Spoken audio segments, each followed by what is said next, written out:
Herzlich willkommen zur Nürburgring Langstreckenserie. Welcome to the Nürburgring for the NLS, the Nürburgring Langstrecken Series. Und jetzt ist das Rennen freigegeben. The red lights are out now. Viele Zuschauer unterwegs.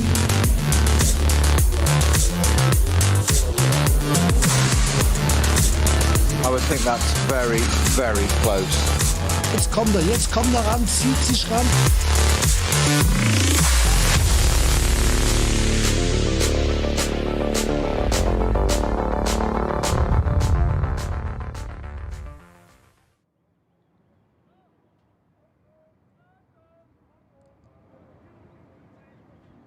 On a fabulous day at the Nürburgring. Blue sky, a little bit of light cloud above, but ideal conditions for the start of the 2024 season, which is fair to say cannot have always been said in previous years. It's the Radio Show Limited network of channels bringing you coverage of this championship all the way through the season. We're live on RS1 and my name's Johnny Palmer. Delighted to be joined, as so often, by Bruce Jones. And it's not just you and I, Bruce, who've caught sight of this championship going to be a highlight of the year, because the grid is absolutely packed full of fans. Let's start the year by exaggerating. It's a cast of thousands, but the lights were green, the cars are starting to come out. The grid is absolutely chock-a-block.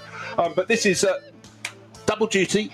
This weekend, 2 races. Next weekend, it's the qualifying races for the Nürburgring 24 hours. So a lot of people will sort of have their caravan down. They'll stay in between. The teams, a lot of them based just across the road in Moispath. But next weekend, super busy. We'll come shortly to how people have... It's a different route now to get your ring permit, made more simple, but that's important because the Intercontinental GT Challenge, the Nürburgring 24 hours for the first time, is a round of that. But we can talk about that through the course of the race. But it's onwards and upwards, and to start in spring sunshine, fabulous. Well, the good news is we've got just under 45 minutes of talking time before we get going at midday on the dot for a 4-hour race.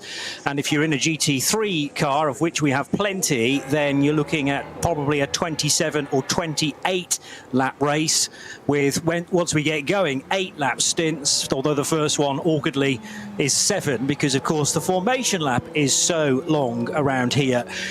It's the 64th edition of the ADAC ACAS Cup, and also we should mention that normally these are Saturday races, have been predominantly in previous years, but this is a double weekend, so not only a 4-hour race today, but also, once again live on the Radio Show Limited network of channels, a 4-hour race to look forward to tomorrow, again beginning at midday all the way through till 4 o'clock.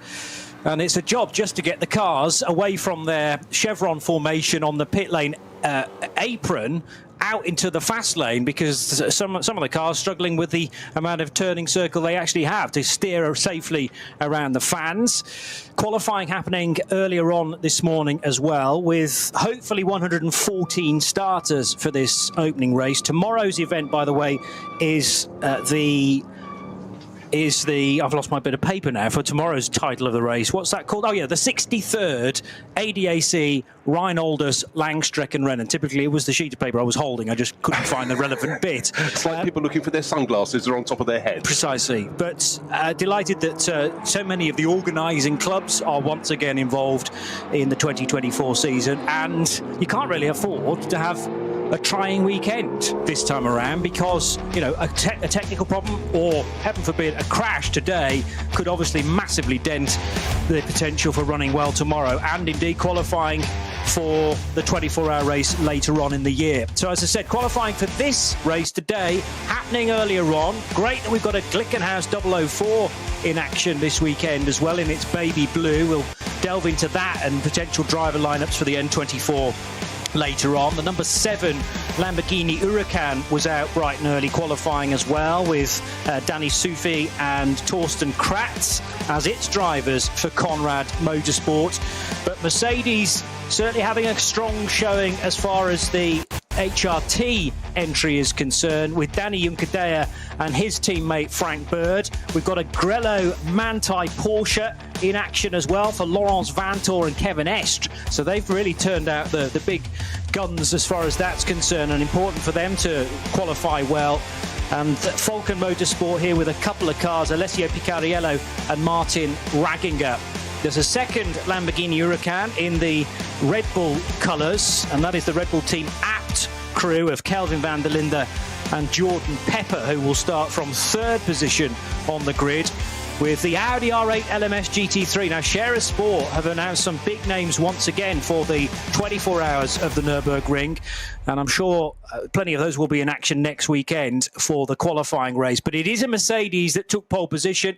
Remember, this isn't the full circuit that we'll be using for the 24 hours, so it's not the full Grand Prix Strecker, instead about half of it, and they go through the U-bend there, the cut-through. So as a result, we are below the 8-minute times, 7:56.507. for car 14. That was a Danny Juncadea time. And alongside that Mercedes will start the Audi R8 LMS GT3 Scherer Sport PHX, number 16 for Frank Stickler and Markus Winkelhock. Then the Red Bull team, Lamborghini Porsche, fifth row, I should say, for the GT3R and also the leading GT3 Cup car. So Cup 2 will start in that lead pack for Falcon Motorsports, Joel Eriksson and Nico Menzel, and then Daniel Blickel, Tim Scheerbart and David Jahn are clearly in a very quick number 120 Porsche Cup car. And Cup 2, Bruce, is always a highlight across the 4 hours. Always a highlight, always competitive, doesn't matter which point, how long the race is, there will be a scrap for the lead. But actually, you can become a bit accustomed when you come here and there's a race. Today we had 117 cars entered, 114 will be coming to play, but in fact a couple didn't qualify. Can I just touch on that? But just to say that the Cup 2 cars, sometimes we don't look at them enough, but some great names in there. And you mentioned David Jahn. He's been so quick across the last decade. I think with a bit of a push he might get up into the very top class, but he's brilliant in Cup 2. Talking qualifying, David Schumacher didn't qualify. Teichmann Racing, Audi R8 LMS GT4. Unfortunately, the reason he hasn't qualified that car, which is number 166, if you're looking at vln.de to check the entry list, too fast for his current ring permit. So he's transferred across to a BMW M240i racing class because he's desperate to get the mileage that he needs to get the permit. I said earlier we'd talk about it. This year, it's been made simpler to get the permit you need to compete, and trying to get ever more international crews, or more to the point, ever more international crews wanted to come over and compete in this, and notably in a race that's not part of the championship, not part of the ADAC Nürburgring Langstrecken Series, but the ADAC 24 Hours of Nürburgring. This year around the Intercontinental GT Challenge. Previously, drivers who didn't have a rig permit had to come and take part in several race weekends and behave in the correct fashion to get their ring permit. However, now they can come and do it all next weekend, get it done. There are 3 sessions and they need 2 good clean sessions and they will get the permit. Those are the qualifying races, and it really is qualifying to prove they're good enough to do it, and qualifying, of course, to go into the race in midsummer. But a much simpler system. It's just really reacting to the market forces, I suggest, but a good one. And that's all about creating a successful championship. I suppose we say this a lot about the 24H series as well. It's dialogue, but it happens to happen in both directions. And if drivers and teams are unhappy about something, then there needs to be a platform where you take it to the organisers and say, what about this? And clearly, the Nürburgring Langstrecken Series have thought about it, taken it on board and adjusted accordingly, which is great to see and great to hear. Well, you know, why the clock back to in the early days of the pandemic and almost all motor racing was closing down, what the organising clubs involved with the NLS achieved was enormous, because they enabled us to go racing again by a very, very clever tweak. Because of social distancing, it seems like the dark ages, it was only a few years ago, but they decided, let's lengthen the pit lane so the crews can be further apart. So you'd drive into the pit lane, you'd have to turn sharp right under the pit building, and some of the sort of tyre change areas were out of the back, then you'd snake back through into the pit lane. Same number of cars, spread over a wider area. Very clever. So it's the club sitting down and talking about things, thinking about things and reacting, and that's what you need in all forms of life. Just caught a sight of the Glickenhaus racing car, which is making its way towards its starting position on the grid. Now, the drivers involved today, Thomas Much, Frank Meyer and Lance David Arnold, but a certain Combe Ledegar has grabbed headlines recently. This is an SPX entry, remember. It's not eligible in the GT3 category. It's never been a GT3 car because there isn't a road going, well, I say that. They haven't made quite enough cars for it to be eligible in the global GT3 category. So it's SPX. It definitely competes for the same sort of times, though. And Combe Ledegar for the 24-hour race is a big signing, Bruce. massive. You look at Coden's record over the years, and he's got that ability to do things called winning championships. You know, lots of drivers can be there or thereabouts, and particularly in GT3 racing around the world, it's so competitive, so many entries. But if somehow you can still work your way to the top and win titles in that, you're very good indeed. In fact, he was the Intercontinental GT Challenge champion back only in 2021. And he was also the GT World Challenge Endurance champion and the Spa 24 winner. Not a bad year for him. So just look out for him. But bit by bit, the news will come in, the other names that are being added to the teams that are going to come out in the 24 hours. But here we are today for the first of 2 races this weekend. 114 cars going out to play. Cracking field of cars, but also the weather is good. It's been sunshine, it's bright blue sky at the moment, a little bit of shadow among the trees. Actually, it's a little less sunny than it was at early this morning when they went out qualifying, but a good dry surface. This is what all the teams and all the drivers need to get under their belt. Get the season launched, get it launched well. One name that stands out for me because he loves this circuit, Alex Brundle. He'll be racing in Cup 2, and next weekend he'll be racing a gaggle of cars, including as a special race Ken Miles Cup at the Goodwood members meeting. So he'll be out with the other 60-year-old Ford Mustangs, hating every single second of it. Can I mention 2 other names that will certainly draw our attention over the next 4 hours, and probably for a number of them tomorrow as well? A certain Toyota FIA World Endurance Championship star and team principal of that initiative, Kamui Kobayashi, but not in a GT3 car.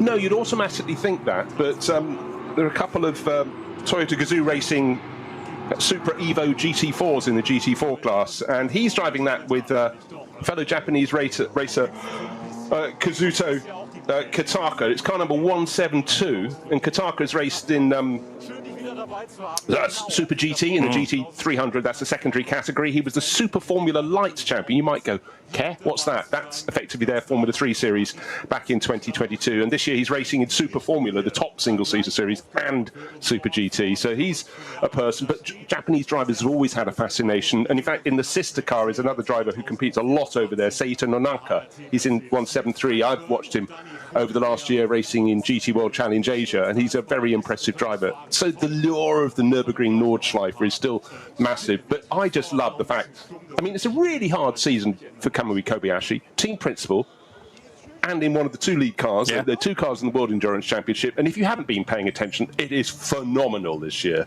So he'll be here this weekend and then going off to Playa de Imola coming up shortly. But I think it's fantastic. And Kamui is a driver who did a lot of his early racing in Germany. So, of course, you know, there's a certain tie there.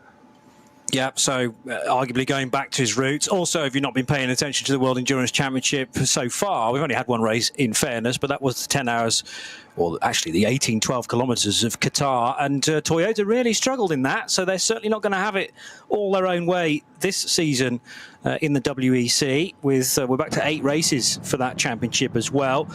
Somebody else who has certainly flirted with WEC races, although is not a full season entry, is Jack Aitken as a Cadillac Works driver. So again, you know, you would expect someone of his caliber to be slotting straight into the GT3 field.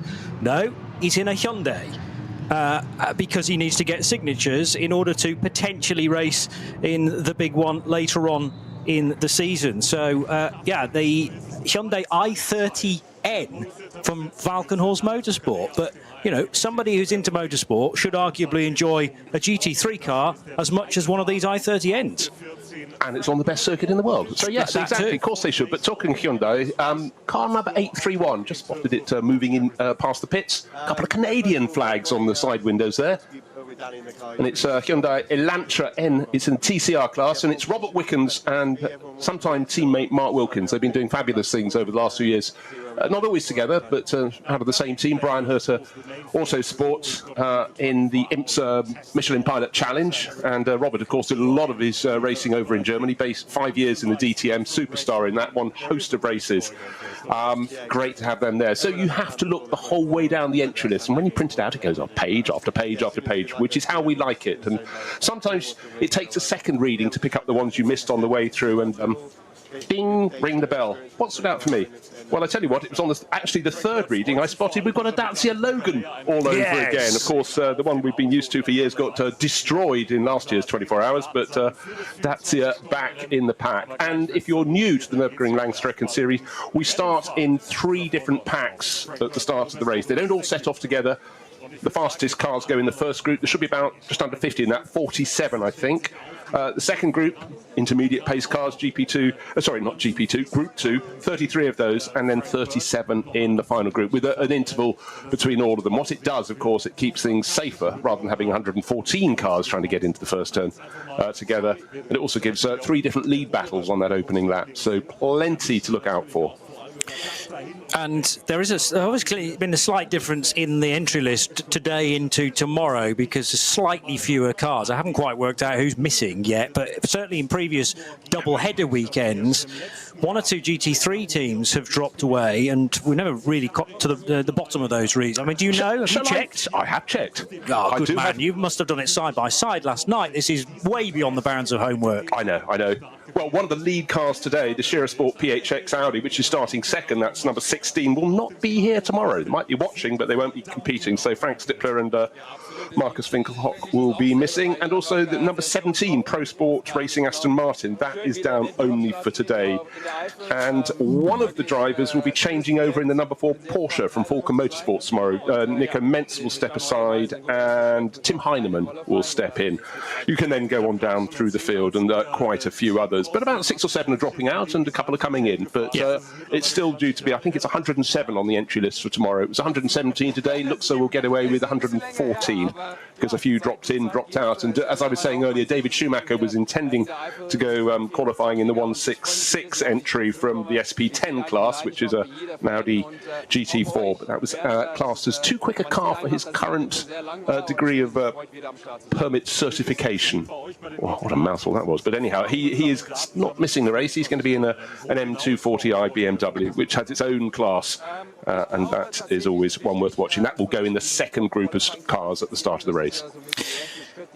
The differences between lap times as the fastest time set this morning is reasonable. You're talking very nearly 2.5 seconds between the Mercedes that's on pole and the Audi that's in second position. But we should remember that this is a smidge over 24 kilometres, this racetrack in length, and it gets even longer next weekend for the qualifying event ahead of the Nürburgring 24 Hours. And by the way, both the qualifying weekend and the main race can be heard live right here again on the Radio Show Limited network of channels with the full service for the 24 Hours. Much bigger team, of course, required for that to bring you twice around the clock coverage. So, 2.5 seconds the gap first to second. There's then a 5-second gap first to third, and it's about that first to fourth. But you really can read not too much into that because of the nature of this place. Sometimes a car will come across the line, let's say at the end of the first lap, with maybe a 5-second lead, and by the end of the following lap, that's completely gone because they've started to catch traffic.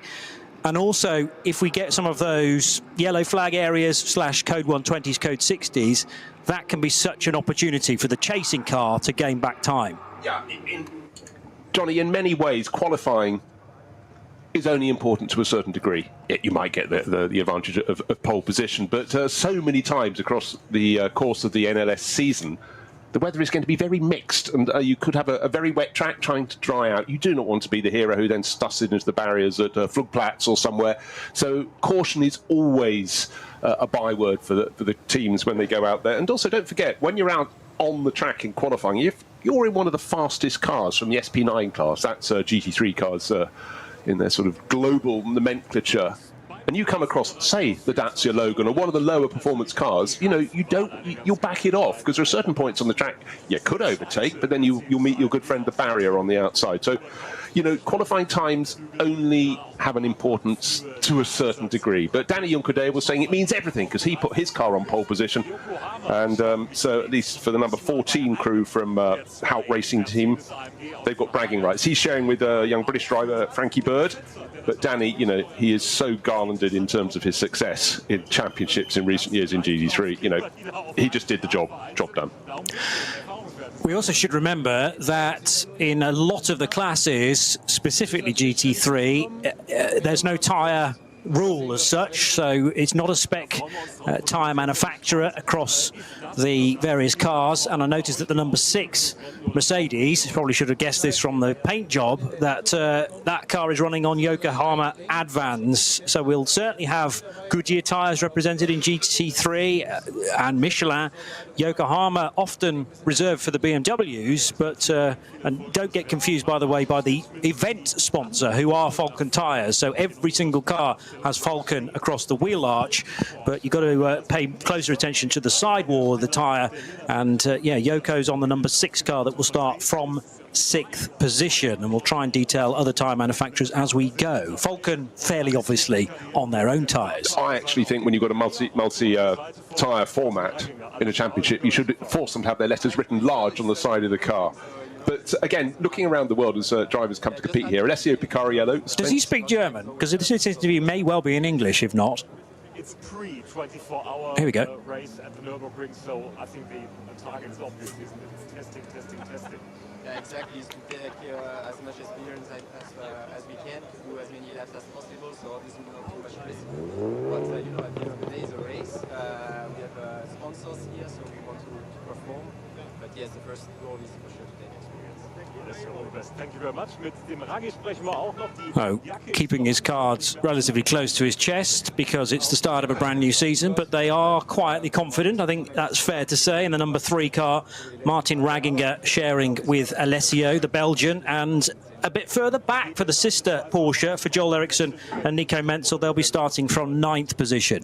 Again, Johnny, I don't think it matters as much as all that. But going back to the elements about having different tyre manufacturers, what I've noticed over the years, traffic and incident providing, is the fact that some manufacturers, their tyres are rather better towards the end of the stint, and others are quite good at the start. Yes. And Falcon, in my mind, they tend to have the tyres that come good through the course of a stint. You often think, oh, Falcon aren't up to much this weekend, and then suddenly, lo and behold, there they are. You know, getting up into the top 6, getting up into the top 3, and they've had many successes here over the years. But I guess when people look up and down the grid, if they see that bright yellow and green, the grellos we call it, the green and yellow Manthey EMA Porsche, you always think it's going to be competitive, whatever tyres they're running on. But with the driver lineup they have, Lawrence Van Toor and Kevin Estre, you know there's going to be nothing left out there on the track, or in fact on the grass around the track when Kevin's here and he's needing an overtaking manoeuvre. But you know, every championship I think should have an iconic race livery in it, and this is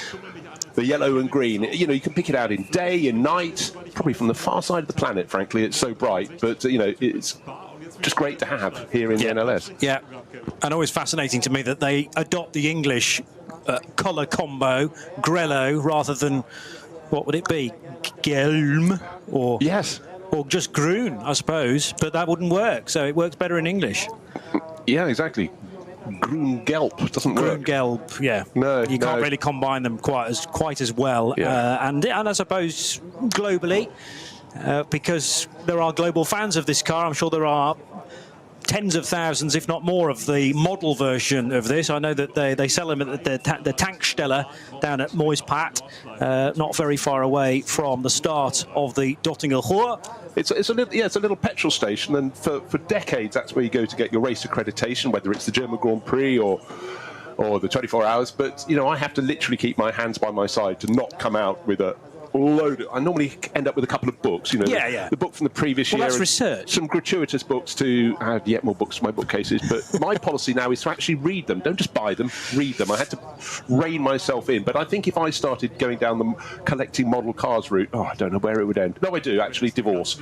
It's that simple. I should have mentioned, by the way, Lukas Gajewski, our good friend, is doing the hard work on the grid, predominantly in German, so that's why we're not pausing for the interviews. Lukas just chatting to Kevin Estre, who's installed in the 911 car, and Kevin's German is as good as his English. He is French, bear in mind, but been racing German cars for a couple of decades now, so important to be fluent and multilingual. Looking further ahead of where Lukas is standing, though, the Lamborghini, I noticed, has qualified really well. Kelvin van der Linde and Jordan Pepper in the Red Bull team Abt car, so 27 could go well in the opening stint. It'll be chasing the number 16 Audi R8 from Scherer Sport and the Mercedes number 14 of Daniel Junkerdare and Frank Bird. We're unsure on some of the starting drivers at this stage, but that will be made much clearer by the end of the first racing lap. We've talked about tyres. Crucial, of course, as to how they adhere to the road surface, and you would expect it to be even better turning right at Arenberg and heading down into the foxhole, because that's recently been resurfaced. Not short in speed, in fairness, most of the time, but could be even quicker now. You know, it's when you look over the winter, what's happened? How dramatic can resurfacing be?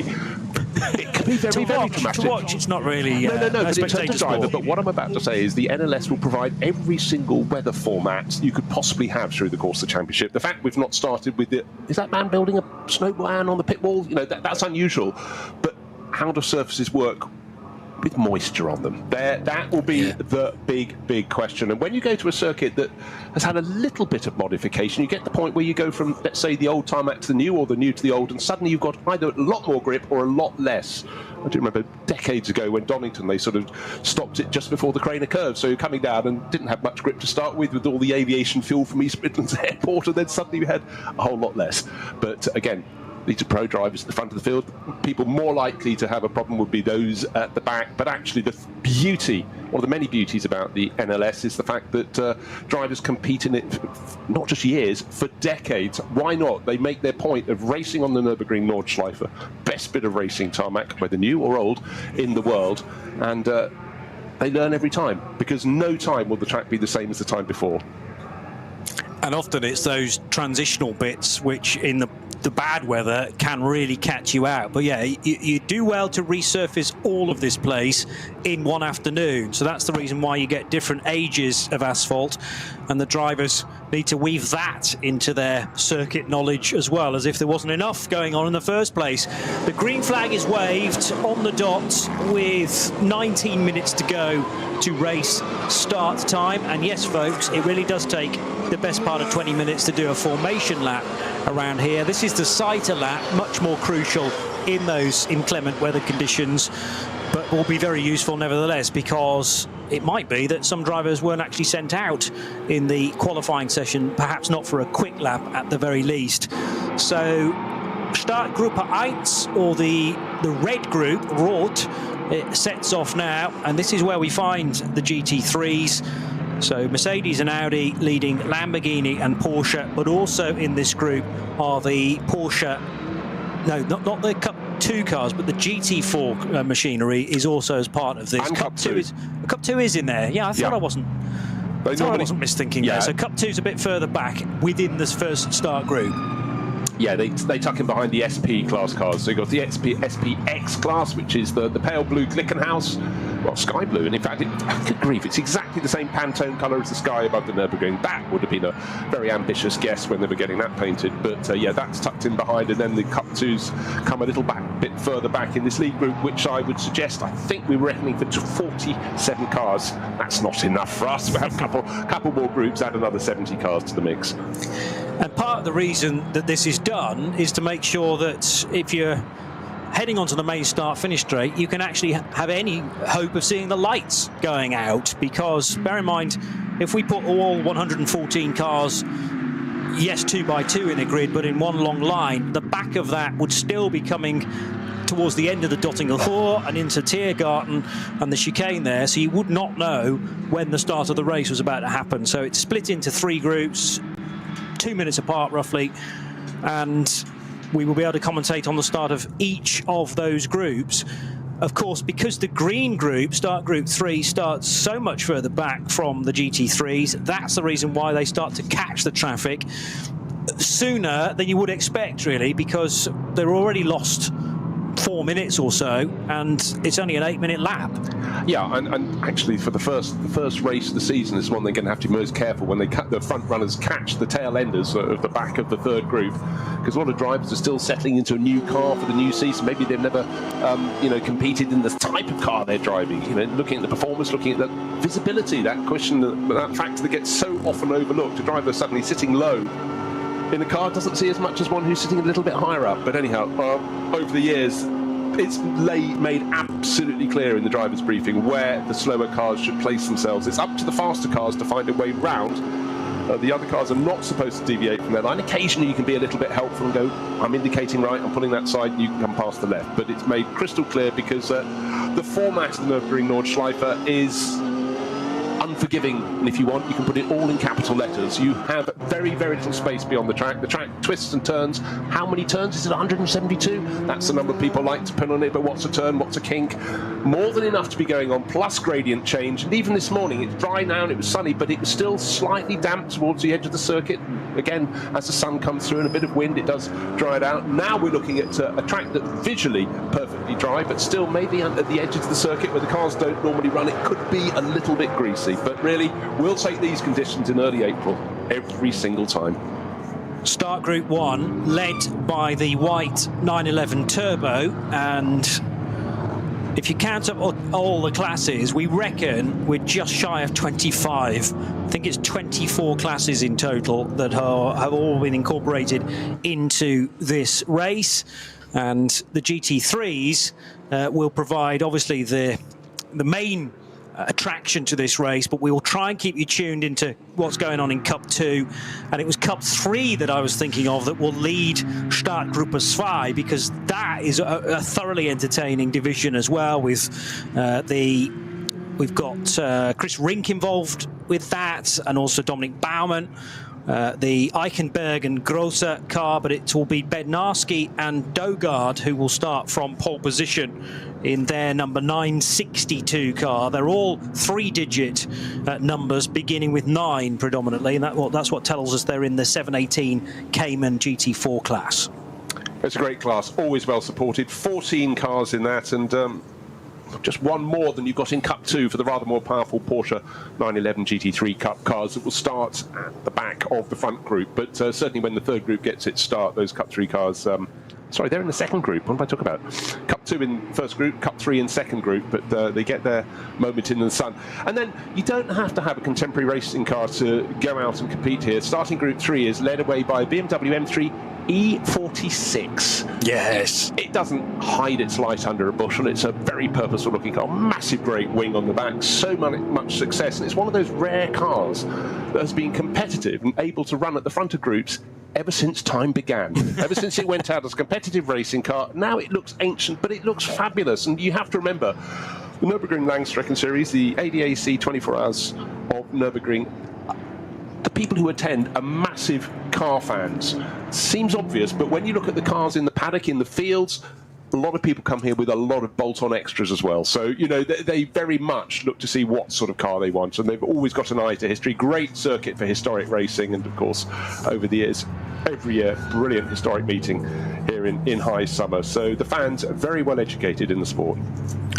And the drivers in that number 605 M3 from Hoffa Racing, Michael Kroll, Chantal Prins, Alex Prins and Thomas Moulens. So at least 3 of the 4 of those drivers were involved in the Mugello 12 Hours a couple of weekends ago, and getting stuck right back in again with action around the Nürburgring Nordschleife. And that BMW has seen plenty of work around this particular venue as well. But again, prepped with all the newest bits possible. But it's wonderful to have that silhouette still represented on a grid such as this. No, entirely so. I also love the fact you were just mentioning that just a few weeks ago they were competing at Mugello. As someone who can race a GT-type car, the world really is your oyster now. You've got fabulous events. If you so chose, I'm sure a lot of these cars would go out and do the Bathurst 12 Hours, the Bathurst 6 Hours last weekend. You know, you can pick and choose your circuits. And I think if you spent decades racing, you then go, where haven't I raced? Where would I want to race? But because your car is eligible, because there's a class for it, happy days, really, really good days. But if you want to race at the very top level, you can go to GT3, and then you really can race everywhere.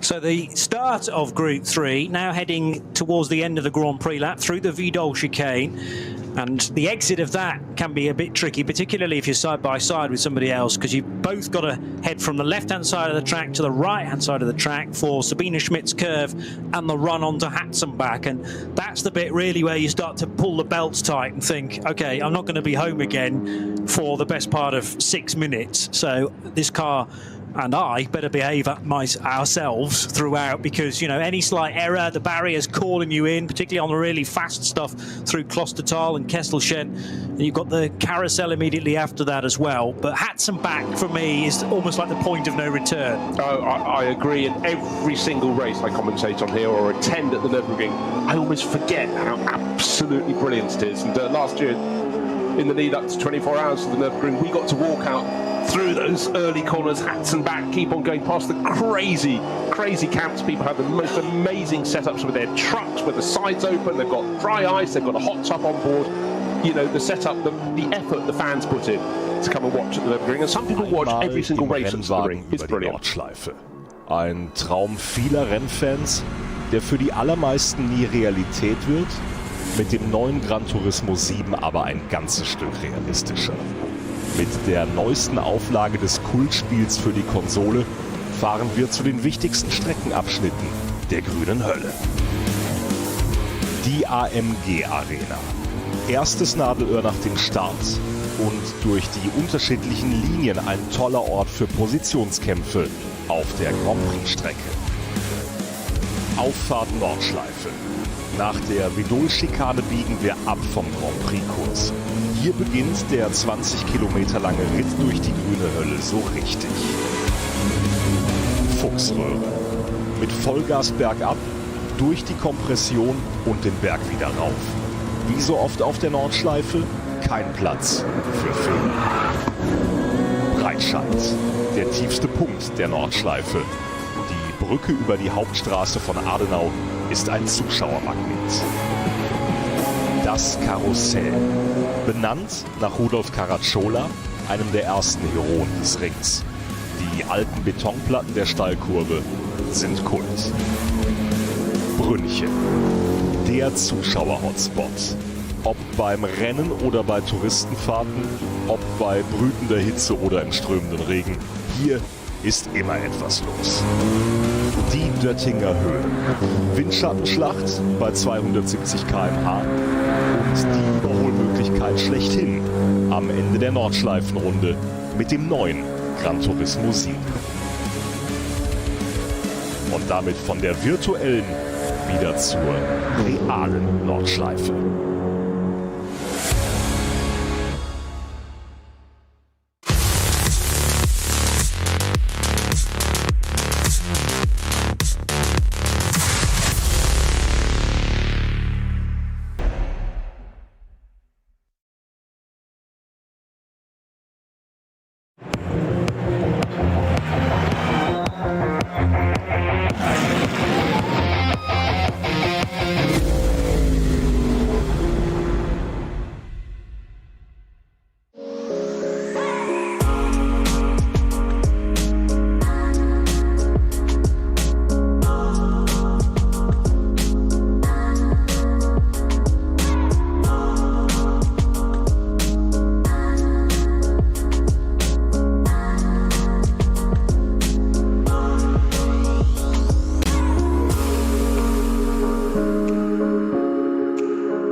Liebe Fans, besucht unsere Social-Media-Kanäle auf Facebook, Instagram, YouTube, Twitter und TikTok. Willkommen bei der NLS.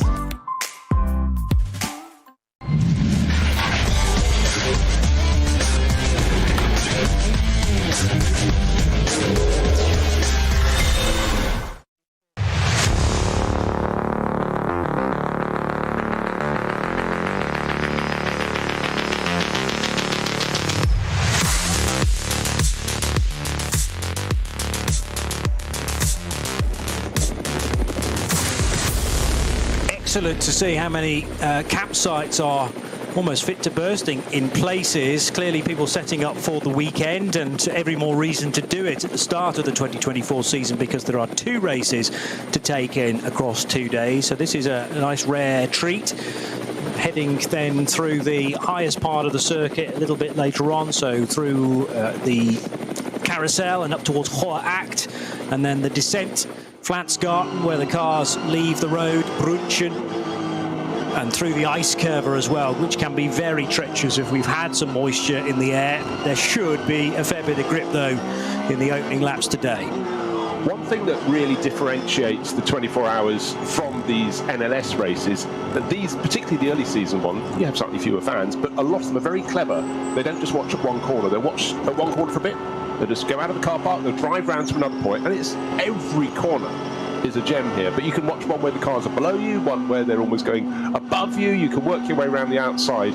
We've got one of the best things about the NLS is they have a fantastic helicam that goes around. And when you look down, is that the track? Is that a road? It's certainly a forest, but yes, the track is going through the forest, and you suddenly see these pockets of people. You can't watch the whole way round, but with a little bit of knowledge and the fact there might be a very nice stand selling, sentiment burst and, just lovely, lovely food to partake around the day, and probably a glass or two of beer to go with it. It's just such a brilliant circuit. And on a spring day, I think it helps push you into the air as it unfolds. We've all had a very, very wet winter in the Northern Hemisphere, and it's sunny today, and it's the Nürburgring, not two things you often get to combine, so we'll take it. The other amazing thing is that if you're allowed to stand on the outside of the Swallow's Tail, the Schwabenschwanz, and look away from the track, you actually can't see the other bit of the circuit, the outgoing leg, because it's fields and fields away, and it's only then you get an idea of the footprint of this venue. Yes, there's elevation change, yes, there are many different corners, but it literally goes from town to village to town, then through Moispat, which has become its own sort of city, really, of car development, and then down the massively long straight to finish things off. But the sheer size of this place can often be forgotten about. It really has, and Johnny's timing, impeccable as ever. As he mentions Moispat, it comes into view from the helicam because the field of cars is coming on to that long, long run along Dottinger Höhe, then getting towards Tiergarten Bremskurve, end of the lap. But don't forget, this race will start not just the NLS season, but it will start in 3 start groups with the fastest cars at the very front, and the fastest in qualifying by 2.5 seconds was Danny Juncadere, the number 14 out racing team Mercedes. But the industry on the other side of the main road that runs alongside the Dottinger Höhe, the return leg to the pits, 20 years ago it was farmland. Now it most certainly isn't. Manufacturers are embedded there. We have tyre companies and all the service industries that go with it. And bear in mind, the whole point of this circuit being built in the 1920s was to bring some employment to a very, very agricultural area. It's worked. Finally, it's worked, and it's a huge complex, and even now they're putting up other factories and other buildings alongside. So it's just permanent employment here for this region, and well deserved too. There is a significant Hyundai facility I've just noticed as well, which seems to have increased at least by a story since I last checked. And I think I've just spotted my own personal parking place at the Tankstelle, where I often leave the car for a bit just to go model shopping. And as you say, come back with several books. So that's always the first place to visit, not least because you need to sign on there for your media accreditation. So down the Dottinger Höhe and towards Antonius Bucher.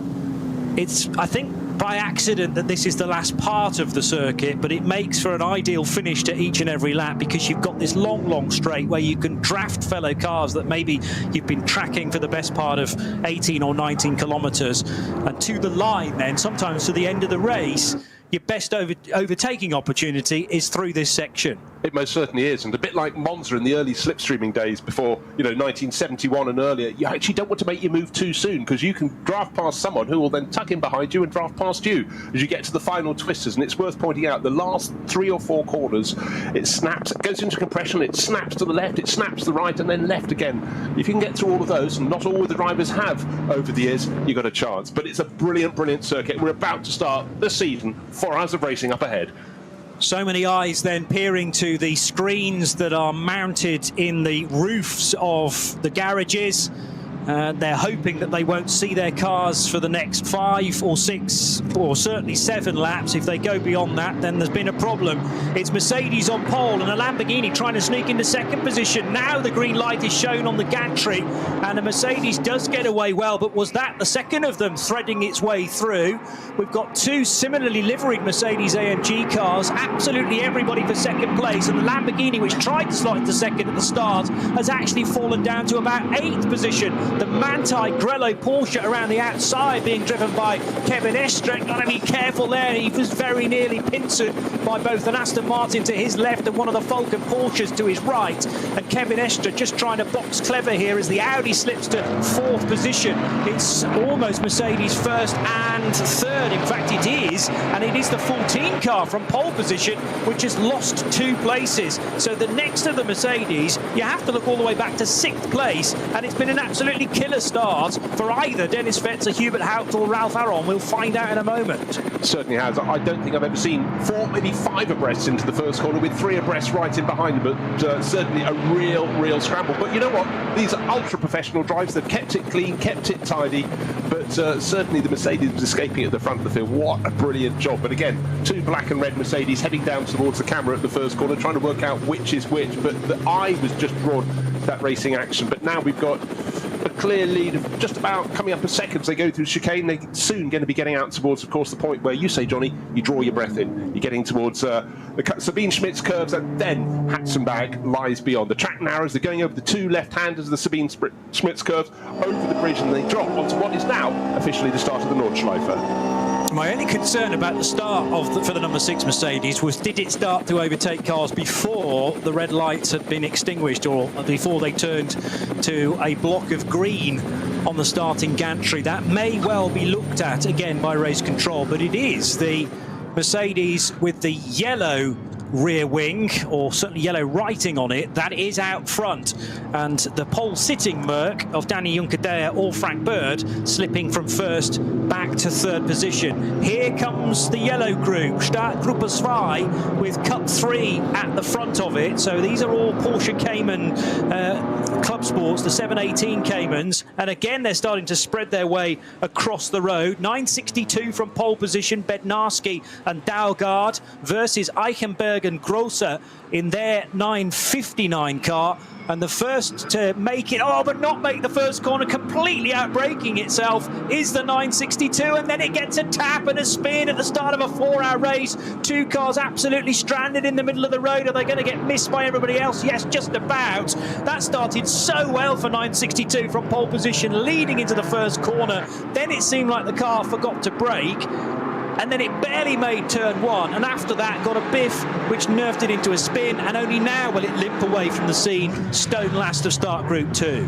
You know, sometimes when a driver makes a mistake into the first corner, it's because someone's right on their rear, but they had about a 3 car length advantage, but maybe they had that advantage and it was so big because they hadn't got around to the braking part. But anyhow, it's now snaking around the 962 Porsche after its off-track moment, coming back on, being clipped, but the car that clipped it, I think, has crept to the side of the track and may be out of the race already.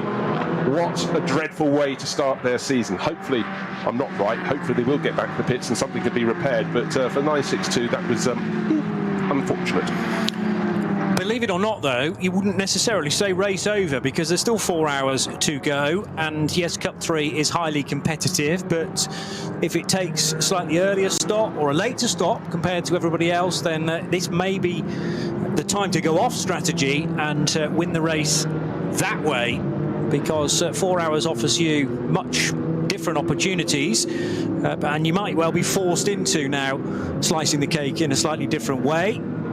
Meanwhile, the runners in the start group 1 are heading now down towards the lowest part of the circuit at Breitscheid, and then up the other side. And in the meantime, start group 3 heading its way towards the start of the lap. This is the green group headed by the E46 BMW of the Krolls and Princes and Mühlner. But we've also got the Porsche Cayman S 981 starting alongside, which is car number 396. And then the first of the Hyundai i30Ns. Now that's not the Jack Aitken one, the Mertens and Hislop machine, starting from 3rd position alongside Daniel Zils and Philip Lyson's BMW 330i. So the Hyundai's definitely there.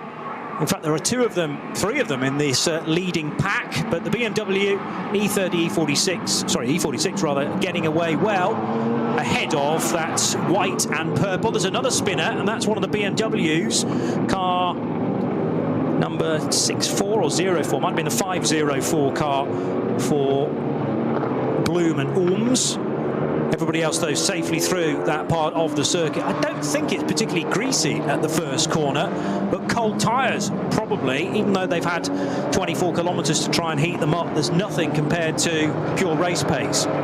Yeah, I think tyres might have got a bit of heat, and I think maybe just a little bit of a cool brain at that point, unfortunately, but rejoined the circuit, looked like a 3-2-5-5. But again, looking at these groups of cars, I think the group with the most diversity is the final group of cars, Group 3. 37 of them took set off together with that incredible mixture of Porsches, BMWs, Hyundais, and much, much more. And in among them, the Toyota Supras that look fantastic in a couple of dark blue ones running in their Toyo tyres, and they've been big supporters of the ring over the years. Neat, tidy, one little rotation, no damage done. But waiting really now, probably 3/4 of the way around the lap, is our lead group, the SP9 cars, the GT3 runners, being followed by the cameras out around the circuit, and just looking for any warnings about misdemeanors out on the circuit. The only one we have to consider at the moment is the investigation of car number 6 under investigation for the start of the race. That's the car in the lead of the race. How did it get there? The car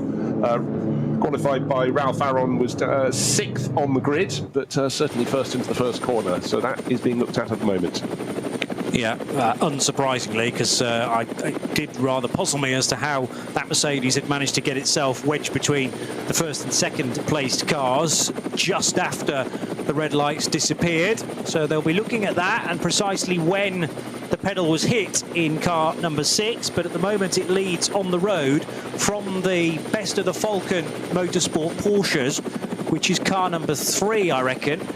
And car 3 started from 4th place. Yeah, that would make sense. The number 4 car was further back on row 5. So it's Mercedes, Porsche, Audi, and then the pole-sitting Mercedes in 4th, being chased all the way by Kevin Estra's Grello man-type Porsche. But the way the story is unfolding is the fact that the cars in 2nd and 3rd places are certainly catching the race leader. Now they're getting the toe along the Duttinger Her, and certainly that number 6 Mercedes, the one under investigation for a possible jump start, is probably 2 car lengths clear, but of course it's a long run along the straight, so incrementally with that bit of slipstream the number 3 Porsche is getting closer and closer, and in turn the Shearer Sport PHX Audi, if there's a rear mirror, will be tucked in behind in 3rd place. There should be no 3 car lengths back to the Audi, but certainly the attack is coming on from the Falcon Motorsport Porsche. Not going to make it stick as they go up into Tiergarten, but certainly is starting to find its form. Maybe the message has got through to number 6. You might have actually gone a little early, dear boy. Well, if you know any sense, not going to go anywhere before the decision is made. There may well be a penalty, of course, to be incorporated into the next pit stop. There's confirmation of it. Car 6 under investigation for a jump start as Picariello from a long way back will slice his way up the inside of Hubert Haupt, who has started the number 6 car. Of course, they've now crossed the line, so we know who is taking the opening stint. And the Audi gets through into 2nd as well. So Haupt could not only, he couldn't hold back Picariello, he couldn't hold back Marcus Winkelhock either in the number 16 Audi. So Audi 2nd, Porsche now lead, and the Mercedes running 3rd and 5th. So there's been a change for 4th as well, with Estra now in front of Frank Bird. Although Bird fighting back, is there contact? Yes, the mirrors, the brushes, and for a second time as well, over the rear right wheel arch of Kevin Estra. Got to be careful not to bend that in too much because they'll start to get a bit of tyre rub. So Frank Bird making his intentions felt there into the horseshoe cut through on the Grand Prix lap. Putting his beak in, one would say. Very good. A couple of times pecking away there, but certainly the man-type Porsche, the one in the Grello livery, has been making up ground. Likewise, Winkelhock up into 2nd place, but through the part of the Grand Prix circuit that they use, our race leader is pulling further clear, which is Alessio Picariello, just took the lead towards the start of this lap and is getting clear. Hubert Haupt falling back, but at least he's the team chief. He's the one who's made the jump start. He's gone from leading this race back to 2nd, back to 3rd behind Winkelhock. Now he's got the Grello Porsche tucked in behind. Kevin Estra looking very busy indeed. Has now made just enough of an advantage over Frank Bird to sort of stem that attack, and in 6th place and 7th, they're very close indeed. It's Joel Eriksson in the 2nd of the Falcon Motorsport cars, and Jordan Pepper, South African racer, in the best of the Lamborghinis, down in 7th. But that was a car that went a good initial start and then got swamped by those, including the number 6 Mercedes, that maybe went a little bit early. It did go a little bit early because there has now been a decision made. It's going to be a drive-through penalty for Hubert Haupt because of the start that he made. The Lamborghini very nearly went too early, car 27 for Jordan Pepper, and then through goes Hubert Haupt. The lights only just changing, and he was already on the second row and very nearly in between the first and second placed cars. So that wasn't the most difficult decision to make, I have to say. It wasn't really, but it also should prove to me why the Lamborghini, the Abt Lamborghini in the Red Bull livery, lost ground, because he had to absolutely check. Everybody else had the momentum to come past, because it was Frank Bird who was in the car that was starting on pole, number 14. He hesitated. That held back the Lamborghini. Nothing held back Hubert Haupt in the number 6 car, the sister car of the pole starting car, thus taking the lead. But I'd like to see that replay again, because I sort of fancied there were 2 sets of starting lights and one seems still to be red. I'll have to have a look at that. It might have been something red on the horning, but certainly there was a question, but the answer has been provided. A drive-through penalty for the number 6 Mercedes, and that will be falling back down the order one feels. But they get to a slow zone just early on their second run through onto the Nordschleife. I'm trying to pick up exactly where that has been thrown. It is heading into Adenauer Forst, yes, I think, isn't it? So this is the clearing at the base of the Vauxhall, recently resurfaced Vauxhall. So into Adenauer Forest, then you can start getting going. And Kevin Estre tried to draw alongside Hubert Haupt there, but he was only shown the outside line.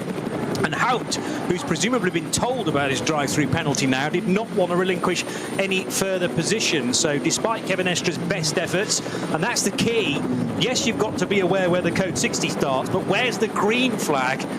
Because you've got to get the hammer down, ideally, ahead of those cars immediately in front of you. Praising the form of Marcus Winkelhock, working his way forward for Sport PHX in the Audi, but under investigation for pushing another car. We know Marcus is forceful, we know he's quick, but we'll keep an eye out on that one. But certainly it goes to show at the very front of the field, it's very, very busy indeed. Just want to point out that it's not just about the top class, it's not just about SP9, but running in the top 10, that's always a good sign. In Cup 2, in the Porsche Cup class for 911 GT3s, if you can do that. Tim Scheerbart is doing that very job, leading the class 9th overall. Next best in class is down in 12th, which is Jans, but Tim Scheerbart, Avia WNS Motorsport, leading that class. He's just ahead of American racer Danny Sufi, who's in the Conrad Motorsport Evo 1 Lamborghini, that is. The other ones are Evo 2s by and large, so the older Lamborghini for Conrad Motorsport completing the top 10, and then comes in 11th place the Glickenhaus. Yeah, we'll keep an eye on how the Glickenhaus gets on throughout the course of the race, of course. Just hearing that now the number 16 Audi is under investigation for potentially pushing another car. I'm not sure I remember that happening, but it may well have been out of our vision, of course. But that's Marcus Winkelhock who's potentially in the crosshair there for another penalty, maybe a drive-through. Yeah, it certainly could be plenty of provocation and opportunity around the opening lap, because as we said, they were very, very close indeed through the early stages of that opening lap, as they will always be here. But right now, it's again just doubly checking out around the circuit how many stop-start periods we got. Not stop, but slow right down. We've had that slow zone. They negotiated it well. You do gain and others lose, but certainly at the head of the field, first couple of cars starting to make good their escape. Yeah, so Marshall Post 44, which is known as Jaguar, is now clear, and there was briefly a slow zone at Brunchen as well, but that's also now been withdrawn. So it looks like the track is clear everywhere, including at Arenberg. But as I say that, now Hoheichen has a yellow flag at it, and you'll get a flavour, if you've never experienced the Nürburgring Langstrecke Series before, you'll get a flavour of how rare a fully green track can be, because no sooner have the track staff and hard-working marshals cleared up an incident than the next one strikes, and possibly at the very next post. Well, indeed, and many a time the fastest lap of the race can be set on the first lap, but more likely the second or third lap, when you've got a little bit of a gap between the cars, but it's before. Not just so much they catch the tail enders in the third group of cars, that certainly helps, but incidents can start to occur. But if the weather's good, your tyres are good, you've got them up to temperature, you've got a bit of space in front and behind you, those laps can come in. They mean you get bragging rights, but then thereafter, the amount of overtaking, the number of overtaking manoeuvres that each of these front-running drivers has to do is is mind-boggling if you've never watched a 4-hour race. Think what a 24-hour race is like here around Nordschleife. You're passing, and of course you've got your own competitors. Rivals tucked in behind you, plus the fact the circuit, you go a little bit offline going past someone and you might just find some dust that's been brought off the grass at the side of the circuit in high summer. We do have dust. You have safety vehicles on the car on the track, and one, oh my word, just suddenly had a couple of the SB9 front runners, including the Grello Lamborghini, going through. Number 4 Porsche Ericsson is a little bit up and down the order, just being passed by the ADAC Lamborghini. So Jordan Pepper going past Joel Ericsson and going through. It's about jockeying for position. When you've got the front group of cars, you realise you can really work off your rivals, and it's the very best of them are doing that, and Jordan Pepper knows it very well. He just picked off one. He's got another one in his sights.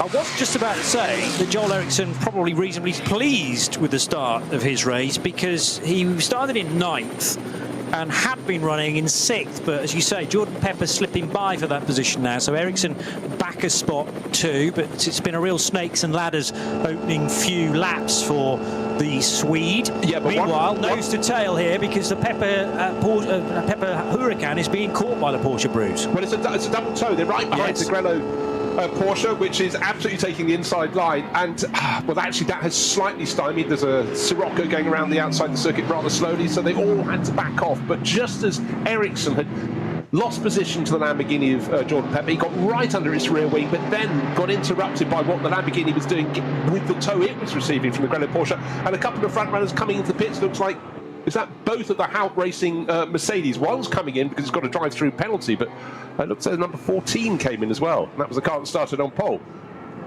Down the inside goes Jordan Pepper with an overtake attempt, at least, on Kevin Estre. That's at turn 1. So Lamborghini from Red Bull apt, battling with the Manthey EMA Porsche. Joel Ericsson, of course, in their shadow, but ready to pick up any pieces that might come his way. And again, Kevin Estre's going to feel like the main target man here, because it was Frank Bird having a nibble on his rear right only a couple of laps ago, and that time Jordan Pepper was very close to the rear left wheel arch of the Frenchman's car.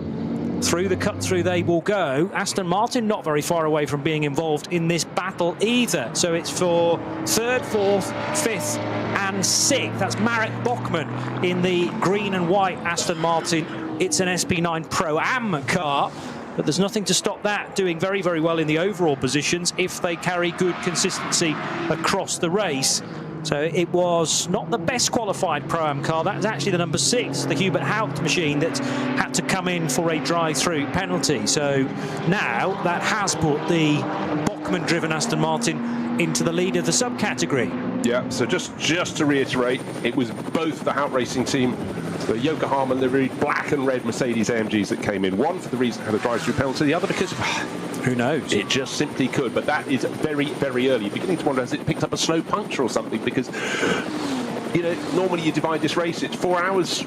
It should be metronomically at the top of the hour, at the top of the hour, at the top of the hour. 3 pit stops. We talked before the race, Johnny, about how you can bring yours forward a little bit, which means the pit stops are timed according to when you come in. You would end up with a longer first pit stop, but a shorter final pit stop. It's how you want to do it. Now, one thing you don't want to do is go around. I thought that one of the cars just spotted a very strange angle. 1-2-1 in the heat of the battle in the Porsche Cup 2 class. It's K. Kramer Racing, always competitive. It's obviously had a little bit of front-end contact because some of its bodywork in front of the driver, at the front of the bonnet, if you will, has doubled back. So it's got an air brake. Very, very handy. Not at all. So the drive-through was indeed that for Hubert Haupt, timed at 16 seconds, which is, yeah, is that about right? I would have thought it'd be slightly longer than that, so okay, we'll take that with a pinch of salt, but it was a short stop. He won't have visited the team. Frank Bird clearly did in the number 14 car, but again, not for an extended period of time, so I might go with your theory that it was a slow puncture. Didn't want to spend too long in the pits, and yes, there is a minimum pit stop reference time, but when you're doing emergency service, as in repairing a damaged or punctured tyre, I'm sure the regulations allow for that, much like in the ACO rules type of racing as well.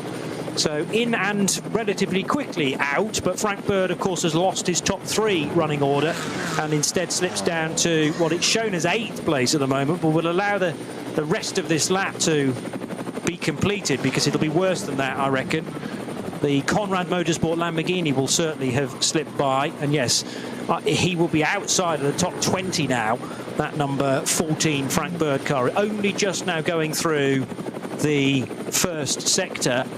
And whereas most people, it took 1 minute and 6 seconds, Frank Bird took 2.5 minutes. So he stopped with the team for probably 1 minute and 20 odd seconds before rejoining. Hubert Haupt, that was much more like a 30-second delay in order to serve his drive-through and return to the racetrack. So Hubert Haupt also clearly dropping positions, but rightfully so, because he got a much too good a start at midday today when we got underway. Jordan Pepper giving Kevin Estre absolutely no peace whatsoever, and 2 wheels on the grass briefly there from the Red Bull apt Lamborghini Huracan. The Huracan for me looks the quicker car of these two. Kevin Estre is putting the car in the right positions on the road. It's not often you get to watch Kevin Estre having to be defensive. He's normally, one of the arch-attacking drivers, but Jordan Pepper had a little look down the inside at the start of this lap into the first corner. No way, said Kevin Estre, but since then he's kept his car smooth and clean, but on the racing line a little bit to provide no option whatsoever. But certainly Jordan Pepper, you're right, Johnny, does appear to be a little bit quicker, works the slipstream very well, and it's also how they work the traffic. And as I say that, talk about threading the eye of the needle. They go between a couple of Porsche Caymans from the 3rd starting group. It looks super easy. And when you look at the pace of the cars at the back, you think, God, they're going so slowly. They're not. If you look at them without the SP9 cars coming through, you think they're doing a fantastic job, really getting this fabulous flow and carrying their speed. At the bottom of the hill, they're going to come up towards the carousel. No problem at all for the SP9 class cars. But there is a problem for Audi number 311 being pushed back into the pit garage. So that clearly at this early stage in this 4-hour race is not what the doctor had ordered. The bonnets up. That's MSC Motorsport Club Sinzig. And for Wolfgang Haug, Rudi Speich and Roland Vaschgau, that's not what they want, but still time to get back out there all over again. That's true. Roland Vaschgau it was who's brought that car in, and the bonnet immediately lifted. That suggests the team have a rough idea as to which part of the car to attack first in an effort to repair it. But a shame that for the SP3T car to be out of the running or out of the reckoning so early on. SP3T, that is the only entry, but they will have picked other cars within other categories that they can race with, and unfortunately it's those competitors that are getting the firm advantage whilst that Audi sits in the garage. Now, what do you do if you're trying to get your ring permit, or just as much as anything want to have race experience here? You need to go around and round. And I was just checking on the progress of Toyota Gazoo Racing and sound the fanfare. Kamui Kobayashi into the top 50 in 50th place. He's 1 position behind Hibiki Taira in the sister car, but they're 9th and 10th in the SP10 class. So work in progress, but today it's all about getting experience of the track. They're going to go out all over again tomorrow, hopefully in decent weather like this, but it's good to have them here. But again, there's so many drivers to look at. Well, there would be 114 cars starting this race. You would just keep an eye on that class, and if you want to know who's leading SP10, you actually have to look all the way up to 25 positions further up. And for Durr Motorsport, with their Aston Martin Vantage going well, leading the class, car number 169, and at the wheel at the moment is Oscar Sandberg. So he's doing a very good job. He's got an advantage of about 6 seconds over the best of the rest, which is car number 164, Avia W&S Motorsport, team that's leading in Cup 2, back in SP10, 3 positions further back, and 164. Hill is a driver listed there, and I don't know who that is, because it could be Janine Hill, who races under that name sometimes. It's Phil Hill. Phil Hill. Oh, is it Phil, inverted commas, Hill? No. I mean, there was a Phil Hill, obviously. Oh, indeed, yes. But this is the current Phil Hill, as far as I know, but there are no inverted commas around his name. Very good. But who knows, eh? But that's the 164 car. You were bang on with the number 14 problem. Frank Bird, that has been officially reported as a slow puncture, so had to come in for that emergency service at the end of only 2 laps. And the other difficulty is for Kenneth Ostwald, who drives the 801 Audi RS3 in the TCR class. That car's also been pinged for a jump start, so it'll be a drive-through just like Hubert Haupt. Meanwhile, at the head of the order, Alessio Picariello under pressure from the number 16 Audi of Marcus Winkelhock. Of course, Winkelhock is under investigation for potential contact. And speaking of which, there was just the merest of taps there on the rear as well. I think that's just about allowed if rubbing is racing. It certainly didn't pitch Alessio Picariello's car into a squirm, but nevertheless, under braking there for the second part of the Mercedes arena. If we consider the first right-hander as the first part, and then there's two left-handers, it was through the first of the left-handers that there was nose-to-tail contact between Winkelhock's Audi and the race-leading Porsche of Picariello. Yeah, well, 2 seconds were gained by Winkelhock there. He closed the gap down to next to nothing. Fastest lap of the race, 8 minutes 9 seconds, and has clearly got some more targets in his sight. You have to look quite a long way back to the Grello Porsche, which is 6 seconds back in third place. They've really opened a tidy gap, looking to see what sort of cars they're going to be catching next. Looks like a pair of BMW 325i's, so in the production class, so you can imagine. Here we have the front runners for SP9, huge wings, lots of aero, lots of grunt, brilliant tyres. Then, of course, if you're running in the production class, which has always been a feature of Nürburgring Langstrecke Series races, one of them could go nowhere. The track, we've always talked about the Sabine-Smits curves being very, very narrow, but they're both effectively, well, particularly the second one is a 90-degree corner that drops you to the left, downhill. There is nowhere else to go if you're trying to take the corner, and unfortunately for Picariello, he was blocked by the BMW, but it then came back across and slightly delayed. In the sense of fairness, yes. Marcus Winkelhock as well. So in fact, Winkelhock probably lost about a few tenths of a second, but they got through. But you can just see, you're trying to find your form. You're the race leader, Alessio Picariello. Hold on, he was 2 seconds back. Now he's right under my tail. He's pushing me through the Mercedes arena. But then if you're given a little bit of breathing space, you take it. In fact, the traffic is being worked very well by Picariello. He's almost out to 2 seconds clear again. That was a bizarre moment for Marcus Winkelhock. Obviously, you're committing to the second left-hander that takes you onto the Hatzenbach proper, and you're committing to that without seeing the exit. So he's expected to be able to use the curb way up onto the right there. All of a sudden, there's a back marker.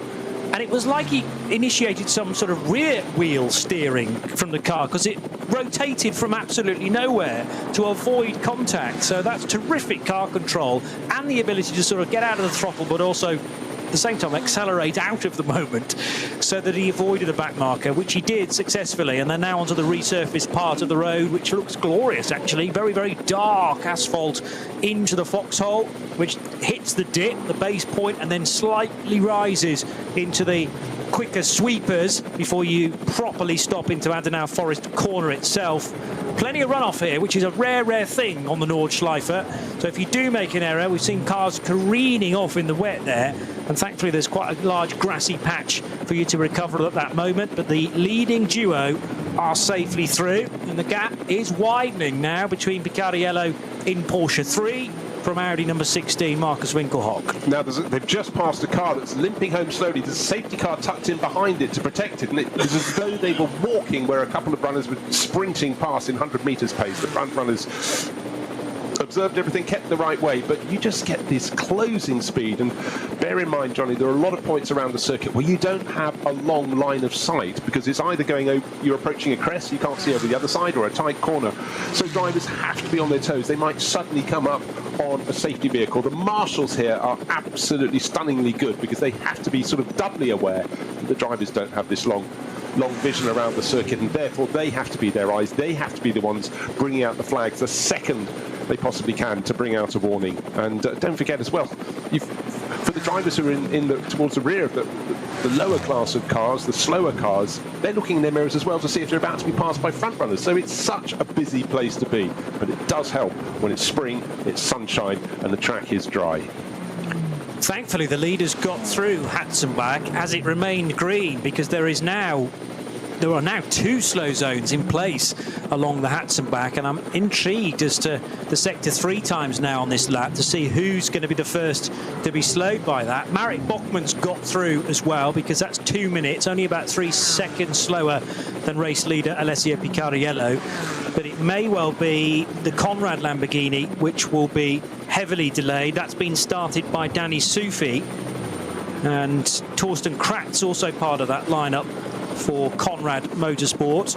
Yeah, very slightly slower for the 7 Lamborghini and the Hubert Haupt Mercedes. I don't expect even more time to be ebbing away, though, from cars a little further down, maybe in the Cup 2 area that are delayed by whatever has happened on Hatzenbach. Bringing more news on that in a moment, as Kenneth Ostwald in the 801 Audi from the TCR class will now head into the pits to serve his early race drive-through penalty. So the start of the lap, the gap between Picariello and Winkelhock, 0.3 of a second. Certainly by working the traffic rather better, Picariello, as often is the case for the race leader, has a little bit of an advantage and has opened it out. But don't forget, the previous lap, Winkelhock found 2 seconds to get right on the tail of that Forker Motorsport Porsche with his Scherer Sport PHX Audi. Can he do it all over again? But Picariello is, well, he's in shot, and at the moment, right. 2.5, 3 seconds back now is Winkelhock, so it's been very, very good for the Belgian as he pulls a little bit clear. But don't forget, traffic, we often say giveth and it taketh, but at the moment it certainly giveth to the Belgian because he's making good his escape.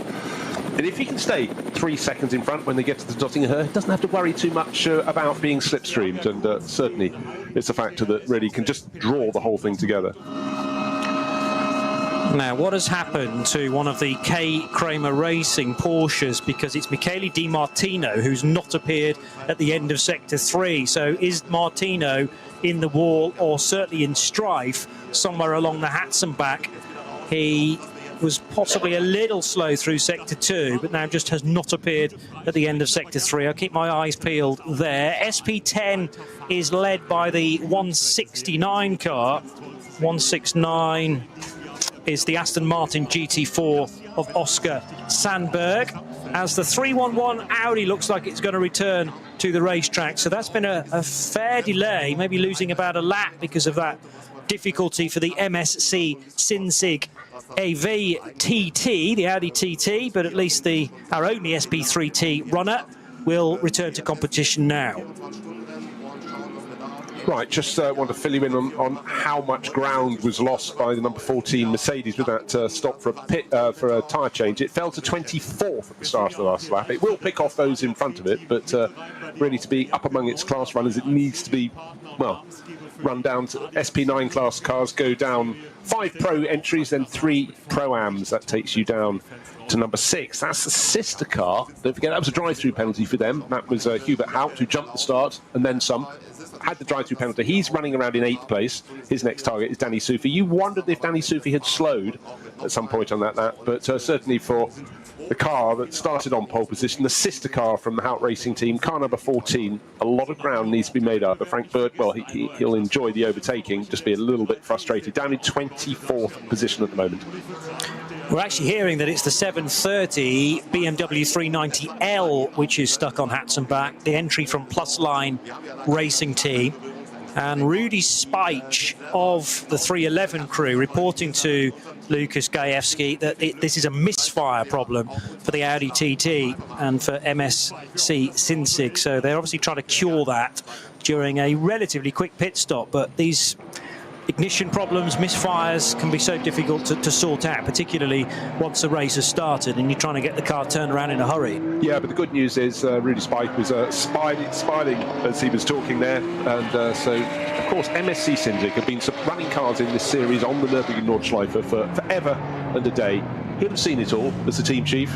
He'll have sort of had the frustration, but he was smiling, so I think that's a good thing. So they lost a lap and a bit more, but there's a race today, same again tomorrow, another 4 hours, and the weather conditions are very, very good. So these are really important moments for them at the start of the season. Get a decent start. Now 480 is the car that's being pushed back into the garage. This was travelling quite slowly, a white VW Sirocco in one of the production classes, and hazard lamps are flashing, but bonnet up, so maybe a similar problem for them as the Audi TT just suffered. But the 311 Audi back in the race, but for the VW number 480, it's in the garage, bonnet up. Early season frustrations, hopefully something that can be solved, and that's for Christian Kurger, Thomas Elpiger and Bastian Arendt. If it is the 730 car which is causing those slow zones on the Hatzenbach, then it's Dennis Surace, or Suracha, not entirely sure to be honest, but he competed in LNS last year for MSC Kempenich, in the V4 category, and the number 730 car, which is also a V4 entry, the 390L BMW, causing a lot of cars. Ah, yes, he's found the tyre wall on driver's left, partway along Hatson back, and the tyres are deliberately put there because it's very easy to straight line the section of grass beforehand and pile straight into the tyres. Hopefully there's not been too much damage done to that car, because it's not pushed the tyres back by a great deal, but clearly too damaged for the car to continue. Yeah, I think we are probably talking a broken steering link or something from the clipping it. But so many times at Hatzenbach, you actually start your accident at one corner, and you're several twisters later when it comes to an end. But it almost got through that sort of stricture, wonderful twisting section of the track. But for him, I think he went wrong about 2 corners before that, and the nose of that Porsche just in against the tyre wall. All the cars going past have to slow right down code 60 at that area, and that was including actually Joel Eriksson got quite close to the battling 3rd and 4th place runners of Kevin Estre and Jordan Pepper. The Grello Porsche ahead of the Lamborghini in the Red Bull race livery, and then the second of the 2 Forca Motorsports Porsches got very close, but the Swede managed to back out of it, so he's running 5th. But luckily for Forca Motorsports, their other car is running 1st, and that is of course Alessio Picariello, 3 and a bit seconds clear of Marcus Winkelhock. And the BMW that we mentioned remaining in the pit lane, unfortunately, so that car still being worked on. Meanwhile, Alessio Picariello has just set the fastest lap of the race, which is an 8 minutes .123. We'll call that 8 flat. Might as well, eh? The 123 is quite easy to remember too. Share Sport Audi 3.1 seconds away then from Marcus Winkelhock. And even though Marcus was able to take the pace to Alessio Picariello in the early stages, Picariello now just finding his stride, possibly landing upon the code 60s at the right point as well. And that's forcing a bit more of a wedge between the top 2 cars. It's another Porsche in 3rd for Kevin Estre, Manthey EMA. And again, he's weathered a storm. In the early phase of that stint, Jordan Pepper was all over him, and there's now a 3-second lead. Does this go to your point about certain tyre manufacturers making their tyres, or at least the cars, being set up to be stronger in the second half of a stint? Pause. Possibly is the reply to that. But, only because it's 2 Porsches, but from different entry. You know, Falcon and Manthey are as competitive as Audi versus Porsche versus Mercedes. You know, yes, they both run the same type of car, but there are no ties between those 2 teams. No, I was being a bit obscure there, but I mean, the hardest thing through the course of these 4-hour races, but think what it's like multiplied by 6, the 24 hours, is to gauge the actual pace of a car. Because there are so many slower cars that can just, you lose momentum, but it's not just into one corner, often the next 3 corners you're affected. But certainly that lap of 8 minutes flat, bear in mind the pole lap this morning, they go out and effectively do 2 laps. It was 7 minutes, well, I've lost it now, 7 minutes 56.5 seconds, but you know, that's without too much traffic and stuff. But so few laps in the race, a run without a code 60, a warning, a gaggle of traffic, that it's always very, hard to tell exactly who is at what pace. But what I can tell you at the moment is Alessio Picariello has started this lap 3 seconds clear. I dare say if I flip through various timing screens, I'll see if he's extending it. But in fact, around this lap, quite the reverse. Marcus Winkelhock is closing in all over again in 2nd place. In the 1st sector, he took a 10th. The 2nd sector, he took, an entire second. The following sector, he took another 6-7 tenths of a second. So it looks so 1st and 2nd is coming down. But what traffic lies ahead? That's the eternal question. Well, it's a relentless pace being run. I couldn't quite believe it when I looked at the clock to discover we've had nearly 40 minutes of this, and we're well through our 5th lap of what should be a 7-lap stint, although it will be interesting to see whether anyone does peel off at the end of this circuit to pit road, because it's going to be quieter in the pit lane, theoretically, and you can take a shorter pit stop because you will have only done 5 laps as opposed to those that push it to the very edge of the envelope and to 7-8 later, because the fuel mileage will allow 8 in total, and therefore once you add all the laps up, we should be around about the 28 lap marker at the end of 4 hours, depending of course how many code 60s, how many slow zones there are between now and then.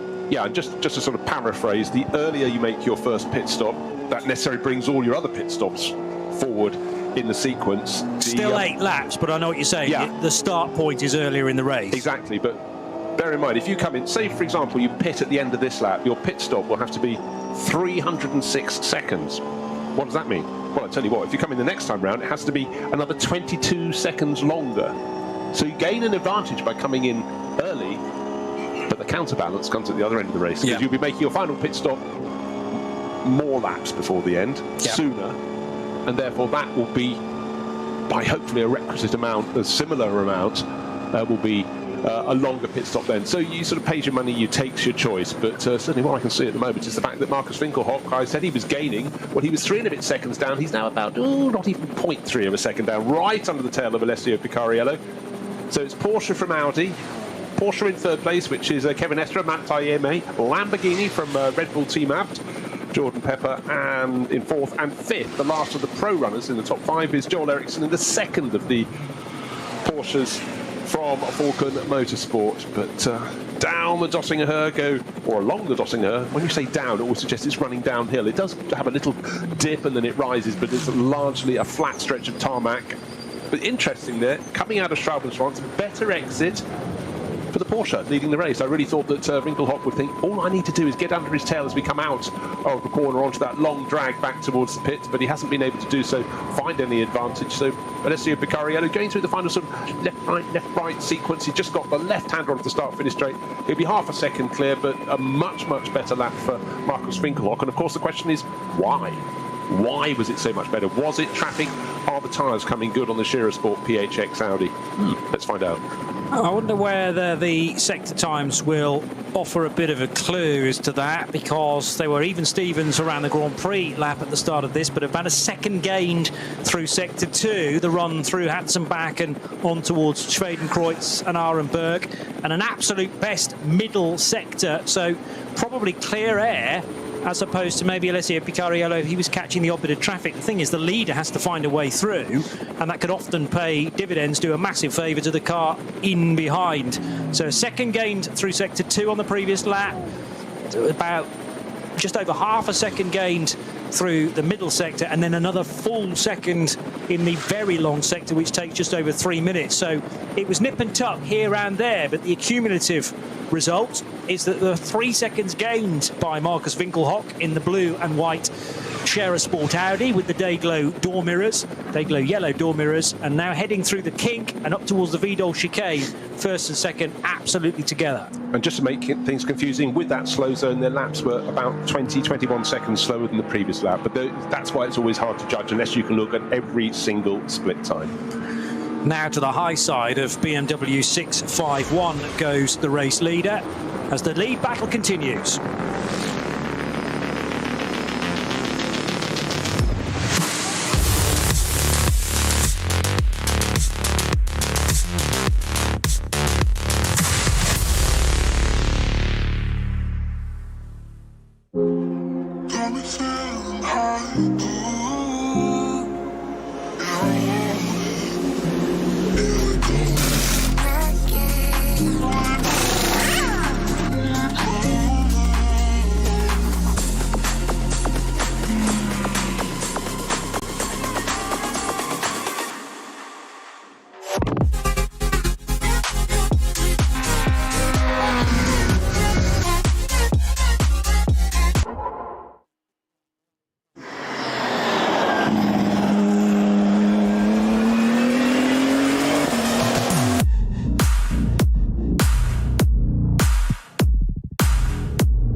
Motorsporterlebnis nach Hause. Dein Online-Shop für Simracing-Hardware und Zubehör. www.simraceshop.de Liebe Fans, besucht unsere Social-Media-Kanäle auf Facebook, Instagram, YouTube, Twitter und TikTok. Willkommen bei der NLS.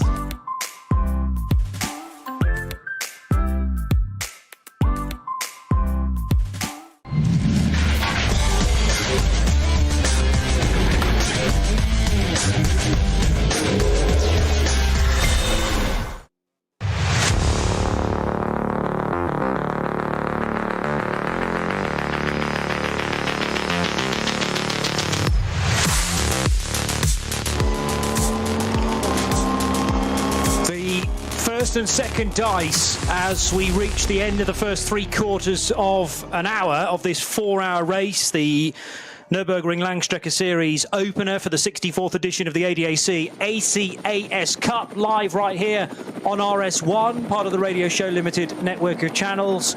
It's Lucas Gajewski bringing us occasional English interviews from the pit lane. Bruce Jones and Johnny Palmer in the Global Broadcast Centre, thoroughly enjoying Alessio Picariello up against Markus Winkelhock.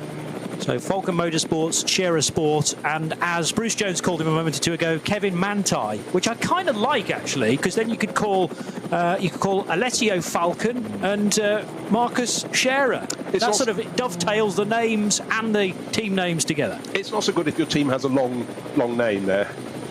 It wouldn't be Tim Shearbart, it would be Tim Avia W&S Motorsport. You know, it sort of falls away. Did I call them that? But it's a family team. They all take on the family name. You know, when you're racing for Manthey, you've got to do the only thing they don't stipulate. You don't have to have such an extravagant moustache as the wonderful Olaf, the team boss in days of old. Huge, bushy, curly at the ends. Couldn't be more Germanic, and such a character as well. Very, very well suited to all forms of racing in the Eifel Forest. And Markus Winkelhock takes a look up the inside there at the bottom of the hill before they got to the carousel. He's not giving Alessio Picariello a moment's rest, but they're about 5 or 6 seconds behind a car that they should pick off quite easily, but it's how they do it. Oh, Winkelhock coming out of the carousel, pulls almost alongside, but the track then turns to the right, and Picariello's got just enough now, just enough momentum out of the corner, or built the momentum to pull across the nose of the Audi. So Winkelhock is not enjoying himself.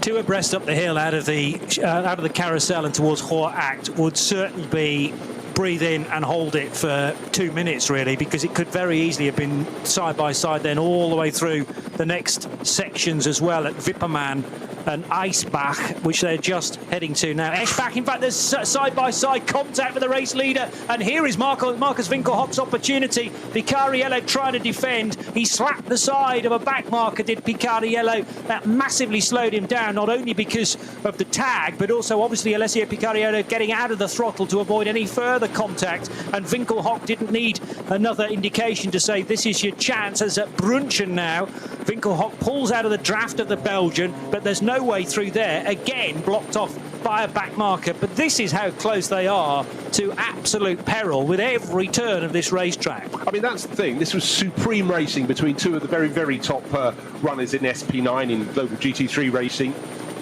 On their mettle, top of their craft. Winkelhock having a look at the bottom of the hill before they go up towards the carousel. Doesn't make it work, nearly does on the exit. And Picariello had just done enough to move back across and think, it's okay, I've got the lead.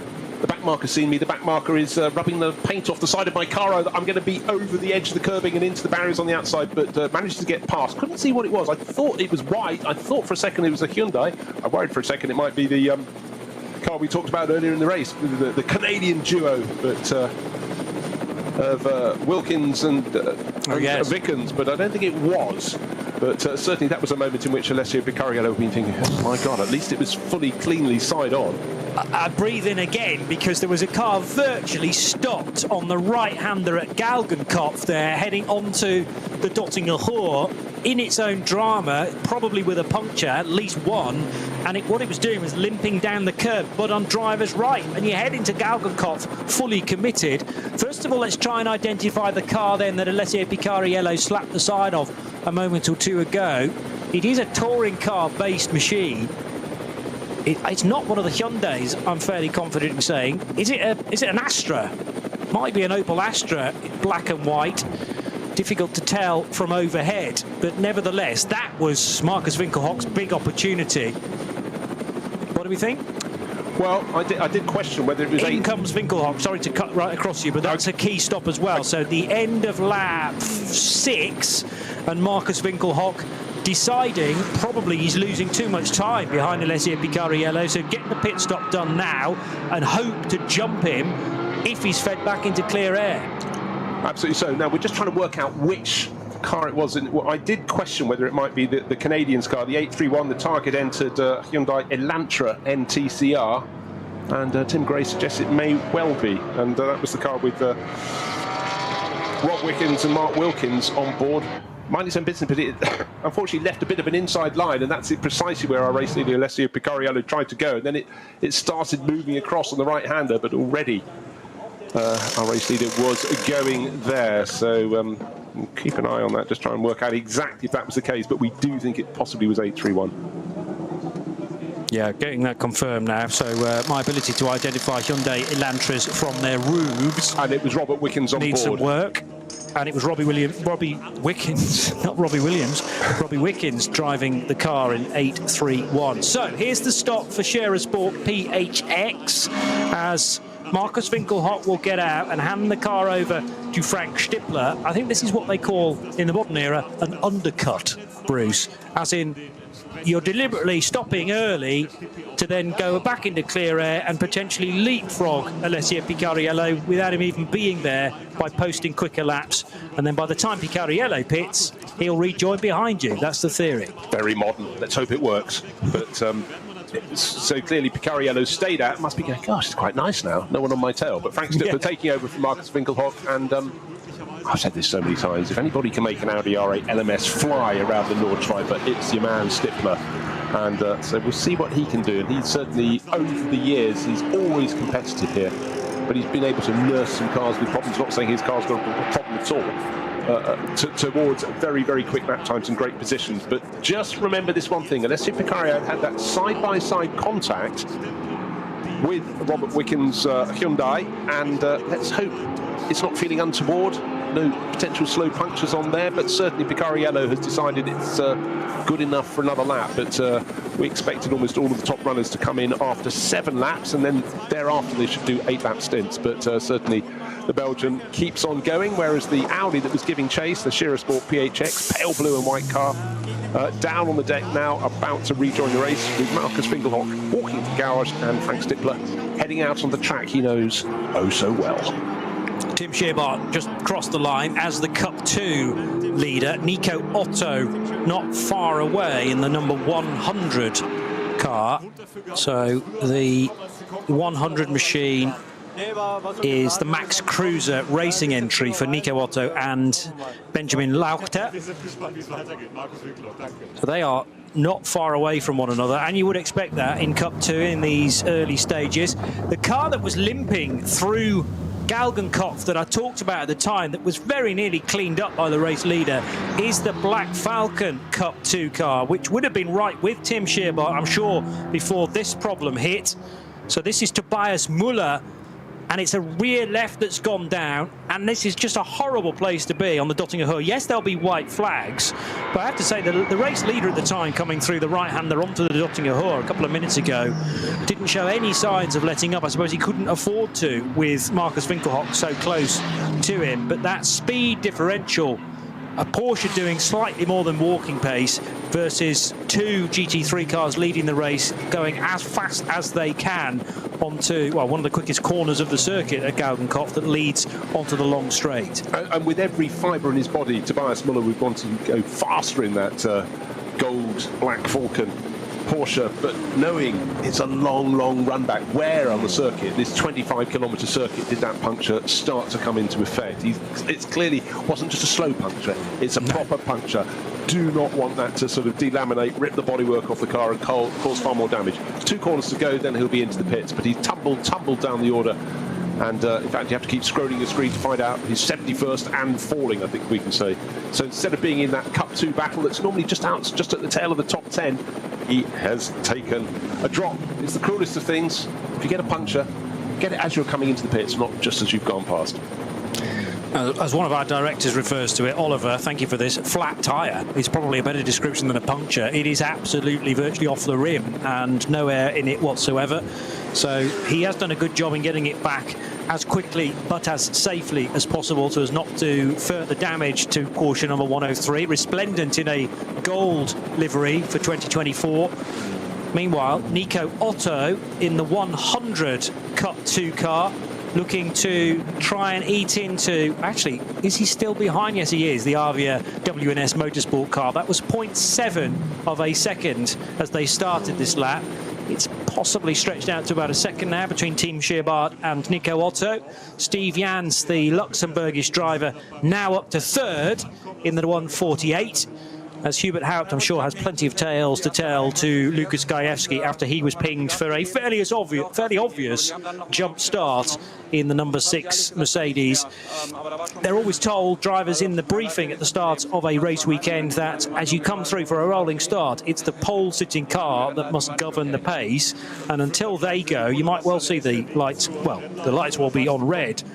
But until the lights go out and the race leader starts to pick up speed, you can't start to overtake. And quite clearly the 6 Mercedes rather did that in an uninvited fashion. One of the things that's always amusing, if you can see an interview but you can't hear it, is driver's body language. I was waiting to see, would there be a hint of a smile on Hubert Haupt's face, knowing no one can tell him off, he's the team owner, but yes, hold up my hand, I did it. And the glint was there. You know, Hubert's been racing for a very, very long time, sort of leapt from nowhere when he was young into DTM, but his empire has expanded and certainly hugely entrusted by Mercedes, but he'll have to take this one on the chin.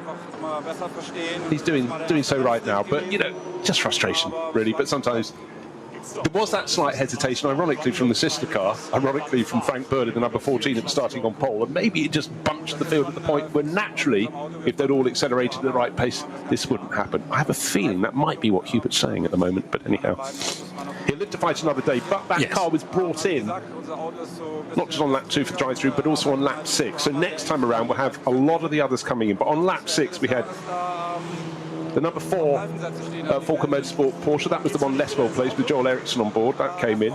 Number 6 Mercedes, as we've just mentioned, and of course number 16 the Audi from Scheersport PHX, and that was handed over from Marcus Winkelhock to young Frank Stippler to see what he can do, get some experience around the ring. And there were driver changes in the other 2 cars you mentioned too. So the number 4 Falcon Motorsport car is now being driven by Nico Menzel, and Dennis Fetzer taking charge of the number 6 Team Advan by HRT car. So Haupt out, Fetzer in. Now hearing about 2 further cars stationary in different places.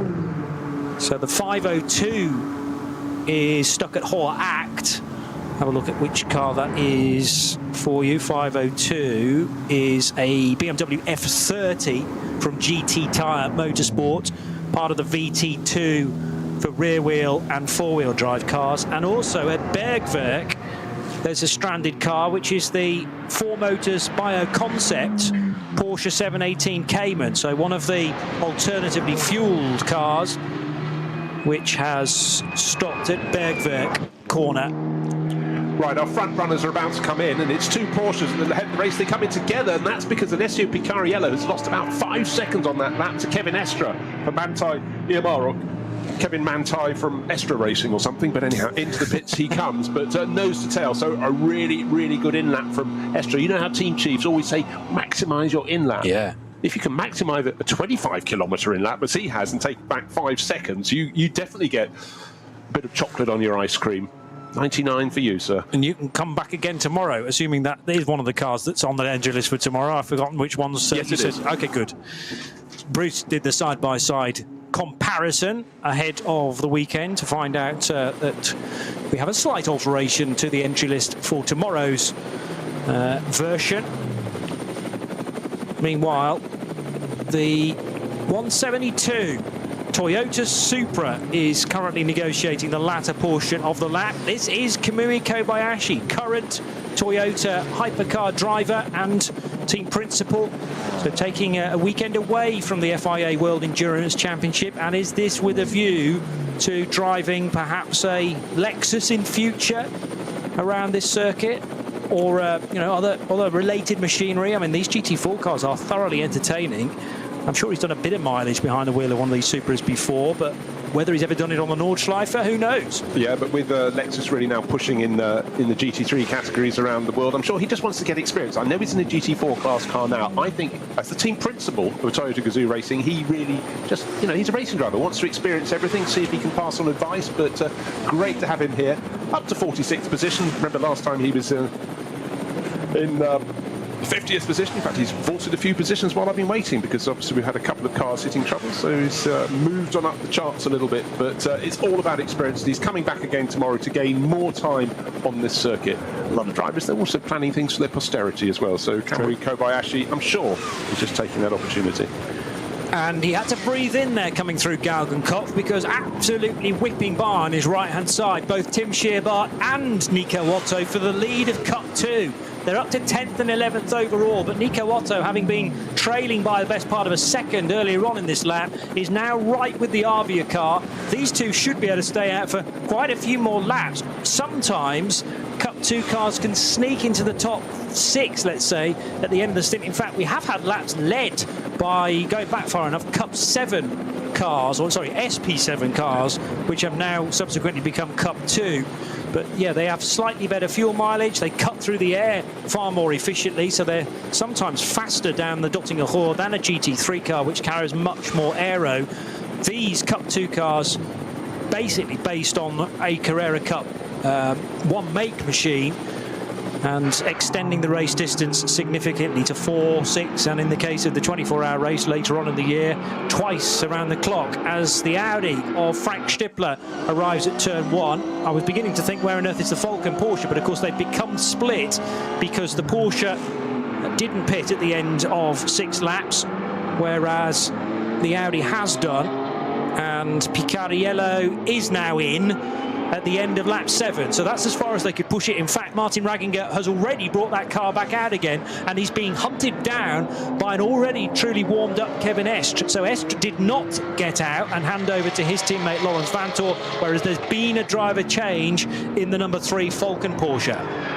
Yes, and don't get confused, how could they possibly put a driver in if it's just a tyre change, etc, etc, but of course they have a mandatory minimum time, so that's normally generous enough for, because you don't have a lot of mechanics working on the cars here to keep the cost down, and so on and so forth, but within that timing, Ragginger took over.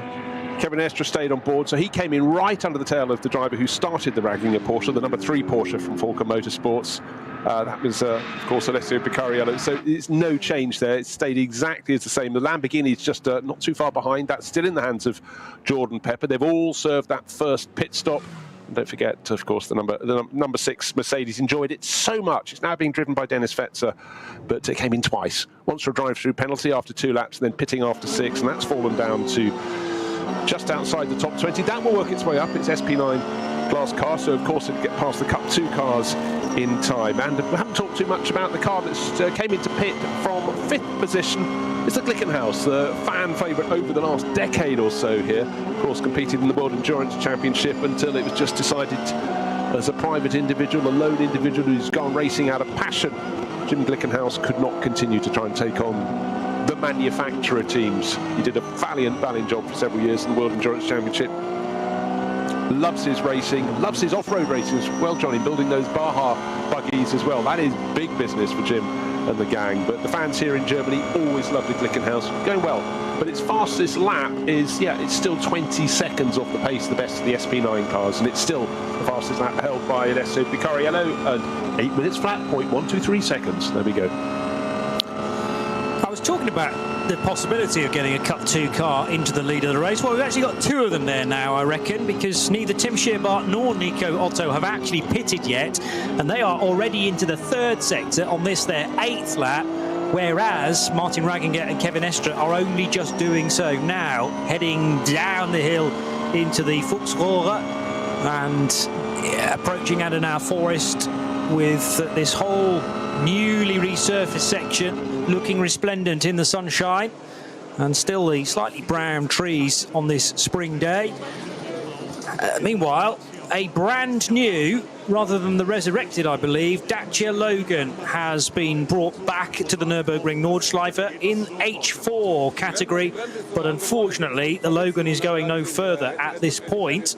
It's in the garage, and by the looks of things going to be there for a little while yet. Let's hope it's not an official retirement so far, but brought in a few moments ago. Lukas Gajewski just catching up now with one or two of its drivers, and I would assume, yes, it was Oliver Kreisser who brought the car in after it qualified in 112th position this morning. Yannick Lachmeyer is the other driver. They'll just be hoping that they can get the car to the finish line. The brakes are too hot on the car, we're hearing from Oliver Kreisser, so they are actually just changing the pads. Hopefully not the rotors as well, but just the brake pads changing, and then hopefully it can be sent back out again. Yeah, and Oliver was saying if you really squint, it looks like a TCR class car, but it doesn't. That's true. It looks as standard as you can imagine, running on its own in the H4 class. And the good news is, a little bit of push and shove. It's not the lightest car in the world. It will be going back out to the pit garage, across that sort of squeaky garage floor paint they have, and into the pit lane again. So always popular. This time is the sedan, the saloon model. That's going out to race. Let's hope they can carry on going. But the interview is still going on because Olivia Kreisser is obviously having a really good time. Glad to be back out, and it always gets acknowledged. Racing something unusual catches the eyes of these fans. Of course, they appreciate the Porsches, the Mercedes, the Lamborghinis, the Aston Martins at the front of the field, and the Audis as well. But always something different catches their eye, makes them smile. Here goes Nico Otto for the race lead in Cup 2. He got the hammer down slightly earlier than Tim Shearbart, and all over the grass. That's not going to get you any traction whatsoever. He had the road position, but the problem is he was driving on turf and weeds. And Tim Shearbart, in the more conventional racetrack, is able to retain the lead and actually open up about half a second gap now. Yes, accelerating on grass isn't always a given, but it was grass and dust. It was pulling away under his, let's think about this, left-hand tyres. Just couldn't get the traction, but it wasn't for want of trying. But of course, only a third of the way around the full Nordschleife, you know that there's not much width for the rest of it until you get to the Dottinger Hurt. So you really want to try and make your move. At the restart, didn't work, but it's very, very entertaining at the front of the field because the number 4 Porsche is now pushing very hard indeed. That's the Joel Eriksson car. Is it in the hands of Menzel now? I'm just trying to work out. Of course it is, because they changed over.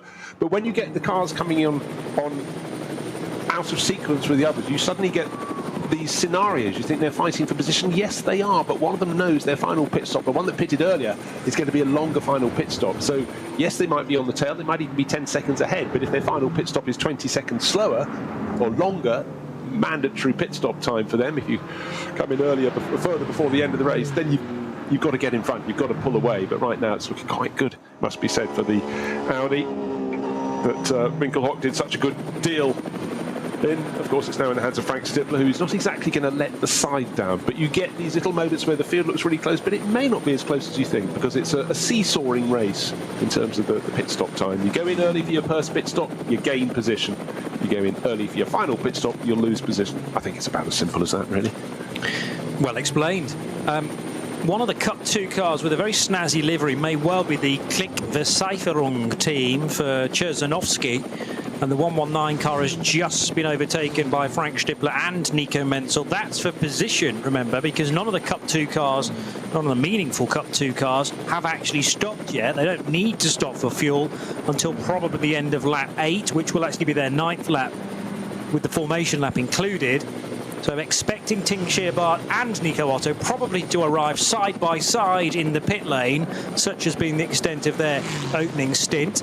They're also running ahead of the Equipe Vitesse Audi from SP9 AM, and it is that car that leads a fellow Audi R8, the Utah Racing SP9 AM entry, so number 50 ahead of number 8 in that subcategory within GT3. Still the order untangling itself on the timing screen, but Martin Ragginger is in the longest sector now of the 5 timed. Sometimes we get as many as 9 sectors timed around the Nordschleife. It appears to be only 5 this weekend, though, for a sort of standard NLS race, as they're now heading for Galgenkopf, and as the road will straighten up in front of Nico Menzel.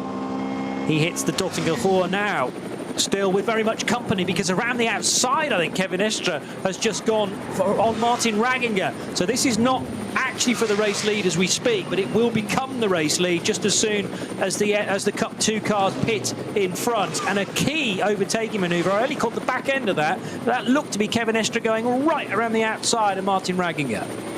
No particular corner, just Schwalben's front. You always want to get a good position coming onto the Dottingher. However, getting it too soon can count against you. As I said at the start of the race, Martin Ragginger gets straight in the slipstream of the Grello Porsche and pulls his Volker Motorsport car around the outside. But that was a brilliant move from Estre. Go where it's not expected. And just as you could just imagine, Ragginger was thinking, I'll just stay in front, make sure he doesn't get... Oh, no, not supposed to pass sort of before we've got to the straight. But anyhow, at least he's got it back. He's got his pride intact, and they will be assuming the lead of the race because those Cup 2 cars of Shearbart and Otto in that particular order, 120 ahead of 100, Shearbart ahead of Otto, peel off into the pits, 8 laps completed.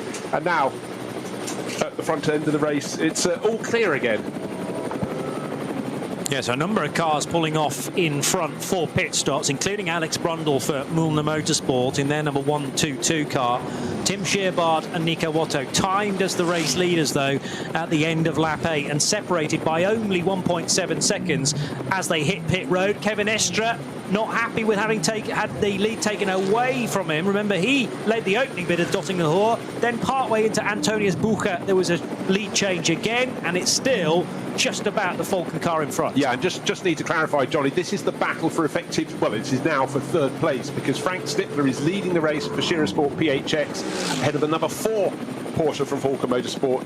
Hold on, how come they're ahead of these two? Because they made their first pit stop sooner. Yeah. And that first pit stop was about 20 seconds shorter. They're in front, so we've got these duos. The first two, Stippler from Menzel, separated by 9/10 of a second. It's a quarter of a second between third and fourth, but they are back by about 10 seconds. In fact, let's do the maths a bit better. About 10.5 seconds. Third and fourth, 10.5 seconds down on the first two. Which side of that was always going to be a big question mark as to which side they were going to go of the GT Motorsport BMW, and it was Ragginger who decided the left-hand side, but the back marker went precisely that side of the racetrack, and because Estre had a few extra seconds to make his decision, he said thank you very much, round the outside or the inside of the exit of the Vidal chicane, and takes third position. We don't joke about traffic giveth and taking awayeth. It's quite hard to say, isn't it? But it really, really does. Because at that point, you can just imagine Martin Ragginger running in third position was thinking, I just need to get onto the Nordschleife, get off the Grand Prix loop, onto the Nordschleife in front, and then Kevin Estre will have to work. And unfortunately, it was then presented to Estre on a plate. Meanwhile, as they say, at the front of the race, it's the other Falcon Motorsport Porsche that's doing the attacking this time. Instead of being the hunted, it's the hunter. And this one with Nico Menzel is right on the tail of Frank Stippler. Fairly clear line of sight. The Audi still leading the race, but it's down from 9/10 of a second to next to nothing. Maybe half a second, maybe slightly less. How will they work the traffic up ahead? Looks as though drawing breath, an Audi TCR car stays out of the way at the outside of the circuit, so that was good. It let the first two through, but wonderful battle. Spring, sunshine, dry circuit. But as we know, just around any corner, pretty much anything can happen. And don't forget, of course, we had the sister car with the side-by-side contact, Alessio Picariello being having a brush with Robert Wickens and Hyundai Elantra.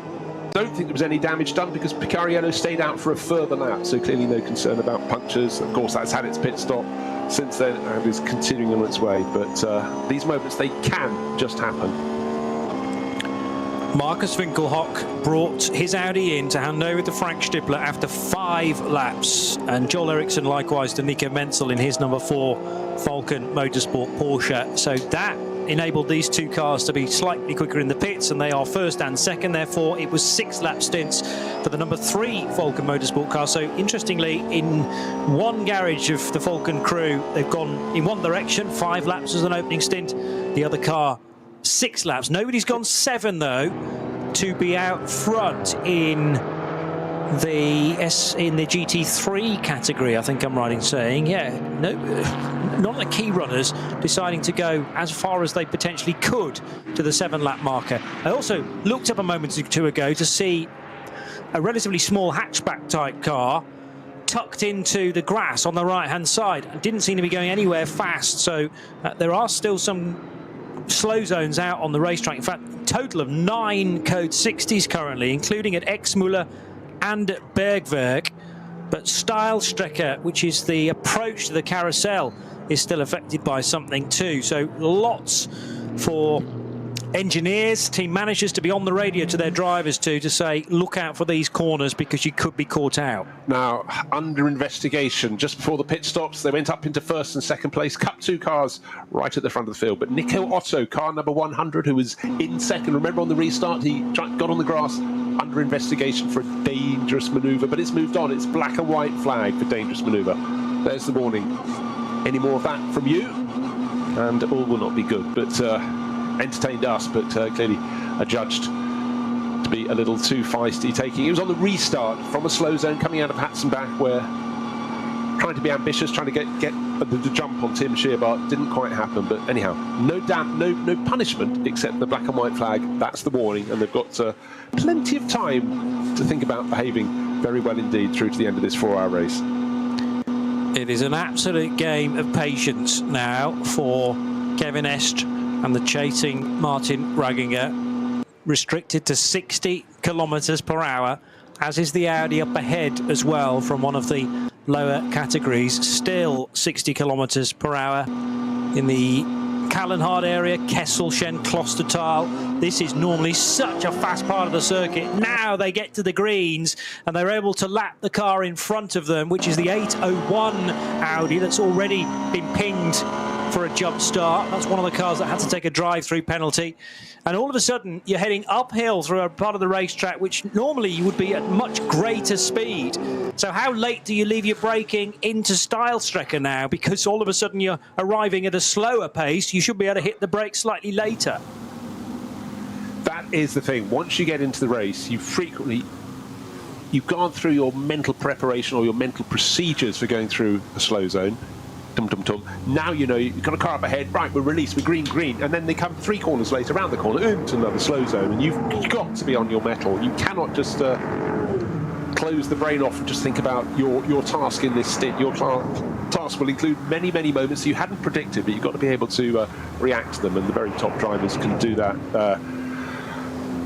with equanimity. Now, car stopped at stationary at Klostertal. This might be the one you were talking about, Johnny. 949.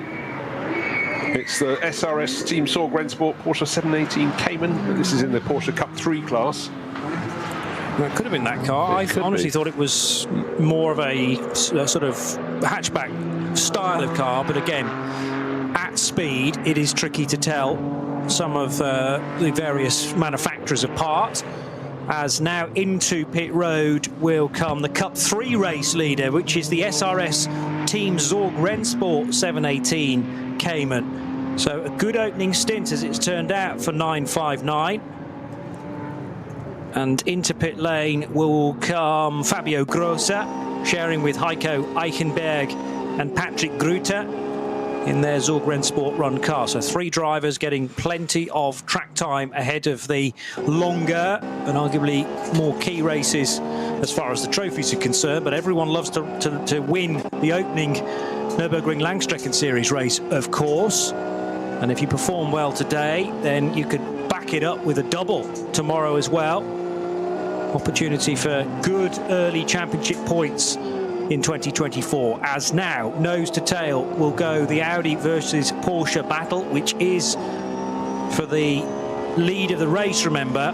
Frank Stippler and Nico Menzel still only displayed in 3rd and 4th, but they have managed to leapfrog the Cup 2 Porsches, who pitted at the end of lap 8, and there were driver changes in both of those, incidentally. So Tim Scherbart getting out and Daniel Blickel taking over there, and it's Benji Leuchter taking charge of the earlier driven number 100 Max Cruiser car of Nico Otto. So Otto out and Leuchter in, and I'm sure they're still only separated by a hair's breadth, as it has been for much of the opening stint.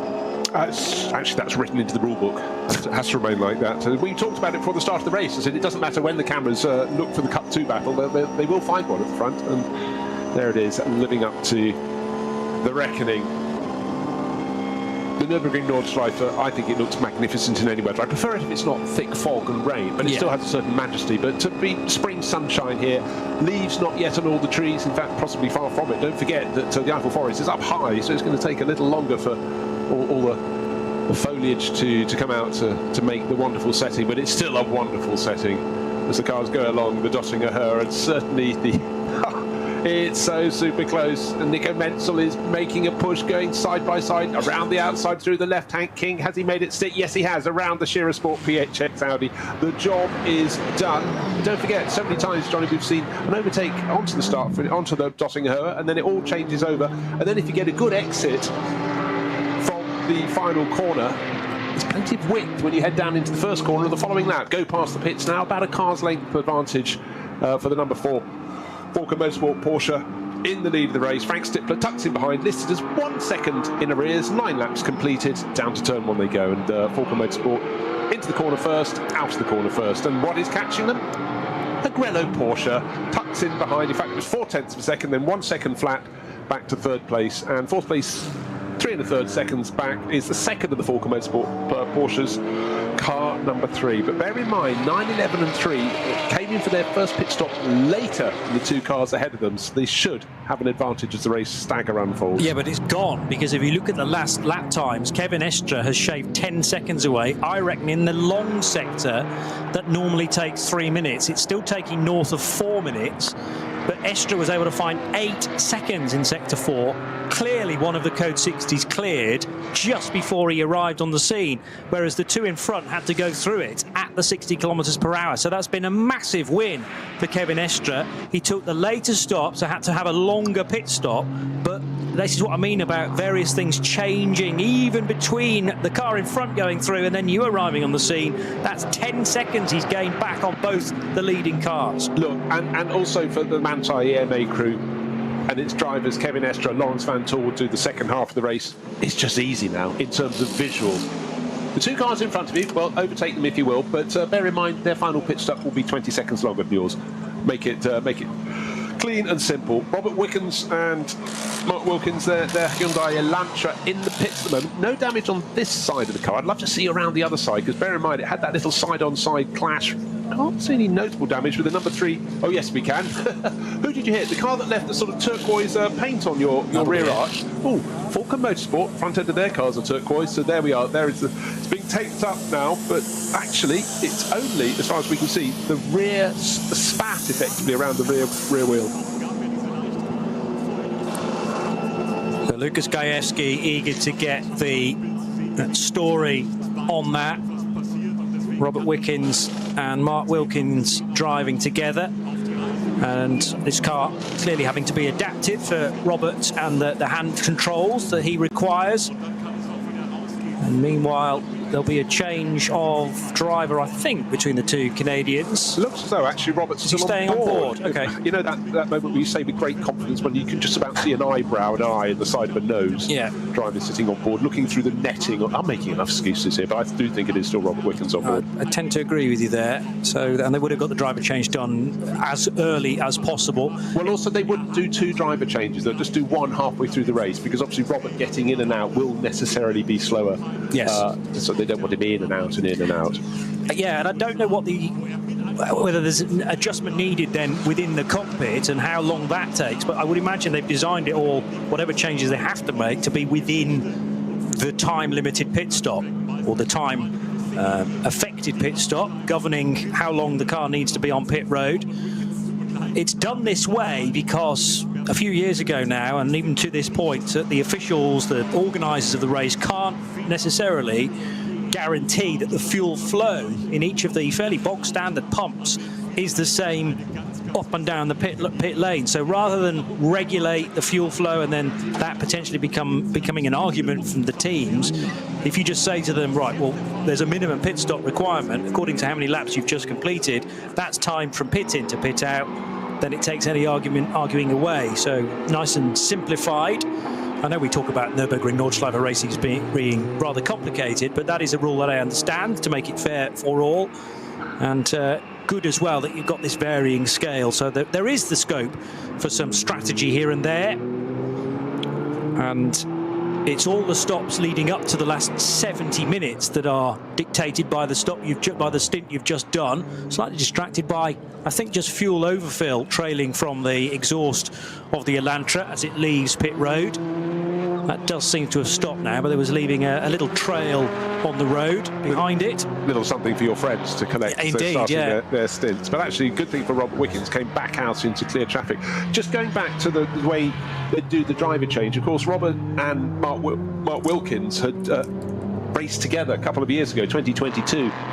They were teammates in the IMSA Michelin Pilot Challenge, came 6th that year. So they, as a pair, are accustomed to in and out of the car together. Every little bit helps, because he's got to be technical, clean and tidy, and almost from the moment his rehabilitation started, Robert Wickens was working on his fitness and getting his core strength back, and put up some incredible footage onto YouTube about the sort of odyssey it took, but the determination was there from the very, very moment. Loves his racing. It's just fantastic to have him back in the cockpit. He was such a promising driver. I watched him a lot in A1 GP when he came and raced those big single-seaters, but then he came back and just absolutely shone in DTM, when it was at a really fierce point in its time, and took 6 wins across a handful of years and was always a factor. And it's just great to have him here. And also for German fans who've seen a lot of him in DTM, he was always a favourite, because he's just such an affable guy. Some drivers are just, doesn't matter if they can't speak your language, and I dare say he picked some up as he went, but it was all about his personality. And he's just a lovely, lovely guy. So great to have him here. Really, really good addition. And obviously racing the Hyundai Elantra in the TCR class, he's not going to be pitching for victory in this race, but the victory in many ways is being out here on the Nordschleife in the spring sunshine, building towards, maybe in years to come, try and see if he can go and compete in the 24 hours of the Nürburgring. Because I do think as you go through your career, you then have a list of races you want to do, and clearly this would be one that would really tickle his fancy. Yeah, and we've talked a lot about the ring permit and the licenses required. Well, this is certainly gaining initial signatures for that, and I'm sure he's not necessarily going to stop at the Hyundai Elantra, but it's a great place to start, and very much a welcome to the race as well, but getting smashed from the side by the race leader. But meets the leader. Not like that. Yeah, no, indeed. Not intentional on either part, I'm sure, and thankfully both cars are still able to run, one with visible damage. I haven't actually caught the side of the left side of the Porsche of Picariello, now being driven by Martin Ragginger, but I'm sure it's got similar scuffage. I was slightly concerned on the lower part of the Grand Prix track that somebody had been off the road and left a lot of tyre smoke, but I think that's barbecue smoke in actual fact from the fans and the grandstands. Every time I see that, you just think, I don't want to see that. Fabulous day. Thought of a barbecue? Yes, please. No. When you're in the commentary booth, you have to eschew all things. Now, one of the cars that seemed to tumble down the order, you picked it up very early on, was Danny Sufi, the American driver. Must have had a problem of some sort in the Conrad Motorsport Lamborghini. Well, yeah, clearly the car's best lap is about a dozen seconds off the ultimate pace in terms of best laps, but a lot of it has been down in traffic. It's down in 63rd position. Wow.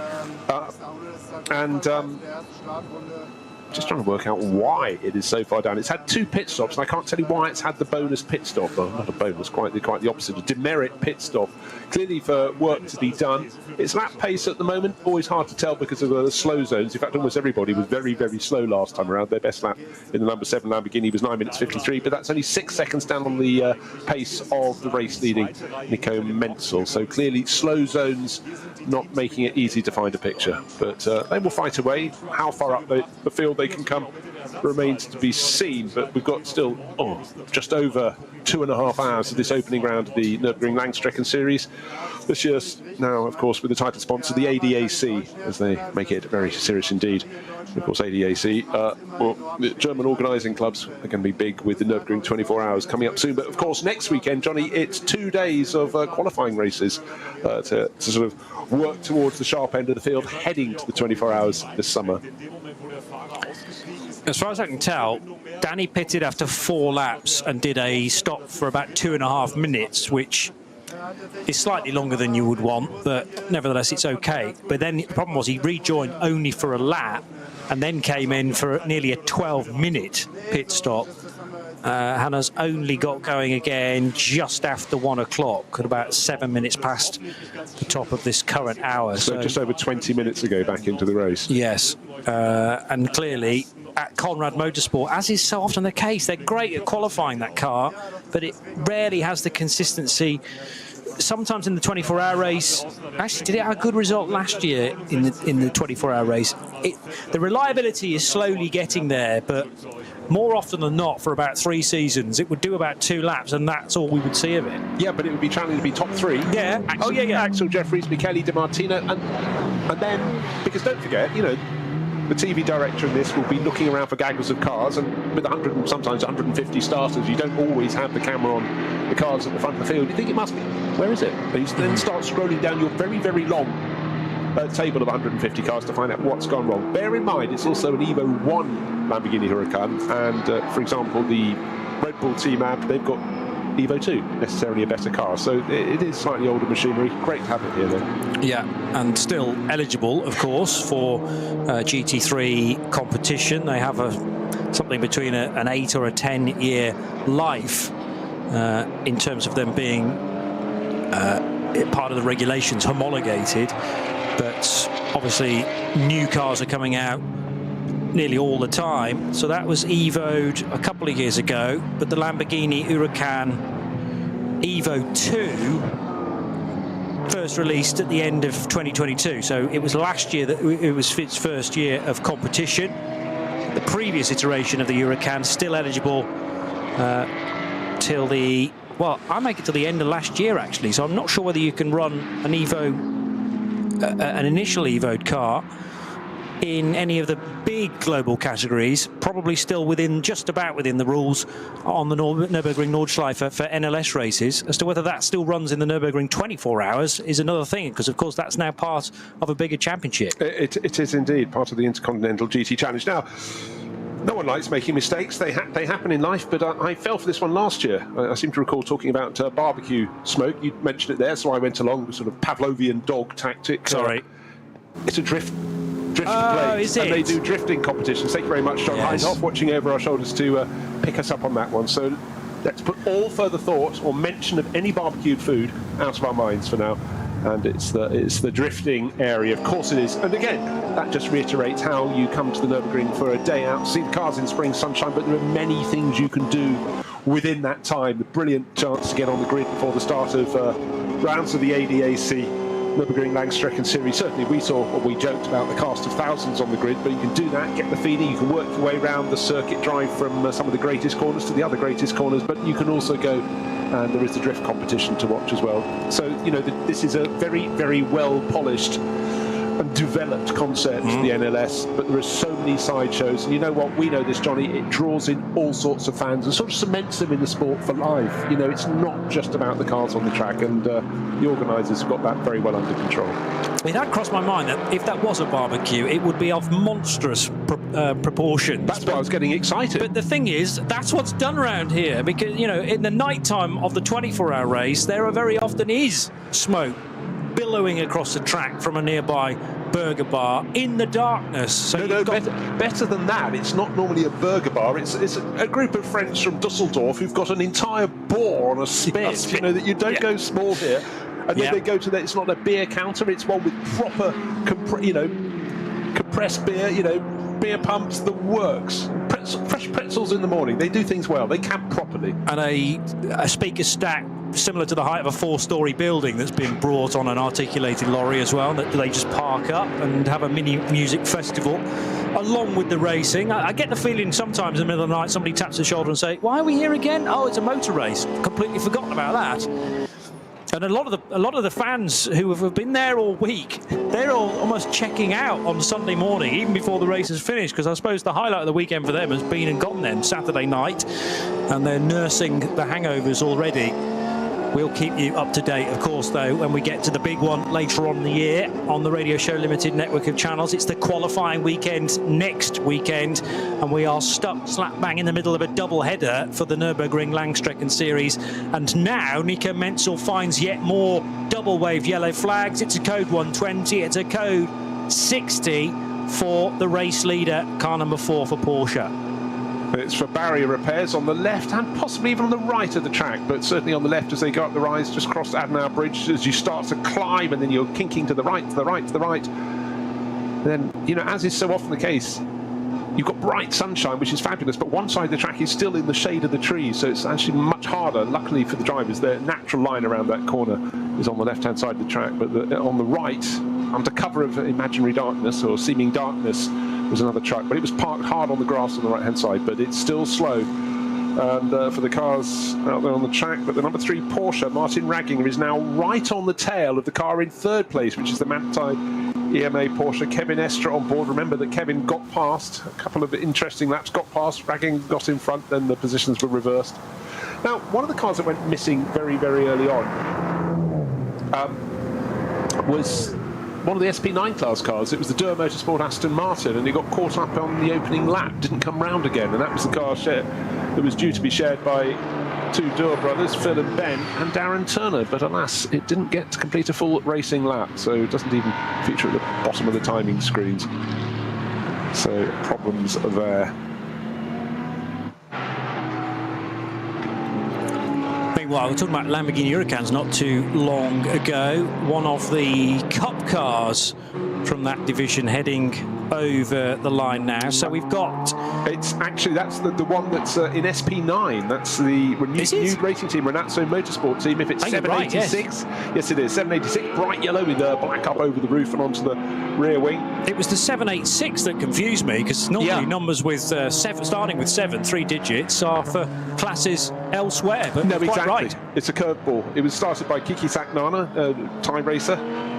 And I think it's probably Christopher Broy. I'm trying to see where that is in the overall running. It's down a little bit. It tumbled down. Yes, it is indeed Christoph Breuer. And 3rd driver is Dieter Schmidtmann. But running in, I've found it, I've lost it, 22nd position. I'm having a look and see what sort of pace it's lapping at. I know I've fallen for this trick many, many times. Now there is proper smoke across the track from the drift competition, and the yellow Lamborghini goes through that. That's on the Grand Prix loop. They're about to turn right, drop down the hill towards the Vidal chicane. Good to have another car in the top class, but Renazzo Motorsport team, new to me, so we'll see how they progress in this ultra-competitive level at the top of the pile here at the Nürburgring Nordschleife in the ADAC NLS, the Nürburgring Langstrecken Series, launched in sunshine, and Johnny, I haven't been able to say that for every year of the NLS. And the VLN, its predecessor, beforehand, so many times. Will the opening round happen? What have we got? Fog, can't fly the medical helicopters, can't start. We've got snow, lovely day in the snow in the mountains, but alas, we want to go racing. So there have been many a time where we've been poised, waiting, and then you get the message the race is not happening or it's going to be foreshortened. But today, here, starting 2024, we're smiling. The other issue with the visibility is that marshal posts need to see the next marshal post both down the track and before them too. So it's not just about medical helicopters being able to navigate as well, but just being able to see the next portion of the racetrack is can be so trying around this region. As now over the line, Aston Martin versus BMW. The BMW was very wayward indeed through Tiergarten. And that final jinking of left and right onto the main start-finish straight. In fact, that BMW number 150 is moving around on the road quite a bit, actually. It seems to be an incredibly potent car. The team Bilstein by Black Falcon entry. And this is for Steve Brown, for the man known simply by his social media handle, it would seem. So, at MG Charudin. Manuel Metzger, and member of the RSL Collective, and also, of course, key man in the sim racing world, Jimmy Broadbent is driving this car this weekend, the M4 GT4, and it's just crossed the line to begin another lap. Yeah, it certainly was being worked for position around the circuit. I didn't know if it just come out of the pit, because I'm just trying to get some heat into the tyres, but again, at least you've got the luxury of a width of circuit to go around here, and it's running, leading the SP8T class, 25th position overall, so that's very, very good indeed. And what's not to enjoy? Spring sunshine, dry track, plenty of competition. Talking of competition, Grello's on the move. The Manti EMA Porsche is now right under the rear wing of Frank Stippler. This is the battle for second place. The number 16 Sport PHX Audi holds on for now, and in the background is Martin Ragginger. He's about 3 seconds further back in 4th, but up front, and it's going to be probably about 6 seconds clear, is Nico Menzel. It really is a very, very good day for Falcon Motorsport.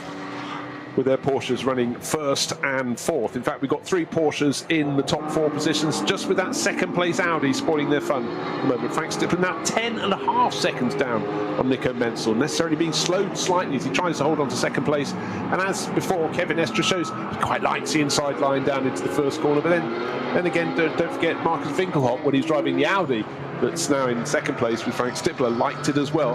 And he also got warned for a little bit of push and shove as well. So again, we quite enjoy watching that, but it's certainly very close. Second, third and fourth now nose to tail as they go through the Mercedes arena.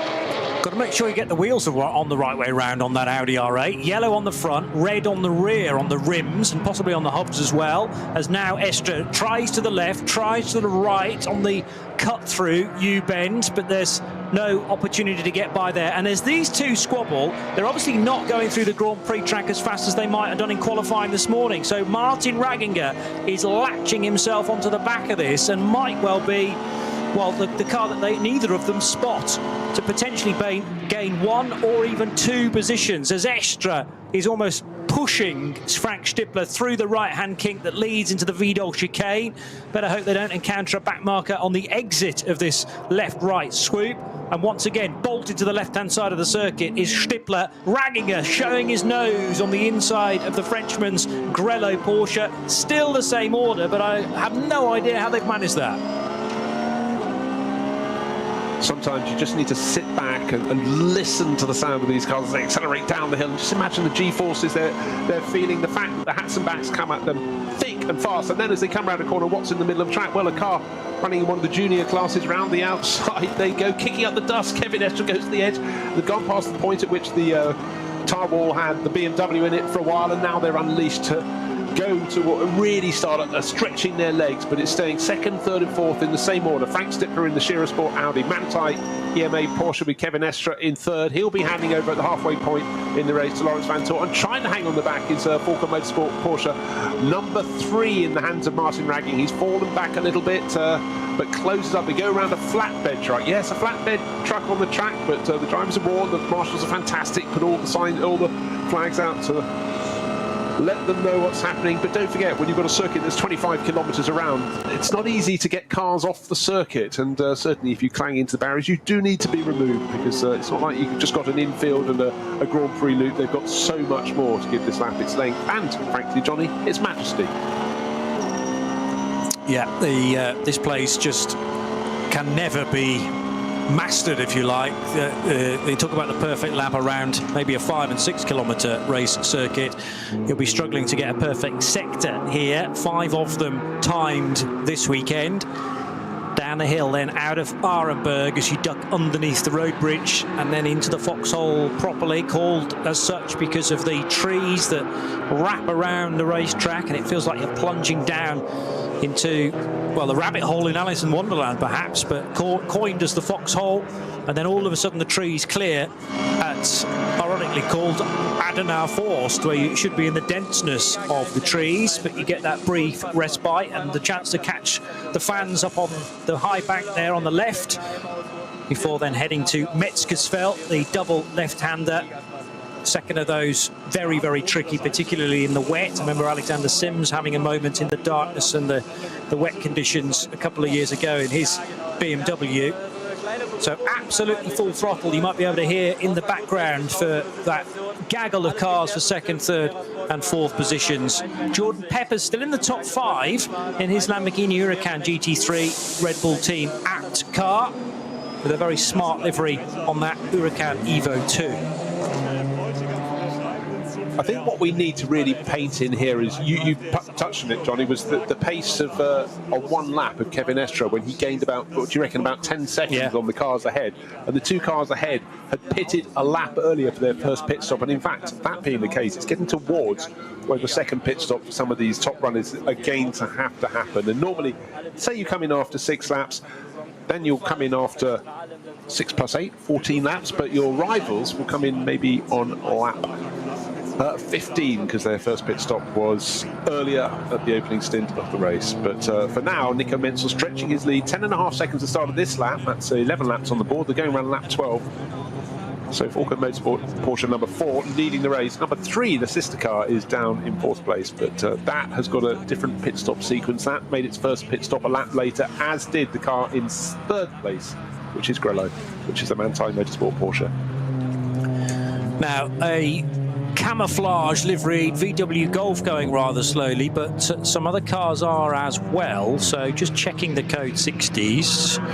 There doesn't appear to be anything on the Grand Prix track, so I think it's 2 cars with similar problems, not abiding by a code 60 that's in place on the Grand Prix track, but instead suffering from punctures. Now this is the place to suffer a puncture on the Grand Prix track, because at least then, it's more severe actually I think for the BMW in question, but at least then you can hope to limp back to the pit lane. You don't have to do a full lap, you can nip in via the back door into pit road at the very end of the Grand Prix circuit. But I don't think the 700 BMW is going to make it even that far.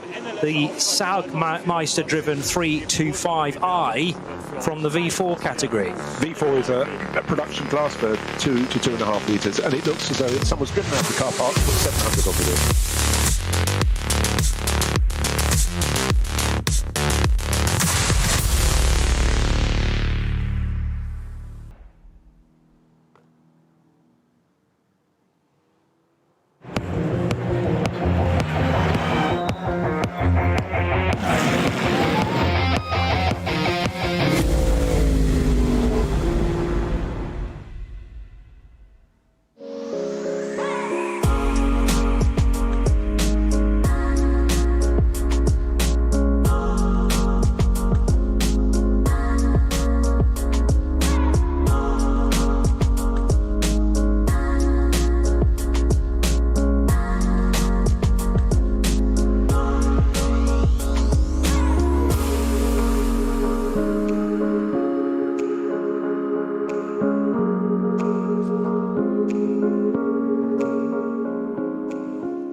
Liebe Fans, besucht unsere Social-Media-Kanäle auf Facebook, Instagram, YouTube, Twitter und TikTok. Willkommen bei der NLS.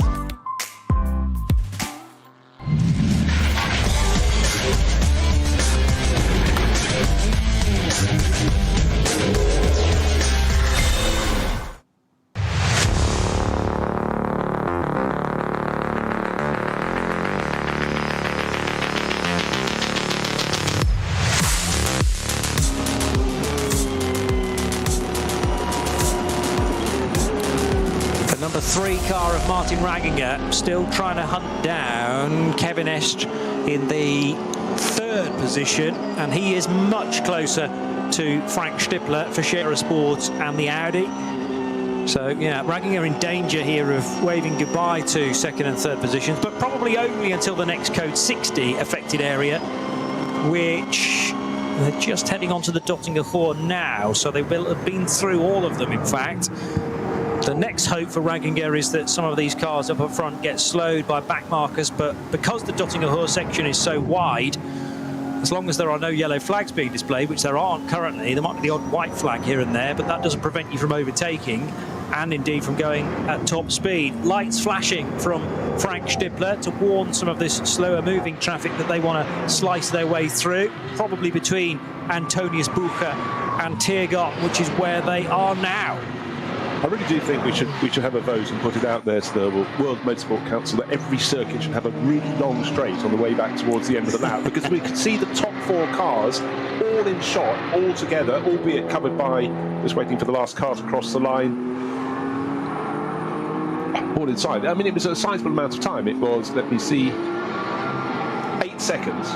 But the advantage for Nico Menzel in the lead of the race has come down by about 5 seconds on that lap. That's why they were all in shot. But even if it had stayed as it was, where the gap was about 12 seconds, 1st through to 4th place, we'd have still had them all in shot. But anyhow, there we have it. But the closest margin between smallest margin between any of those top 4 runners is between 2nd and 3rd. It's still Frank Stippler holding down 2nd place in the Scherer Sport PHX Audi.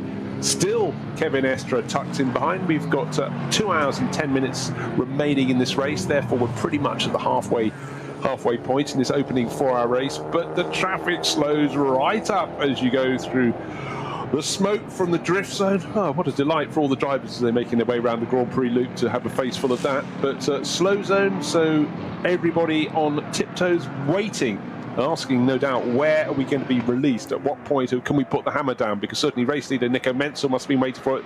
They're out of the slow zone now accelerating down the slope towards the Vidal chicane, where the track sort of flips up a little bit to the right and certainly up a short incline, then over the curbs.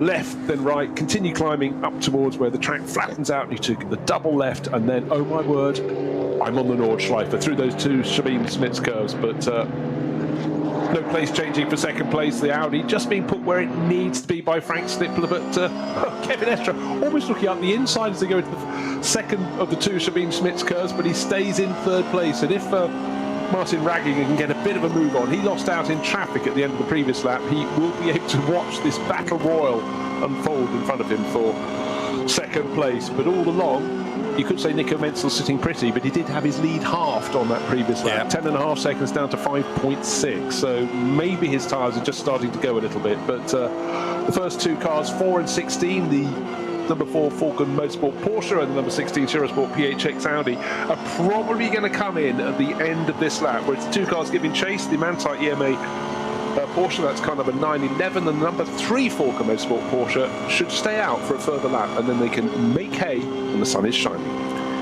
Difficult to tell where that 5 seconds was made up, whether it is just on pure pace, as you suggest, tyre wear, or whether there was a small section of code 60 which again cleared in time for Frank Stippler to find his way through, but there wasn't much of a gap for that to happen. 10 seconds, which has now been halved, as you mentioned.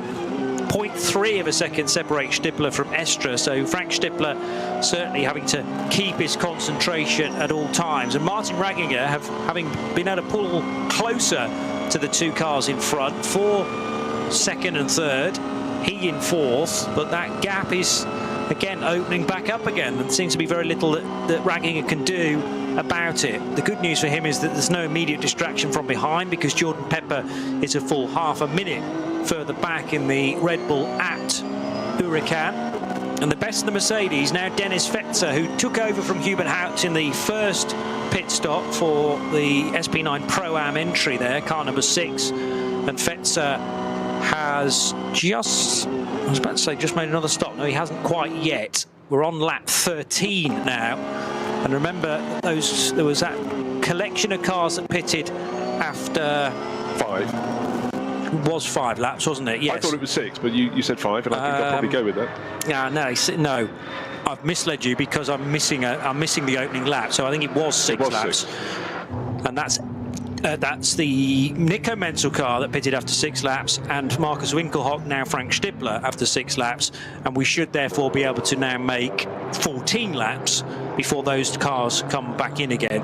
So you can also convert the 911 Manthey opening stint to a 7-lap stint. I'm basically a lap behind for all of them, and yes, apologies for that. I redid my notes, but then I reread my notes. Change the 5s to a 6 and change the 6 to a 7, and we should be okay. Yeah, but what you'd really need to know in this 4-car lead battle effectively is the cars that are running first and second will be pitting a lap before the two that are giving chase. So that should put the 911 back into the lead of the race for Kevin Estre and Martin Ragginger, and the number 3 Porsche from Falcon Motorsport up into second place. Now, of course, when we get to their final pit stop, they'll also be making them a lap after their rivals, number 4 and 16, the Cherosport Audi and the other Falcon Motorsport car, and that will have an effect in that their final pit stop will be shorter. We'll get to that later, but anyhow, I would say at the moment it's advantage the 911 Porsche from Manthey Motorsport and the number 3 Porsche from Falcon Motorsport. So it's looking very good for Porsche today. 3 of the top 4 runners. Lamborghini for Jordan Pepper, some distance back, about another almost half a minute back in 5th place, best of the Lamborghinis. And Mercedes, the fact we've only got one in 6th place shows the problem, because that one had to serve a drive-through penalty. That's why the number 6 car is down there after the jump start. And the sister car, number 14, is down in 8th place, but that was slowed with an extra pit stop with a slow puncture. So really Mercedes guns were spiked. And between them, in 7th, is Dumoulin, car number 17. That's this Pro Sport Racing Aston Martin. So for Maxime Dumoulin, going there or thereabouts, but for Aston fans, I'm sure they'd like to see their cars a little closer to the very front of the field. Much better for Emir Asari in the Max Cruiser Racing VW Golf Mark 7. Very easy to lose this car in the landscape because it's painted in or wrapped in that traditional camouflage livery where new cars are turned out, and you know, the designers don't want viewers to see their lines as such. I think I know a Golf Mark 7 fairly well these days, but nevertheless they want it to be under wraps, if you pardon the pun. And that car, which not too long ago was suffering from a puncture, is back to full speed now, car 10. But in a sort of funny way, that's now a traditional Nürburgring livery, because so many prototypes are driven around, or cars about to be launched are driven around this circuit endlessly as the manufacturers test their capabilities. It's hard to overestimate just how many cars are driven around here as the manufacturers try and sort them out. You know, not so long ago, only a handful were, but now it's just de rigueur. And certainly the Japanese manufacturers aren't shy in coming over here as well. They've got plenty of brilliant circuits over there, but nothing provides the challenge of the Nordschleife. And it is also the fact the weather can be challenging too, so that's definitely part of the mix when you're trying to develop a car to the very, very highest level. Right, we're waiting to see who's going to twitch, who's going to come in next time around and start that second run of pit stops. Sven Market in his number 650 BMW 240i, just heading through the Mercedes arena and down towards the cut-through section, leading 240i's indeed, so 42nd overall, but this is the best of those. And it's normally a very well subscribed category. We reckon 24 classes in action this weekend, and of the 240i's, I reckon there's 12 cars, and they've had differing amounts of luck so far. This is the best of them at just shy of half distance.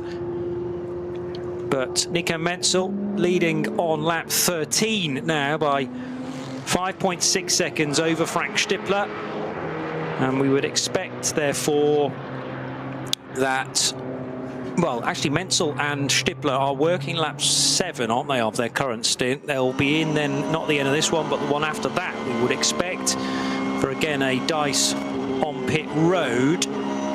Top 2 pitting on the same lap, then the next 3 cars, i.e. Manthey Falcon, the other car, number 3, and the Red Bull Lamborghini, all pitting after 7 laps, so they can go another 2 and a bit.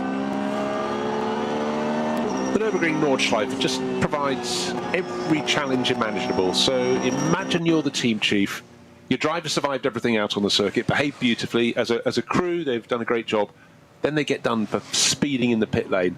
Makes you furious. One thing that makes you even more furious, perhaps, is if you fall below your minimum pit stop time. And unfortunately, car 117 has done just that. That's Halder Motorsport running the Porsche Cup 2 class, so they will get a stop and go penalty. You just think about all that work. In fact, it's a stop and go plus 19 seconds.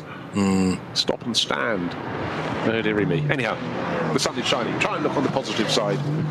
You can do it all over again, apart from the problem with the pit stop. Don't do that again. Yeah, do all the fast bits again, carbon copy those, and then remove the mistake or the error that caused the penalty. Easier said than done. As away in the background, the Bilstein BMW darts its way into the pits. It is for driver known as their social media handle, in fact. So MG Charadin in. Leader. Michael to his mother. Okay, thank you. And leader of the SP8T class. Got up to 26th overall just before that pit stop. Or Mick Kyle, actually, if I look at my notes properly. I was expecting our race leader to dive into the pits, which would be the number 4 Porsche, but Nico Menzel has done no such thing, so he's going to take it out to 14 laps duration. So a 6-lap stint followed by an 8-lap stint, which is what we commented on a short while ago. I just didn't know if they're going to do a 7, but obviously on a day like this, on dry track conditions, you should be getting 8 laps out of each of the stints. But they did that short first stint of 6 laps, as did the Scherer Sport PHX Audi, car number 16. But next time around, they should come in, and the time after that should be when Kevin Estra in the Manthey EMA Porsche, the bright green and yellow, the Grello liveried car, that can go a lap further, and can the second of the Falco Motorsport Porsches, that's car number 3, which is just staying a little distance, nearly 4 seconds off their tail in 4th place overall. There was a moment in traffic and with slow zones that the number 3 Porsche got up onto the tail of the Manthey Porsche, but as I said, 4 seconds in arrears now, falling away very slightly indeed. And we saw a couple of cars limping in, and certainly on the Grand Prix loop there's a safety vehicle following a pickup truck that's basically putting quick dry down, a sort of bright orange dust that goes down, and the dust gets kicked up, but that's to dry up whatever was dropped, and certainly there was a fair bit of lubrication. We had those 2 cars limping around the Grand Prix loop, and so better safe than sorry, so that's being tidied up as that goes through the Mercedes arena. So still got a fair bit of the Grand Prix loop to tuck it up and clear up the track. But there was also a concern for a very short period when Robert Wickens rejoined in his Elantra and it was trailing fluid. I thought it was fuel, maybe just a very slight leak or overfill coming out of the rear of the car, and it was in that sort of area of the track. So maybe there's been various problems there that they're hoping to deal with in one fell swoop. I'll tell you what, the amount of fuel liquid that was coming out of the back of Wickens' car through the first right and then the left, if that was oil, that car would not still be running. Because the amount that was coming out, that it was a visual sort of spray rather than a sort of invisible dribble. No, I think it was fuel, but again, that's not going to help the outside line through the Mercedes arena. Very hard charging into Arenberg now for Martin Ragginger. He's got, I was about to say, a clear road in front of him. Partway round Arenberg, that was true, but then into the foxhole, various cars come into vision. The one he's still trying to hang on to the coattails of is the Day-Glow yellow, green and yellow, Kevin Estre driven Porsche, which is becoming a slightly smaller speck on the horizon with every turn of the wheel. He's still got visuals on it just about, but it's disappearing into the distance now at Metzgersfeld, and they're heading into Kallenhard in a moment or two as well, which is the right-hander following this double left, which is where Martin Ragginger is arriving, providing a brilliant viewpoint though on that fight up ahead between Frank Stippler and Kevin Estre. Stippler having to keep the elbows out and use every bit of the width of this Nürburgring Nordschleife racetrack to keep the rapid Frenchman behind. Alessio Picariello looking very cool, calm and collected. It's been a fair while, I suppose, since he was at the wheel of the number 4 Porsche. About an hour or so ago he would have stepped out, because we're at 2:01 now and officially halfway through this first race of the season. Gosh, there we have it. So for Alessio, he'll be very busy. He'll be back here next weekend for the qualifying races, and then following one he'll be opening the Fanatec GT World Challenge Asia. He's racing with last year's champion Anthony Liu, who's crossed over to Absolute Racing. If you've ever been watching racing in the Far East, Absolute started about 2010, I think. They've grown and grown and grown. They run all sorts of manufacturers. They're based at Sepang and Shanghai. It's a whole new industry out there that you just have such a cosmopolitan group of people doing their business. But for Alessio, he actually took his racing career out to the Far East, had several years over here trying to make it work as a single-seater driver, and sort of maybe it was the last roll of the dice, went out and raced in Formula Masters in China. And not he's done quite well, because certainly Porsche like him an awful lot indeed, and have him in all sorts of cars, all sorts of places around the planet. So, you know, some drivers take an unusual route in their career.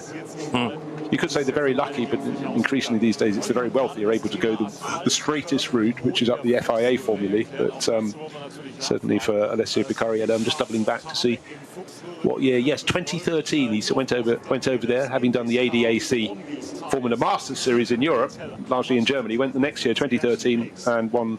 Sorry, 2013 he won the ADAC Masters Championship.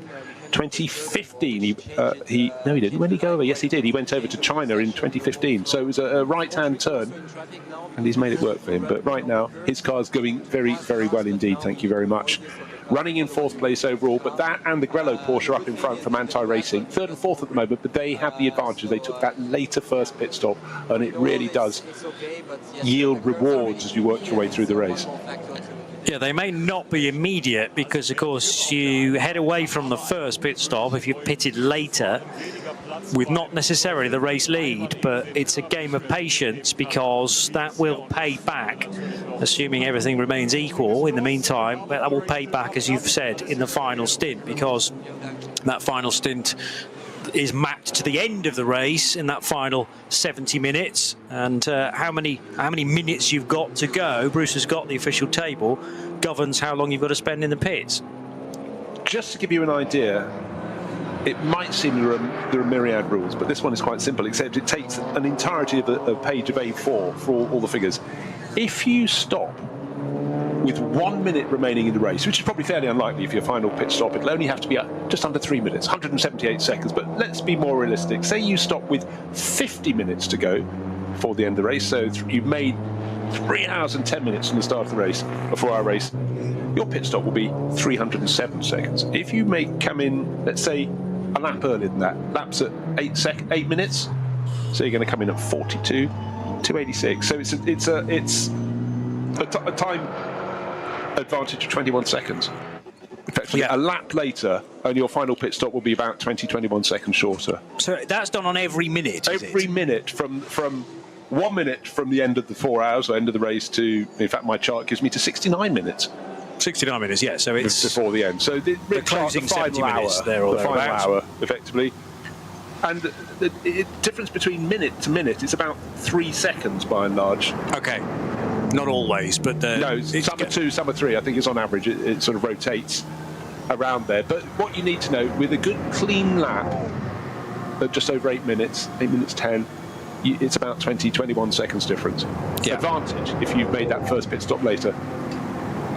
Slow intervention vehicle, well, obviously, because they don't go that fast, funnily enough, down the Dottinger Hoor, trying to stay as far to the right as possible. I think already having dealt with an incident and now trying to get back to where that vehicle is normally parked during the race, as both the second and the third place cars will come in together. The race leader, I reckon, is pitted on this lap as well. So we possibly were not expecting them all in. Wasn't at the end expecting of the that Manthey car. I was expecting the first two, 4 and 16. So they've come in after another eight laps, which would make it 14 laps on the board. But also to have the number 911 in as well. That means into the lead of the race would go Martin Ragginger in the number 3 Porsche. Now, I don't know if he's going to do 2 stints in a row, because not long ago we saw his teammate sitting there looking cool and calm, but doing an interview, which was an SEO Picariello, so he could have time, because don't forget he's got 8 minutes, or 8 minutes and change, or if there's a slow zone, 9 minutes around the lap. Let's see, the last laps were 8:12, 8:13. Yeah, so he's got plenty of time, but I think they might keep ragging him in for do stints 2 and 3, with Picariello to lead the first stint and the final one. Nothing against Martin Ragginger, but I would think they will favour Picariello to do the opening and the final stints, as they are the sort of most important. I'm sure we're only talking about the odd 100th of a second here and there, but on average times, if Picariello can be more consistent, then they'd sooner him to be in at the end with the potential to win the race. And also to make up for any code 60s that might be creeping in. So let's keep Ragginger in the car until we learn any different. But there's definitely a driver change in the sister Falcon Motorsports car, with Menzel out and Ericsson back in again. The way Manthey seem to be running it then is that they're just going to do 7 laps throughout, which is another way of, we've seen that done from teams previously too. If it's a 28-lap race, then that's fine, 4 lots of 7. Yeah, well, you look at Manthey's record across the year, and they clearly know what they're doing quite well around here. But for Falcon Motorsport, it made absolute sense. The cars were separated by a lap for the first round of pit stops, and will be again this time around. Jordan Pepper, did we mention, is also coming on this lap. I hadn't quite got him into my little notebook of pit stops. And a third pit stop for the number 6 Mercedes as well. Don't forget, they had to come in for a drive-through after lap 2. Then they did 4 laps to their first proper pit stop, then 8 laps to the second one. But the outrider in that is the number 3 Falcon Motorsport Porsche. Moved into the lead of the race. It was 4th in the hands of Martin Ragginger. It will go into the lead, but next time around that will be calling to what will maybe be quite a quiet pit lane. New set of Falcon tyres on board, and just to increase the challenge, as the Falcon tyre brand uses the races in the NLS to develop their rubber towards their road range as well, also making performance tyres, but to make it difficult for themselves, or in fact more of a challenge. A couple of years ago they ran a Porsche and a BMW M6 as well. That's true. In the SP9 class, so they could develop for 2 different manufacturers. And right now, Grello back onto the track. I presume it'll flip over from Kevin Estrick. He's been very kind. He's letting his teammate Lawrence Van Tor have a go in the second half of the race. And certainly Kevin was busy every single lap of that, but they've got the jump on some of those around them, as it should be, because Joel Eriksson back out onto the track. He came in, remember, it was about just under 6 seconds clear of the best of the rest. The Scherer Sport Audi back in the hands of Marcus Winkelhock, and then tucked in behind is Lawrence Vanthoor. They're still in the top 4, but the order's been shuffled because that number 3 Falcon Motorsport Porsche did not pit, but it should be next time around. And we wait to see whether there is a driver change. I suppose Picariello has had all of this time to get the race suit back on again, and Ragginger not yet through the third sector of this, his 15th lap. Frank Meyer has just gone on a very quick one for the Glickenhaus. That's its best lap of the race so far. Remember, not running as a GT3 car, but instead SPX. So rather than SP9, where the GT3s slot in, and in 3 different subcategories, Pro, Pro-Am and Am, then SPX is where that one can be found, and that is the only SPX car in today's race. The Glickenhaus SCG 004C, to give it its full name. And Frankmeyer has just done an 8:16.1, which is decent considering we've still got yellow flags at Hohenrhein right at the end of the lap, but otherwise the code 60s have all been lifted now. And around the outside of one of the slower hatchback cars goes former race leader Joel Eriksson. Remember, it's Ragginger who should now lead the race, and depending on how they slotted in, it does appear that the Lamborghini got the best stop there. Now, of course, the Porsche of Estra could spend less time in the pits because it had only done a 7-lap stint, and of course Pepper as well. So Jordan Pepper, Kevin Estra doing 7 laps can spend less time on the pit lane than Nico Menzel / Joel Eriksson and Frank Stippler, now Marcus Winkelhock, did. So that will swing the pendulum again back in the direction of those cars that have just completed 7 laps. Okay, I think really Manthey Racing, we're bottled up behind the Scherer Sport Audi. We could stay out and hope we don't have a slow zone on the lap. We're due to come in a lap later, but you know, you got sort of basically free middle pit stops, no strictures on them, and so yeah, less fuel goes into that car because it didn't require it. Had an extra lap's worth in, and I think that would be a big difference. Right, I sometimes set little challenges. See what happens when someone takes over a car down in 13th place. The car that started on pole position, Frank Bird has been running it. Danny Juncadella has taken over, and the best lap for that car so far is 8 minutes 11. I just want to see how low the Flying Spaniard can get that down to, because I think that car is capable of getting down, given a clear lap, to the pace of the very quickest cars. Why not in his hands? So let's see if he can shave a mere 10 seconds off that and get to a competitive time. In fact, the fastest lap is still 8 minutes 0.123 seconds, still set by the number 3 Porsche from Falcon Motorsport. That was Alessio Picariello on about, what, lap 3, lap 2? Lap 3, I think it was, this time around. Also noting that the third of the Lamborghini Huracans is going rather well now in the hands of Christoph Breuer. So Danny Kubasic and Sak Nana are the drivers in the Renazzo Motorsport Team Evo 2. As perhaps somebody getting a late call there to head to the front of the garage with the car imminently expected in pit lane.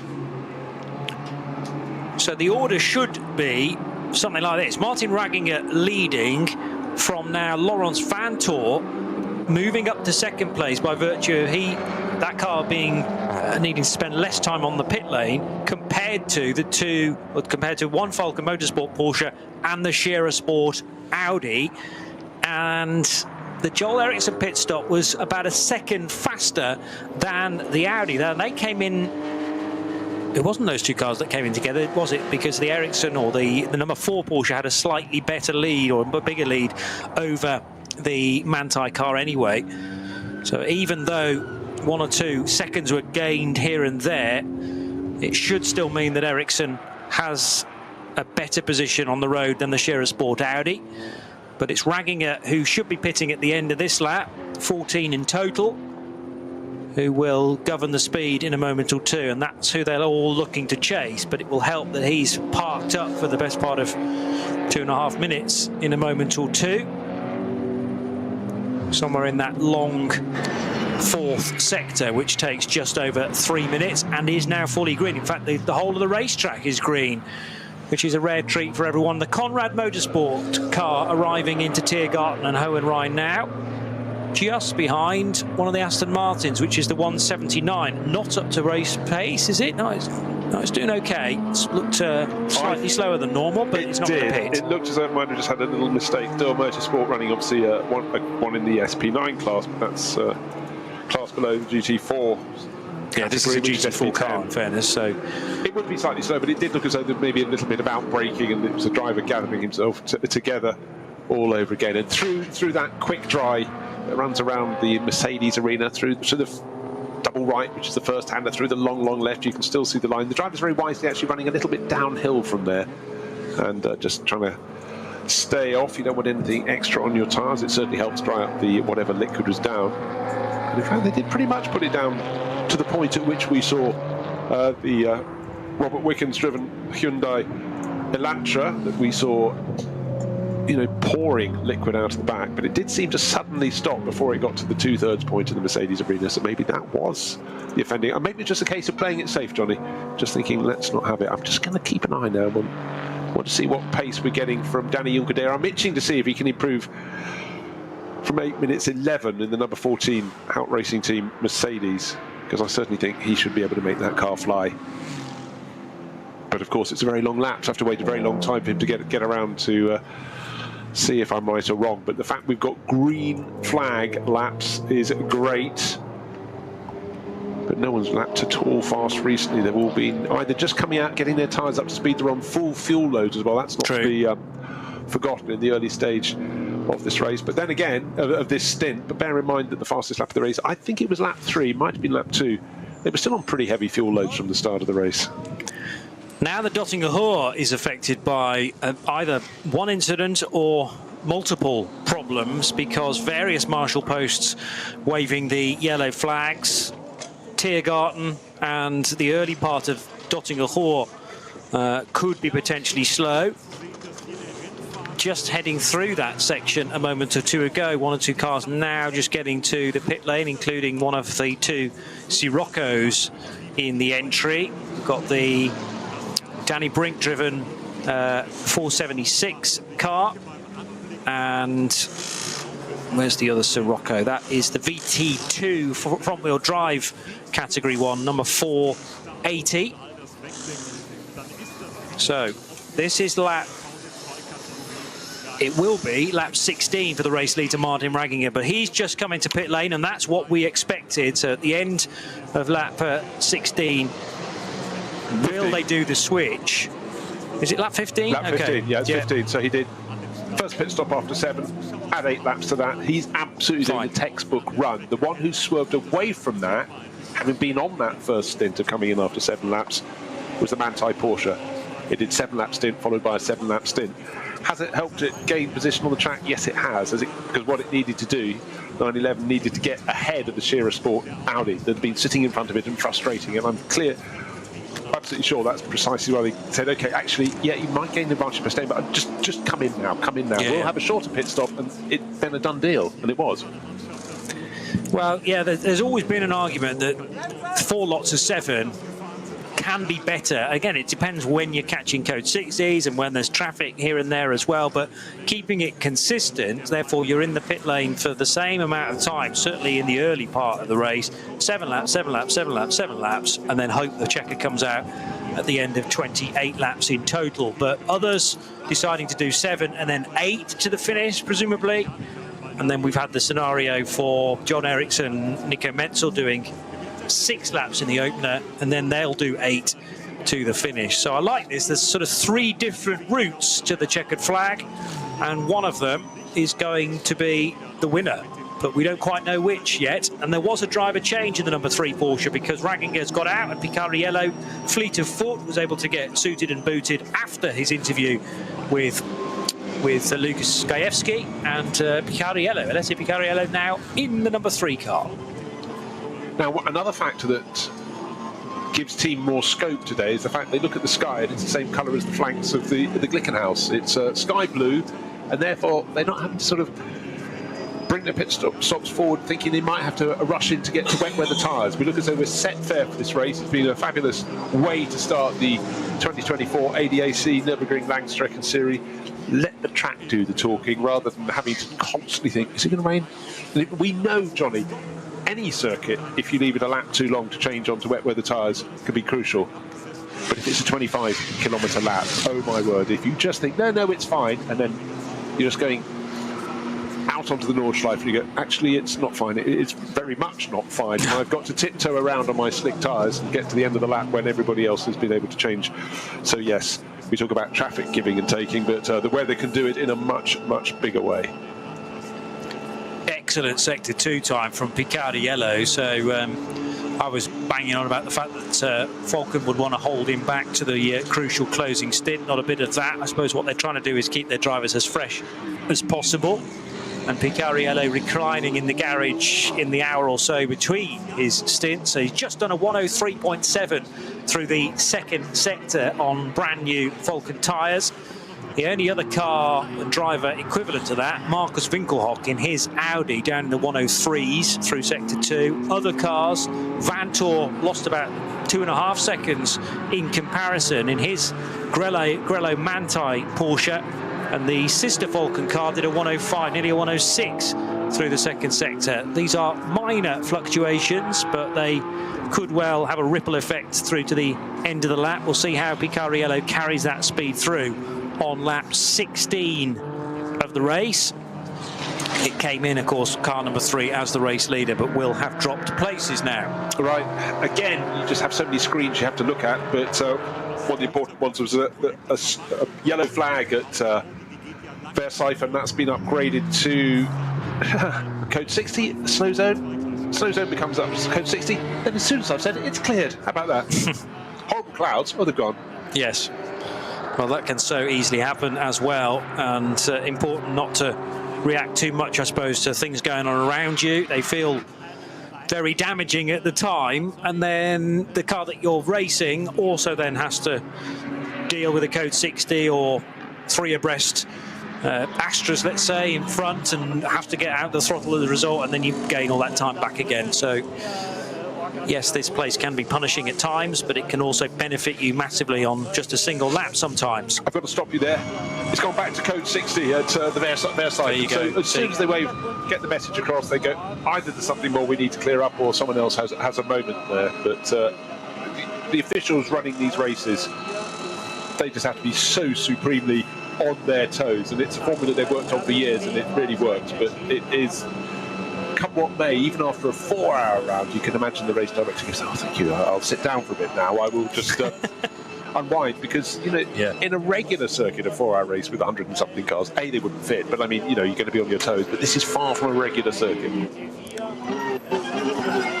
Down through the gears, you might be able to hear the engine note in the background. That's no doubt a car heading to one of the slower portions of the circuit at Arenberg, or into the carousel. And yes, acceleration's got to be good out of the slower speed corners, and often uphill as well through Klostertal and Kesselchen and the run up towards Hohe Acht, but you need a car that's good on the brakes as well. So important.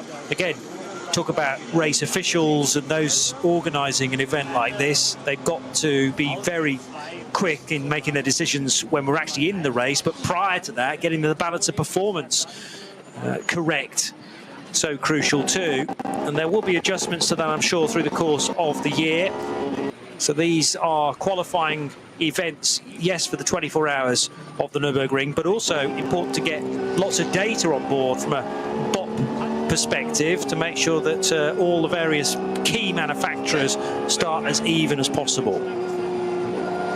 Just been taking a look, Johnny, at how the SPX class is going, because there's only one car in it, but it's the Glickenhaus racing car, and Lance David Arnold's taken over, because car kicked off the race started by Thomas Much, then it went in the hands of Frank Meyer, 2 drivers who know that Glickenhaus really well, but Lance David Arnold does not. It's great to have him on board, huge success here at the Nürburgring over the years, but his career recently has sort of fallen back a little bit, but it's good to have the German racer here, and don't forget, he's had good results, came second in the Nürburgring 24 hours back in 2014 in the Black Falcon Porsche with Jeroen Blekemolen, Christian Menzel, and Andreas Simonsen, and he was third the following year, so really successful round here. But, you know, sometimes you back the wrong horse or whatever, but, you know, if I was running Glickenhaus Racing, he's exactly the sort of driver I'd get on board. As we said earlier in the race, that Cohen Ledergar is going to come over and join them to make a quartet for Nürburgring 24 Hours. So maybe we'll have Comet here next weekend, because it's the qualifying races for this year's 24 Hours of the Nürburgring, and all going to be covered, as you said, live on Radio Show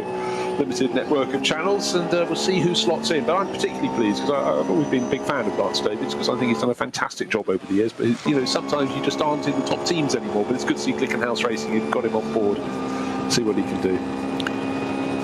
Great run from Joel Eriksson now onto the Dottinger Hoor on Laurens Vanthoor. Porsche's nose to tail, and Joel Eriksson does not want to move a muscle in the cockpit, just gently coaxing the car to the right, then to the left, but principally wants to stay in the wheel tracks. They've also caught a Cup 2 car, I think, which is the 133 maybe. I saw the number as it whipped by. Let's just have a look. No, we haven't got a 133, so it can't be that. Anyway, they were able to use that as effectively a double toe, certainly for the case of Joel Eriksson he was.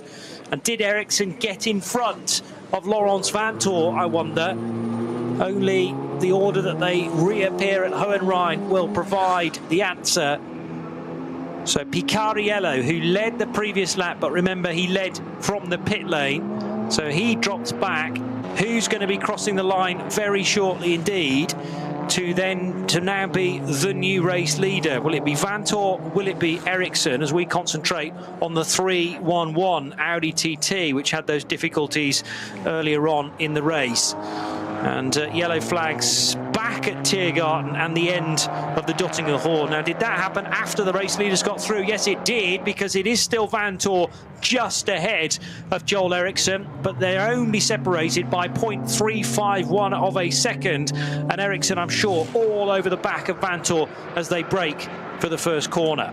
Right, top 5 positions covered by just under 14 seconds. The car that I think is the effective race leader is the car in 5th position. It's the number 3 Forker Motorsport Porsche. Alessio Picariello has just taken it back over from Martin Ragginger, but if he's just 13.794 seconds behind our race leader, just remember the final pit stop, the 3rd and final pit stop, they've done 2 so far, he will gain an advantage of, we worked out, 20 to 21 seconds. Yes, there's a clear lap, but if we have a slow zone, that will actually stretch his advantage even more. So certainly looking good for Forker Motorsports on the one hand, and their sister car is running 2nd at the moment, but that is effective 3rd place for Joel Eriksson. So it's like there's a little trump card in the hand of the number 3 Forker Motorsport Porsche, because it was the last of the front runners to make the 2nd of its 3 planned pit stops, and that has bought it an advantage. They've worked for it. They paid for it early on by having the longer first pit stop than those that pitted early, but it's coming back, and certainly traffic's been quite good for them too. But I'd say the 2 cars that have really been the pace-setting cars in this race are the 911 Manthey Racing Porsche and that number 3 Forker Motorsport car. Don't forget, the number 3 had that side-by-side contact with a Hyundai Elantra TCR class car of Robert Wickens. We saw the damage, light damage, on the right-hand flank of Rob Wickens' car, but didn't see if there was any damage for the number 3 Porsche. But we must say the pace it's been able to run, whenever we've been able to judge it clearly, whenever there's been a clear lap, has been very strong indeed. But every time we get a slow zone created, it means it's another lap in which it's very hard to see the ultimate pace of the car. So it's slightly masked, but in terms of their separation from the lead of the race, certainly the number 3 Picariello driven number 3 Forker Motorsport Porsche has the advantage. Just under 14 seconds down. That final pit stop should be 20, 21, 22 seconds faster. So by my maths, that's good. And as Vanthoor and Eriksson now head along the Hatzenbach for the 17th time, really, again, nothing separating them. They were nose to tail heading through Sabine Schmidt's curve as the number 150 Bilstein sponsored SP8T BMW M4 heads round the Grand Prix circuit and ticks off another lap within SP8. Still leading the class. It's Steve Brown who's driving right now, yes.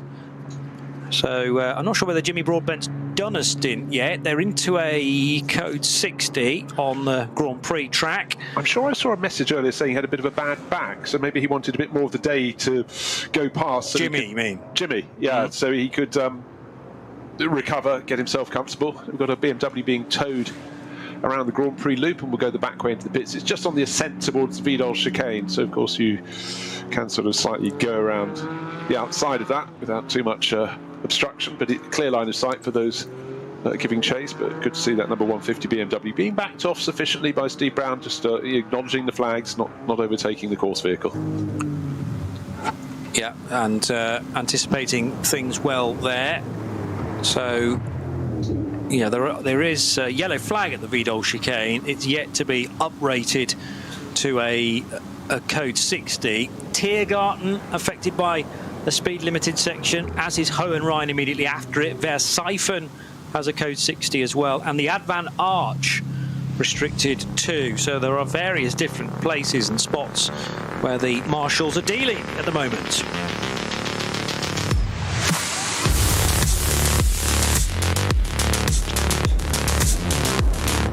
It's exactly 2:30 in the afternoon.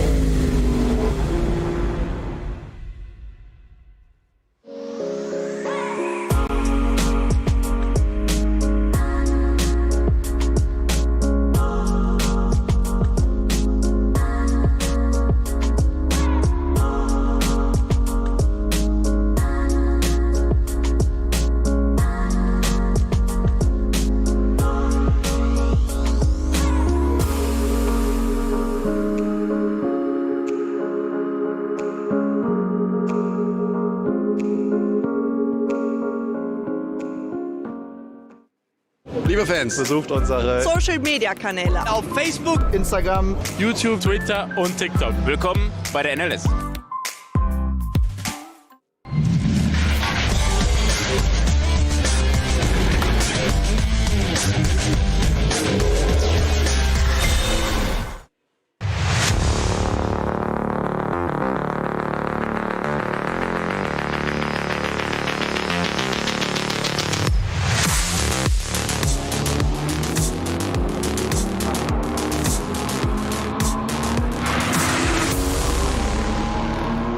To the last hour and a half now of the first Nürburgring Langstrecken Series race of the year. It's all live here on the Radio Show Limited network of channels. Bruce Jones and Johnny Palmer taking you through it with occasional interviews with Lucas Gajewski as well. And if we have English speakers winning the race, of course, we will pause to hear their thoughts. Manthey EMA in the Grello Racing Porsche now shown as the race leaders. They were able to take that lead because of a pit stop that was done slightly out of sequence from the Manthey and one of the Falcon Motorsport Porsches. That on that occasion it was Martin Ragginger handing back to Alessio Picariello, and they have slipped to 5th place as a result of that pit stop after 8 laps. So Laurens Vanthoor now leading by a very slim margin. They started this lap separated by just over a quarter of a second, and it's ebbing and flowing really, perhaps in the favour of the Belgian rather than the chasing Swede.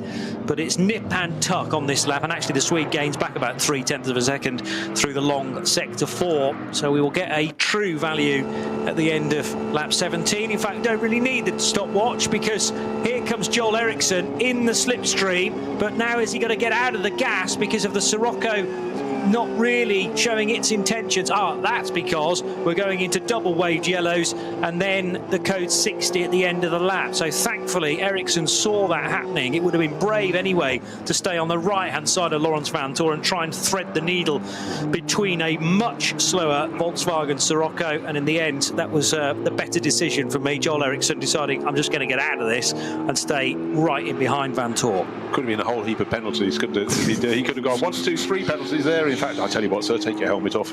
You're over for the day. But, yeah, right thing tucked in behind. So Vanthoor lives with a 911 from Manthey EMA to fight another day, leading 16 laps about to go on 17 laps about to go on the board. And certainly Falcon Motorsport, don't forget they've got 2 bullets in their gun, because they've got the number 4 in second place, Joel Eriksson, and number 3 down in 5th, that's Alessio Picariello. And bear in mind that the Picariello car, number 3, will be making its final pit stop a lap later, so it's got about a 20+ second advantage in its pocket at the moment. And in terms of the time on the clock, it's only 4.5 seconds down in 4th. A bit more than that. Just waiting for that to come up on my screen. Wait a second, sorry. Flip over. It was about 14 seconds. Oh, we've got a car. Left-hand wheels on the left-hand side of the track as the cars go across Dottingham. It's about to make the climb. Oh dear, it's the car that Jack Aitken was hoping to get lots of mileage in. So did Micah Stanley. It's 466. It's the car, as you said, Johnny, early in the broadcast, not one you'd expect a driver who's racing at the top level in the WEC to have under himself. It's the Hyundai i30i, and it just scrolling down, shared with Joseph Warhurst and Joe Warhurst and Micah Stanley, but that is limping and it's not going where they want it. Getting it back towards the pits, but it's one of those long, slow runs in. Has it got a puncture? Certainly looks that way. Yeah, Jack Aitken shown at the wheel in the 466, 70th position in the overall standings, and second place for the front-wheel drive VT2 cars. So competitive, because there were 12 starters in that class. Yeah. So, it was going well and he'd been gaining experience, but alas, this bit of experience isn't the bit he particularly wanted to gain, it must be said. And have we also now got another problem for the Max Cruiser Racing VW Golf, the alternatively fueled car, which is shown in the final sector, and in fact it did that penultimate sector in a much slower time than you would expect. So this is the second puncture, I reckon, for the number 10 camouflage liveried VW Golf. And it's going to be a long, long run home from there.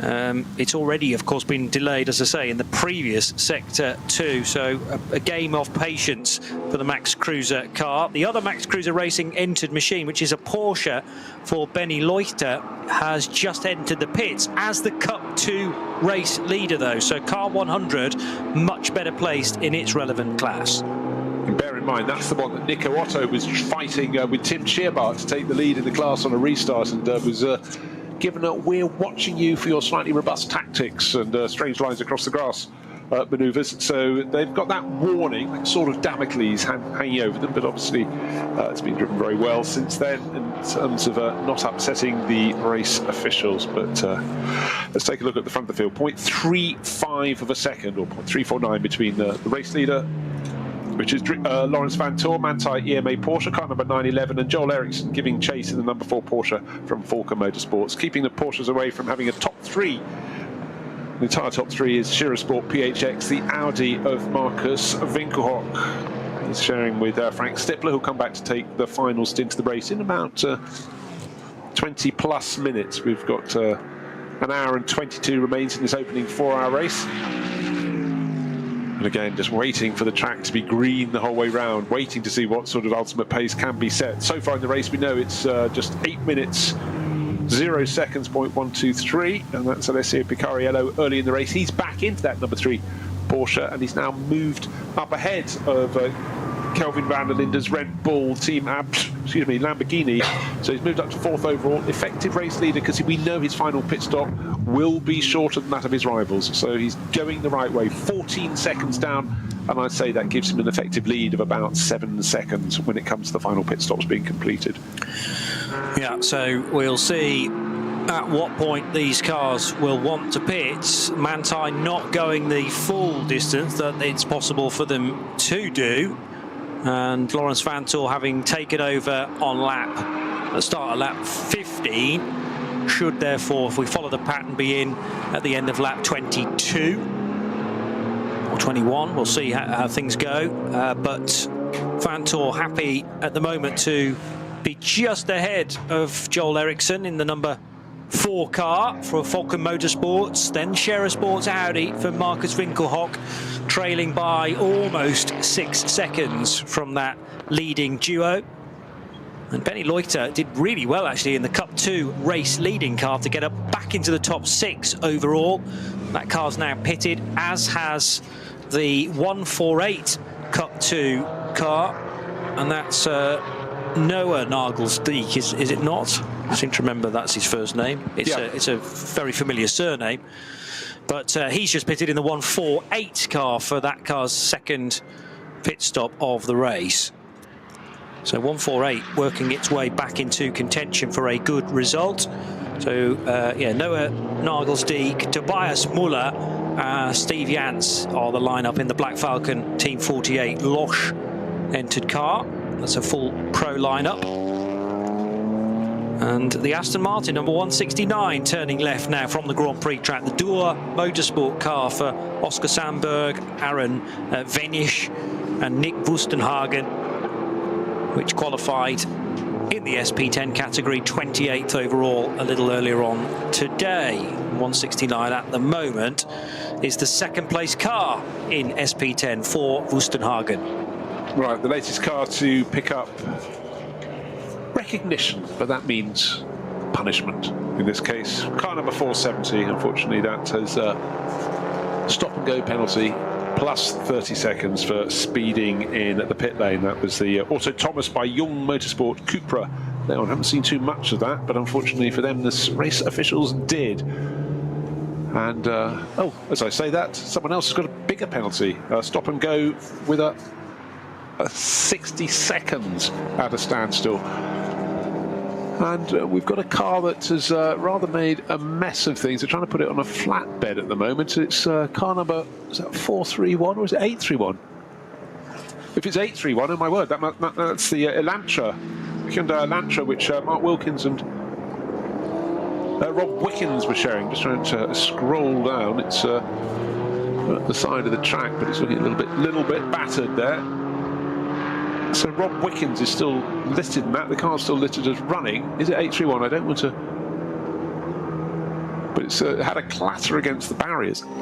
So it's left the circuit. Left the circuit. I mean, it's gone over the top. It's hit the tyres that hard that it's actually flipped it over the track. And yeah, it's right at the end of the lap. It's the final corner of the circuit. It's effectively where the barriers suddenly seem as though they're going completely across the front of the car. The tyres have slowed it, but it seems to have gone over the top and is sitting four-wheel square on the ground, albeit on a bank. Again, slight hesitation. I was trying to work out exactly where it was. Now, understandably, those pictures aren't making the main feed because there will be concern for all involved at the end of the circuit. We have been talking about there being Code 60 in place at Tiergarten and Hohenrhein for a little while. And that's obviously meant that tyres have been scattered all over the place, but the car clearly being flipped over the barrier effectively and landing away from the safety zone of the racetrack. This is exactly where this battling Porsche scrap is about to arrive as well, so hence the reason why there are double waved yellows. But Joel Eriksson getting a really good run on Lawrence Vantor and will take the race lead, in fact, just before the single waved yellow that begins this whole section where the Code 60 is in place. Yeah, and immediately off the power, but the important thing for the Falcon Motorsport is they've got the nose in front. The number 4 911 has moved ahead of the number 911. So Manthey Racing and Lawrence Van Thor back to second place. Winkelhock in third place. The Scherer Sport, Audi in number 16, and right on his tail now is Alessio Picariello. Just remember that number 3 car that Picariello is driving for Falcon Motorsport is the car that should make its final pit stop a lap after all 3 rivals, and the top 4 cars will be covered by 10 seconds, I reckon. So past that scene, and obviously any more news we get, we will bring that to you. Jack Aitken, meanwhile, putting a brave face on matters down the Dottinger Ruhr when he had his tyre let go. Driving in a slower car is a lot of fun. Yeah. What happened at the recent end of your stint? I was actually scheduled to pit this lap, and then I heard a weird noise coming from the front left of the car. But everything felt fine, so I was like, okay, I'm not sure what's happening. I slowed down a little bit, and I thought maybe that the tyres started to delaminate because it was making a noise like that. And I reduced the speed a bit, but then coming through the last corner, the wheel deflated completely, and it actually came off the rim also. So then I had no steering anymore.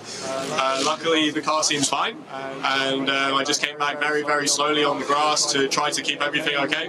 So hopefully everything's okay. We'll see. We saw another TCR car limping back to the pits as well recently after you, but there was no touch, no contact, nothing. No, I didn't touch any other car. I think it was two separate accidents. There's a lot going on. You know? Also viel ist los draußen auf der Strecke, sagt Jack Aitken. Es war keine Berührung, hatte einfach das Gefühl, dass der Reifen Luft verliert. Und deswegen hat er das Auto schön langsam an die Box zurückgebracht. Ansonsten viel Spaß. So Jack Aitken there talking to Lucas Grajewski, and the first word I heard as we flipped over was him saying scary, but then he was saying and fun. So his experience around the Nürburgring. But again, for him, just for Jack, you think about where he competes, you know, racing for Cadillac in the World Endurance Championship. He's in the top class. Here he's on a circuit he doesn't know terribly well, and he's in a car that is appreciably slower than the very best of the lot. He was already here last year, I think. Yeah, I think it would be great if we could come back as teammates in the future. You know, it would be a lot of fun for a team like we have. But yeah, we'll see. Do you already have an idea if we can see you this year in the 24-hour race? Unfortunately not, because there is a clash with the IMSA calendar, which I know for many drivers in that paddock is a real shame. We all want to be here, so hopefully in the next years there is a bit more cooperation there. Also Uwe und Olli haben das ja vorhin schon erklärt. Es gibt eine Well, it's an interesting point that Jack makes. Of course, the importance for the Nürburgring, I suppose, is to not clash with any key European race meetings. They'd also like as many ACO rules drivers as possible too. But I mean, there was one occasion when the Nürburgring 24 Hours was held on the same weekend as the Le Mans 24 Hours, I think. Sometimes they've been weekends apart. Let's hear more from Jack. We are in the timing because I think it was going quite well until the puncture, but I had to come back very, very slowly, so for sure we lost a couple of minutes or something like this. But, you know, car seems fine, so we keep pushing. Maybe we're still in the top 5. I don't know, I need to look. Viel Zeit verloren gegangen durch den langsamen Weg zurück. Jack Aitken, Mika Stanley and Joe Warhurst are the 3 drivers assigned to the Hyundai i30N. And a smile at the end of Jack's interview with Lucas Grajewski. Yes, they're further back now than they would have wanted to have been, but they sound like they turned the car around fairly rapidly to get it back into the race. And that's the one thing that Jack can take in his stride and not let it affect him, I suppose, is little moments like that to hopefully not affect their result too badly. They're still running 4th in VT2 front-wheel drive, although that car's not actually crossed the line again, so it might not be a true representation of where they sit in the VT2 order. Give that a lap or so to settle down. And for Jack, he's only entered today. He's not down for tomorrow's race. The car went back, number 491. Walk on Horse Motorsport Hyundai i30N, but he will not. Drivers are busy. They do have a globe to trot their way around. I was just looking at what was happening on this lap. The fastest second sector of anybody is the driver who's been fastest overall around the circuit, which is Alessio Picariello. He's in 4th place with that sort of advantage at the final pit stop. There are slow zones, bunching the field, but you know, you gain a little, you lose a little, but the fact is, at the end of the previous lap, 7.5 seconds is the gap between 1st to 4th. And again, I know I'm like a scratched record. The final pit stop, it'll be 20, 21, 22 seconds less time spent at a standstill for Picariello in his car. He'll be handing it over to Martin Raginger just on a restart there. Though I just have to sort of misinterrupt myself. Marcus Winkelhock, desperate to get away because he's got Picariello right on his tail. He got the tail of the Shearer Sport Audi very, very out of shape. And even now, as he's being pushed, the Audi R8 LMS running in 3rd place overall is bouncing around the circuit. Marcus has got this right at the level of adhesion, and now a little more heat coming back in the tyres and approaching, it's calming down. But that was a case of he just had to try and build a tiny little gap between him and the chasing number 3 Porsche. He's done it for now, but when I say a little bit of a gap, it's what, 2-3 car lengths max. Yeah.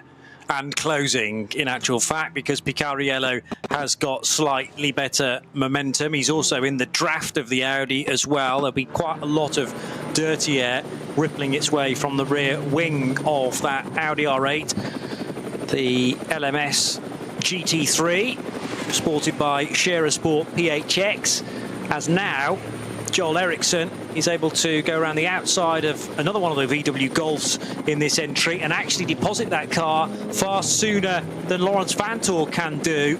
So had to wait for the whole concreted section before then bursting out from around the outside of that Golf, the right-hand side of it, and finally putting that Golf behind the Grello Porsche. But that has cost Laurens Vanthoor maybe half a second, maybe slightly more than that. Started the lap half a second apart. It might be north of a second now for Joel Eriksson if he can maintain this advantage. They're now at Hohe Acht on lap 19. So no pit stops due anytime soon. We've got an hour and 10 minutes remaining in this race, and I would expect at the end of lap 21, we've got we're on getting to halfway round lap 19 at the moment. We'll have all but one of the top runners coming in to make the final pit stop. The one that's different is the one in 4th place overall. That should come in a lap later, which is the car number 3, Forker Motorsports, driven by Alessio Picariello. Martin Ragginger waiting to take it over to the finish. That's the car with the advantage. That's the car in 4th place. That's the car right on the tail of the Shira Sport PHX Audi. Up front, though, gap is definitely opening out. That was a real advantage for Joel Eriksson.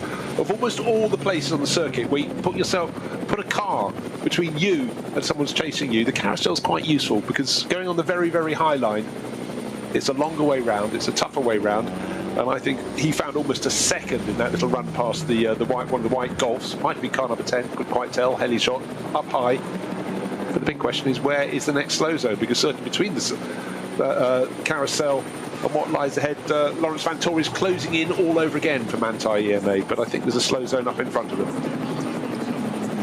The Grello fan base evident in the main grandstand on the start-finish straight, by the way, as it so often is whenever the green and yellow car is in attendance. By the way, if you're wanting the dates for your diary for the 24 hours of the Nürburgring this year, it's around the Corpus Christi bank holiday, which is Thursday the 30th of May. So it's that weekend, and so often it is arranged around that, so you can make it basically a 4-day weekend if you can get Friday off work as well. So the 30th and the 31st of May, leading into the 1st and 2nd of June, which is the Saturday and the Sunday. The very next Sunday after that, of course, we're into the Le Mans Test Day, again live here on the Radio Show Limited network of channels, followed by the 24 hours of Le Mans over the 15th and 16th. The Saturday and Sunday, but obviously 3 days in the week prior to that as well. So set for sort of 3 weekends on the spin, really, of high-class and top-notch sports car 24-hour type racing at the end of May, start of June. You know, I look back through the record book sometimes and what was happening in that year, and you just have to appreciate what an amazing time it is to be a sports car racing fan. GT racing all around the globe. Top-level prototype racing back at its very, very best. I mean, the racing in the IMSA WeatherTech Challenge, absolutely fantastic. Winded up by a factor of 2 at least for the World Endurance Championship, with more interest to come. You know, Aston Martin coming to play next year. It's and I just think it's brilliant, and I just think you have to grasp these days and enjoy them as much as you can. We know motor racing is cyclical. We've been down, we had the pandemic, we're definitely back up. But the point is, looking back over history, you think, oh, how did they manage to finish, you know, 6th in the Daytona 24 hours? And you realise that was at a time when the racing was really, really thin in that championship. And likewise, the Nürburgring 24 hours, the Spa 24 hours went down to not very quick saloon cars at one point, and now it's right at the top of the tree again in GT. So just enjoy the days when they're good. And also the fact is, 30 years ago you didn't have the ability to watch any race in the world or listen to any race in the world you wanted. With streaming and so many other things, you can really get onto it. But also, when you look at something like this, you can go to the vln.de and you get the timing screens. There is so much information to be had, and I just think they're magical times. Too right, and it's set to get even better potentially in the next few years as well. Surfing on the crest of the wave, and more manufacturers being attracted to this type of motor racing. You know, Kamui Kobayashi in a Supra GT4 car and Jack Aitken in an i30 Hyundai is not by accident. Surely that is planning for the future, when GM and when manufacturers within the Toyota family are thinking about coming here with a meaningful GT3 effort. That has to be the case. It can't just be sort of a weekend off and where can we go racing, because signatures are always tricky to get. As now, let's just go back to the matter in hand. Joel Eriksson had a decision to make there again on a BMW. Do I go left or do I go right? And it cost him time. Hasn't cost him the lead quite yet, but Laurens Vanthoor getting sucked back into this battle. They started the 20th lap, separated by 2.3 seconds. It's now back to that 3 car lengths you mentioned. Right, and that's it. It's absolutely... He guessed, do I go left or go right? I'll go down the middle. Oh dear, the BMW's gone down the middle. Now, I talk the car that's moved into 3rd place. The Audi's been dropped to 4th. Alessio Picariello's gone into 3rd place. And as that happened, incident between car 3, that's the car of which we speak, and car 63 under investigation. Car 633, that's 653, let's go to 633, might be much more informative, is the Ford Motors Bioconcept car. It's a Porsche Cayman running the alternative technology, alternative fuels class. We don't know what the incident was, but there is suddenly, on a day of blue sky, a grey cloud coming in for the car that was sitting pretty with an hour and 5 minutes to go, potentially with this race in its hands by small margins, but margin of potentially 7 or 8 seconds is plenty around here. Not around a lap, around the course of the 4 hours, but we'll keep an eye on the screen to see if there's any punishment issued from that moment. At the moment, did it have contact? I do not know, but anyhow, certainly the officials are looking at it. By the way, Lucas was just catching up with Patrick Arkenau a moment or two ago at Manthey, and he was not letting too much strategy slip through, but the question was asked, what happened about your pit stop? And he said, well, we came in a lap earlier, had to stop for less time in pit road, and that's in an effort, of course, to beat the Scherer PHX Audi, which is sticking to the more traditional 8-lap stints. So we'd spotted it was 7 for Manthey so far. Again, a moment where Joel Eriksson has to breathe in and think, I can just about tuck in to the inside of this corner. But once more, not sure how to get by a BMW, the GT Tyres BMW. I'm sure that isn't this the same car that they encountered, or some cars encountered coming out of the Vidal chicane not long ago. I say that's probably about an hour or so ago, and that resulted in a positional change. This is down at Breitscheid with Bergwerk upcoming, and yet it is still the two-tone blue Falcon Motorsports car that stays in front of the two-tone Grello Porsche of Manthey. Lights flashing again from the Swedish driver Joel Eriksson, and thankfully the back marker is able to see that was the Click Vercipher on Porsche, I reckon, going slightly wider than normal at Bergwerk, and allows both leaders through. You know, that's the thing I was just thinking about, you saying when they was that the car that blocked them last time. The last time they caught a car, it could just be coincidental that it suddenly ends up in the wrong bit of track, but they'll go away with the wrong image of the driver of that car. But well, true, you know, yes. Often a driver in front is responding to something else, but yes, you probably can almost mark the time, like when you get to the next ring as a candle burns down or something. But the problem is, if it's an adrenaline car or a GT Tyres car, yes. I mean, there's about 15 each of those, so you might be sort of going, oh, you did me wrong the last time we tried to get by, so I'm going to run you off the road. And you might get somebody completely different, or indeed just a different driver in the same car. Very difficult to tell, and you know, with each of the NLS races through the year, you're not going to get the same 113 opponents necessarily. You will learn the odd car from the rear mainly and work out perhaps general driving styles, as now Picariello is looking to pick off a couple of back markers, and he is hotly pursued by Marcus Winkelhock. So they've broken off into 2 separate battles. Eriksson and Vanthoor for the lead, Picariello and Winkelhock for 3rd and 4th, but actually the gap that separates these two duos is condensing as well. Yeah, it had been. I sort of sensed the first part of this lap, so the traffic slightly worked better for Eriksson and Vanthoor in that lead duo. Again, need a high shot to estimate. The start of the lap, it was 7.5 seconds first through to 4th place. Oh no, I think it is. I think you're quite right, Johnny. Looks like it's about 5 seconds between first and 4th. 2 cars between the lead duo and 3rd and 4th, and Alessio Picariello will be next to get them. He dives to the inside. The first one has seen him, the second one most notably has not. Porsche Cayman moves out of the way now, so just as he gained a bit of an advantage over the 4th placed Audi of Marcus Winkelhock, he gained with one hand, lost with the other, but they've now dispatched some clear track between them and Eriksson and Vanthoor, who are leading this race. Now, maybe, perhaps they'll start to close in a bit more. What have we got left on the clock? We've got an hour and 1 minute of this 4-hour race. The opening race of 2024. Been a good one so far. Intriguing.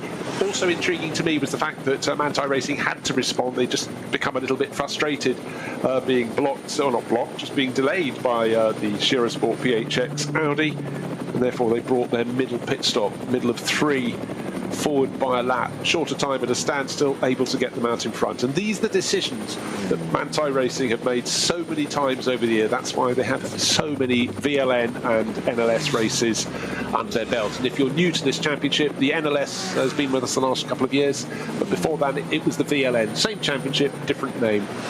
Oh, we do love an acronym. That's right, yeah, and it's just remembering which year it was called what, basically, and making sure you get the letters in the right order. Markus Winkelhock had a great chance there coming out of Schwabenschwanz to draw alongside Alessio Picariello. He stuck the nose in, but the problem was there was a back marker to his left as well, with Picariello on his right, and it would have done well to keep both dive planes intact there, because certainly there was a bit of contact, I think, on one side. Now, that's not the Grello car slowing. Or is it? No, it is the Grello car slowing, because we're going into a code 60. Sorry, there was another highlighter yellow car in the mix earlier on in the lap. But the problem now for the Grello car is that it's got caught in behind the 123 Porsche of Ludwig. This is the Mühlner Motorsport car. And also in this queue is the 112 for K. Kramer Racing. So right in the mixture of the Cup 2 battles, and the Grello car is trapped, whereas the race leader was able to leapfrog these before they hit the yellow flag and code 60 affected area, and Joel Eriksson might have been waved into a bit of a lead here. I think that is a gift on a soft cushion, an absolute sitter for him. Now the restart, when they get going again, is going to be very, very sharp indeed, because the two Porsche Cup 2 class cars in front of them have got plenty of acceleration. Then the Grello Porsche is being chased down the start-finish straight as they're released. Tucked in behind is Alessio Picariello in 4th place. Tucked in behind him is the Audi, Markus Winkelhock, but that has suddenly given an advantage of about 7.8 seconds between the race leader, Joel Eriksson, and Laurens Vanthoor. Laurens was going to be about half a second down, so he's lost 7 seconds in the final 16th of the lap.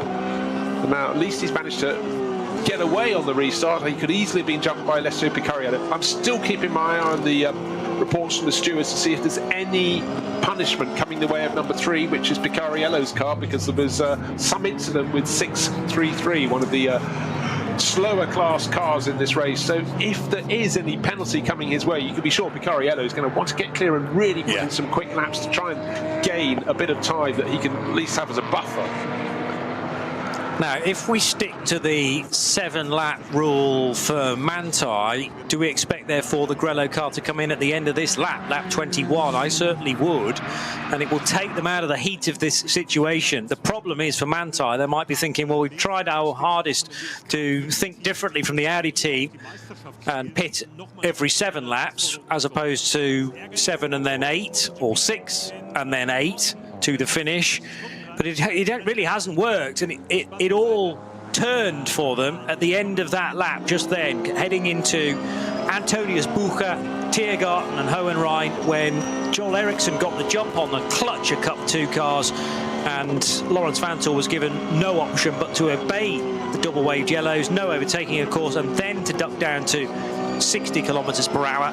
As Joel Eriksson, I mean, he wasn't speeding through that, but he got ahead of all the traffic before Vanthoor had the opportunity to do so. And now Picariello's going to be delayed by a pretty swift Cup 3 Cayman, but it's not as fast as the GT3 car. The problem is, through the sweepers of the Hatzenbach, there's just no way by, as the Cayman just drifts into his path. In fact, the 962 car then was suddenly aware that one of the Falcon machines wanted to get by.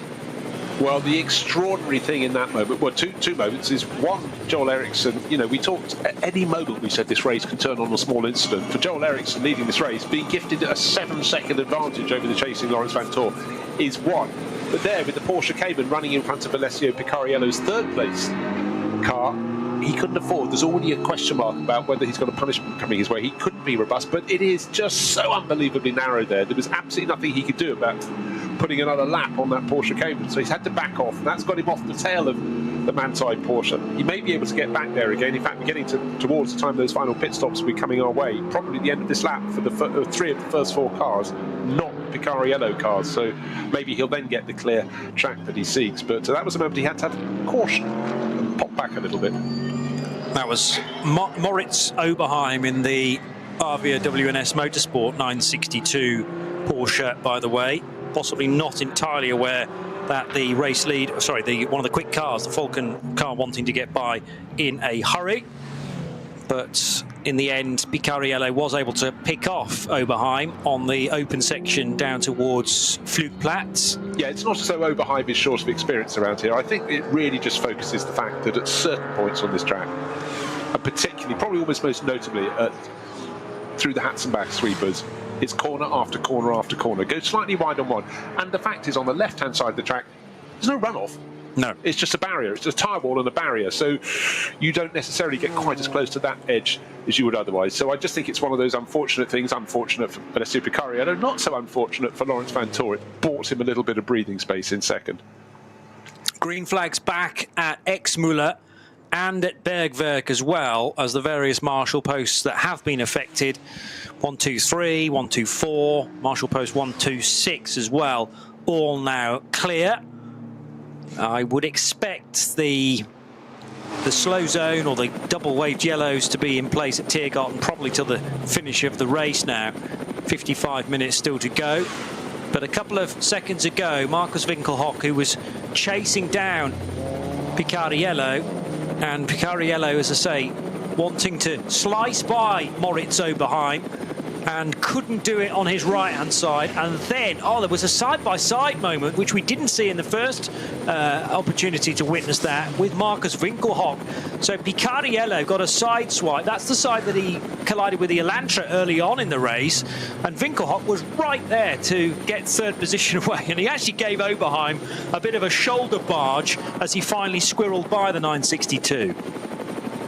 It's amazing, isn't it? That must have been just after the director cut to another angle. They did manage to get it on replay and bring it back, but we didn't see that contact. And it definitely was once, if not twice, that Picariello was given a bit of a kiss by Markus Winkelhock. Well, didn't realise Markus had got so far alongside. It was because, as I was describing that to you live, I was witnessing the onboard camera from Picariello looking out front. Of course. Had no clue that Winkelhock was over the left shoulder of Picariello and actually making pretty stern contact with him on that left-hand side.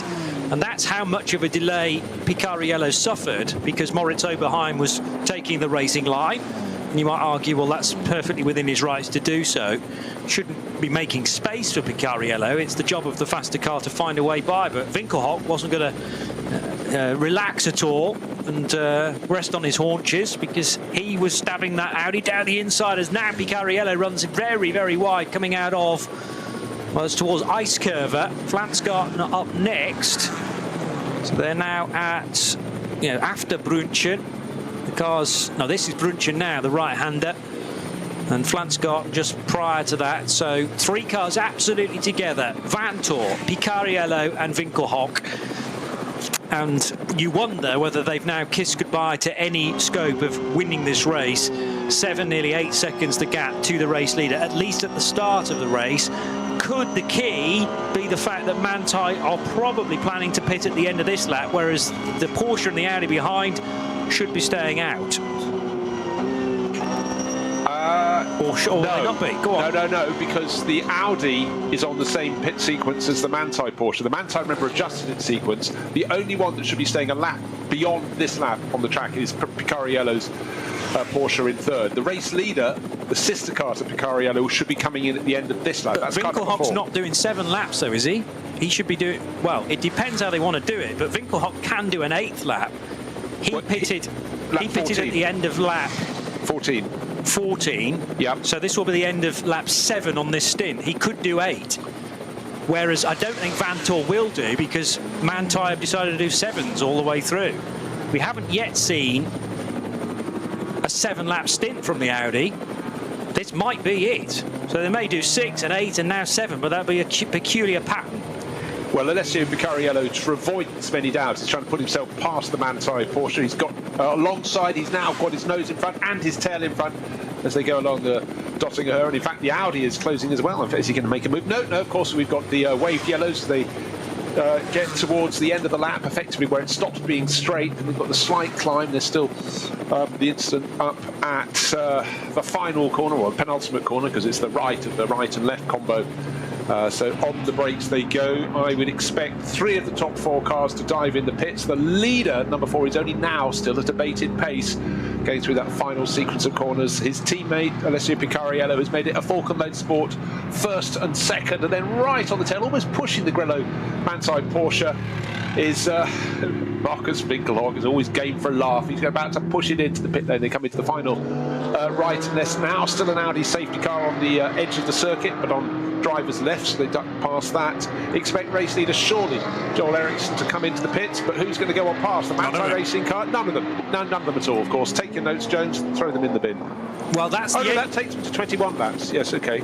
Yeah, but that's the end of the pattern for Manthey. Yep. They are not doing the 7 laps all the way to the finish. They've decided to stick with 8 for this one. Yeah, but don't forget, a 7-lap opening stint with that formation lap is equivalent of an 8-lap stint, whereas some of the rivals came in after 6 laps. They came in a lap later than most of their rivals, other than the number 3 Porsche on that opening run in the race. So they're staying out for a further lap. And of course, every lap they get closer to the finish of this race, every minute they get closer to the finish of this race, their pit stop time will be shorter. But still, in this group, that number 3 Porsche that's just moved up into second place for Falcon Motorsport to make it a Falcon 1-2 has 1 lap more in the bag beyond this one. Would it use it? Well, yeah. I mean, there was never a doubt in my mind that Vanthoor could do 8, but I thought Manthey had just committed to doing 7s to get to the 28-lap marker, unless they've worked out, of course, that it may be a 29-lap race, as now Winkelhock is fully off the road on the Grand Prix circuit. So coming out of the Ravenel sequence of corners and now on towards the Vidal chicane. There's gravel on the exit of that relatively high speed left and right, and he overcooked it a tad, so the tyres will not have been at their grippiest, and that Audi again is moving around all over the road between Vidal chicane and the Sabine Schmitz curve. So for avoidance of doubt, Joel Eriksson did not pit then either, because that is 7 laps on his stint. So Eriksson's just completed 7 and now will go on to an 8-lap stint. Picariello's done 6, could go a lap further then and would pit at the end of lap 23 potentially. Yeah. Because they did 7 and then 8, and now I reckon 8 again for Picariello before handing back to Ragginger. 2 rivals of Blink, though, in 5th and 6th place. They've dived for the pits at the end of 20... Should be 22 laps, shouldn't it? Kelvin van der Linde brings the Red Bull team Abt Lamborghini in, and Danny Juncadea, who's been closing in bit by bit in the car that started on pole, but was effectively denied pole on the run to the first corner by its own teammate, the sister car from HRT, the Mercedes team, with an ambitious start from the team boss Hubert Haub. But since then they've worked their way back up the order. But up front, well, I reckon 3 of the top 4 will pit at the end of this lap and 1 the lap afterwards, and the 1 is car number 3. It's the Falcon Motorsport car driven by Alessio Picariello, Martin Ragginger to finish off the race. Yeah, so in the case of Danny Juncadea, this is his first stint in the race, and that's the first time the number 14 Mercedes has actually done 8 laps on a stint, because Frank Bird was in and out with the various problems. He had a slow puncture very early on in the race, you may remember, then came in after only 5 laps, did a 6-lap stint, and then eventually handed over to Spanish driver Daniel Juncadea, who's just done 8 and could go no further, so the 14 car is in. Red Bull Team Abt are doing what I expected Manthey to have done. So it's been 7 across the board. 7 as the first stint, and then Jordan Pepper did a second 7-lap stint before handing over to Kelvin van der Linde. And I'm assuming, I was going to say van der Linde will stay on board, but he's not. He's only going to do 1 stint in this race, because it's back to Jordan Pepper now to close things out. Are they entered in tomorrow's race, the 27 Lamborghini? Let me look at my annotations. Yes, they are. Yes, they are. So maybe they'll flip it around and give van der Linde 3 stints and Jordan Pepper just the 1 tomorrow, in an effort to balance things out. Time will tell. Well, keep them on their toes. Still no further news about the investigation of whatever happened between number 3, which is the Falco Motorsport car in the hands now of Alessio Picariello, and one of the cars from the alternative fuel class, what we say, of number 633. It was a Ford Motors Bio Concept car. Karl Flantz, Oliver Sprungman and Henning Kramer, but the investigation is not yet complete, or they're not prepared to share the outcome. So that being the case, the car in second place can only do one thing, and that's press on. If there's any time penalty coming their way, they need to negate it. But in terms of track position, they're up to second. In terms of when they can make their final pit stop, they've got the advantage of coming in, should they so choose, a lap after all of their rivals. And if they can do it a lap after their rivals in dry conditions, you would, because it means your final pit stop's going to be shorter. 45 minutes to go. The Halder Motorsport Cup 2 Porsche turning left through Sabine Schmidt's curve with one of the two Halder family on board. Unfortunately, our timing screen doesn't differentiate between Mike and Michel. In the Cup 2 entered GT3 Cup car. Oh, well, Michel's talking to Lucas Gajewski, so that rather gives me the clue, doesn't it? That's Michel Halder, so it must be Mike, therefore, currently at the wheel. It's good when they do that, isn't it? Yeah. I just suddenly twigged, and I realised why our director was finding the 117 car on the racetrack. Carousel, concrete section, Porsches up against one another, as they have been really all race, and the Grello car still just in behind Picariello, but it is a Falcon 1-2 now, and it's taken a bit of time to fashion this running order, but every credit to those involved, running obviously a very different tyre from everybody else. They are an event sponsor as well, though, so the name Falcon evident on all the cars in the entry. Markus Winkelhock absolutely driving the wheels off this Audi, using all sorts of lines that nobody else really knows about, but they sort of work, and running a tad wide there through the really fast sections immediately after the carousel, with Flansgarten and Brunchen to come just around this corner. And that time, in fact, it was Picariello finding the very limits of the racetrack. You know, fantastic three-way battle for second, but had it not been for the positioning of three cars as they approached that the double wave yellows, we'd have 4 cars, because the number 4 Falco Motorsport car gained, what did we reckon, about a 7.5 second advantage, as they all had to slow down. He put those 3 cars between him and the chasing pack, and then since then, of course, his teammate Alessio Picariello has been able to pick off the Manthey Porsche of Lawrence Vanthoor. Markus Winkelhock, as Johnny says, is putting it all out there, hanging onto his Audi from the most lurid of angles. And now they're bunched up against one of the newcomers in the top class, the Renazzo Motorsport team Lamborghini, yellow and black, and it tries its best to keep out of the way. No advantage to anyone. If anything, maybe Markus Winkelhock closed up a bit in 4th place, into third, getting closer to 3rd. Again, you just can't predict where some of the slower cars are going to be, but you just got to hope the law of averages comes your way over the course of a race. No, actually, you want it to come more your way than just making it all even. But they will get onto the clear run out of the Schraubenschwanz and now accelerating along the Dottinghoe. I presume we've still got strictures up ahead where they'll have to back it off. I'm just trying to see through the intervals on this lap. Has there been an advantage for the race-leading car? No, there hasn't. So the gap to Joel Eriksson, who's leading in the number 4 Falco Motorsport Porsche, will be coming down.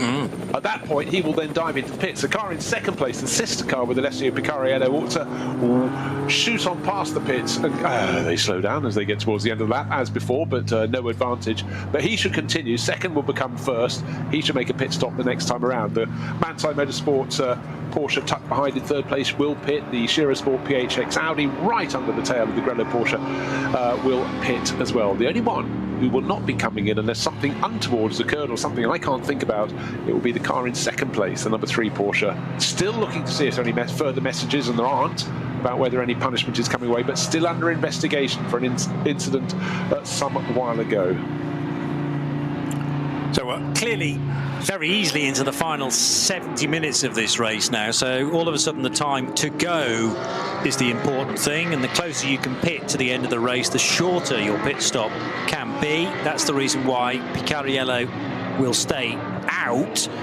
And indeed he does, whereas Joel Eriksson comes in because he'll have no fuel left, certainly not for a full 9th lap on the stint, and the same goes for Laurens Vanthoor and Marcus Winkelhock. So shooting off into the distance there is Alessio Picariello. So he'll have road position, and he'll also have a shorter pit stop. So, and it'll be by a decent chunk, won't it? It's at 8 minutes. And what did you say, about 2 or 3 seconds, the difference between each minute on your chart? Yeah, indeed, whole minutes. But in fact, you know, we calibrated on the ultimate lap in the race so far has been 8 minutes flat. Their last laps were between 8 minutes 40 and 8 minutes 48, but it's a whole minute has to count. So it doesn't matter if you're back by 20 seconds on your lap time in terms of that. But so what's left on the clock? We've got they've come in effectively with 40 minutes remaining. Means their pit stop, here, jot this one down at home, 281 seconds. Let's add 9 minutes. Let's be generous. We're going the other way, 31 minutes, 257 seconds. So yeah, they will potentially gain 24 seconds is the advantage for number 3, for Falcon Motorsport.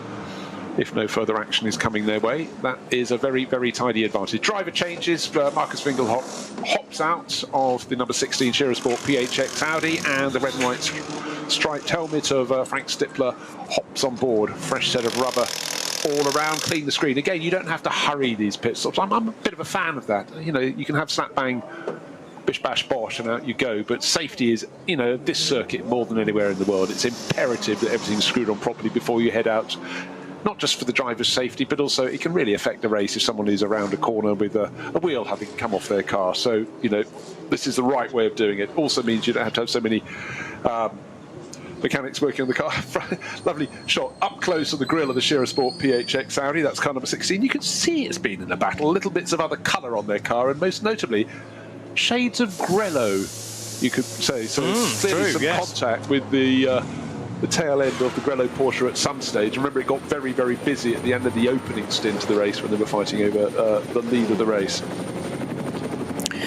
If you are just joining us, you may be still wondering why there's been such a lengthy Code 60 and yellow flag area on the approach to Tiergarten and Hohenrhein. We still haven't had full details of exactly what took place there, but it looked to be a significant off for the Hyundai Elantra, which by the looks of things hit the tyres and then flipped over the fence to land in the concreted area, the non-safe side of the barrier. And we're obviously waiting news on Robbie Wickens, who we think was driving at the time, but I can see that Code 60 staying in place for the rest of this race now, because there'll be questions asked about the integrity of the Armco barrier behind those tyres, and other clear-up work taking place as well. But a big off. Obviously, if you have something fail on a car at that point, you're approaching at such high speed through the kink at Antonius Bucher and into Tiergarten itself. So I'm sure that Code 60 will stay in place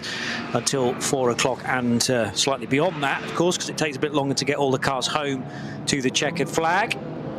It's just gone 20 past 3 now here at the Nürburgring Nordschleife. 38 minutes remaining on the clock there, and the rest of the racetrack is clear.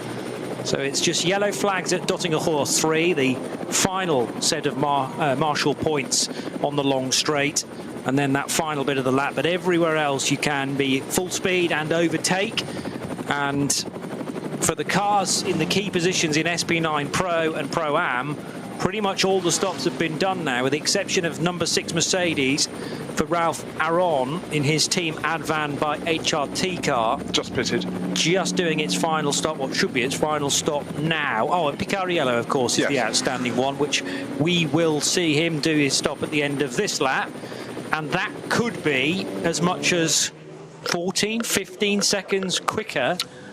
24 seconds. 24 seconds quicker, you reckon? That's the difference between, what are we talking about, an 8 or 9 minute lap? So I push it out to 9. All right. As opposed to 8. But, okay.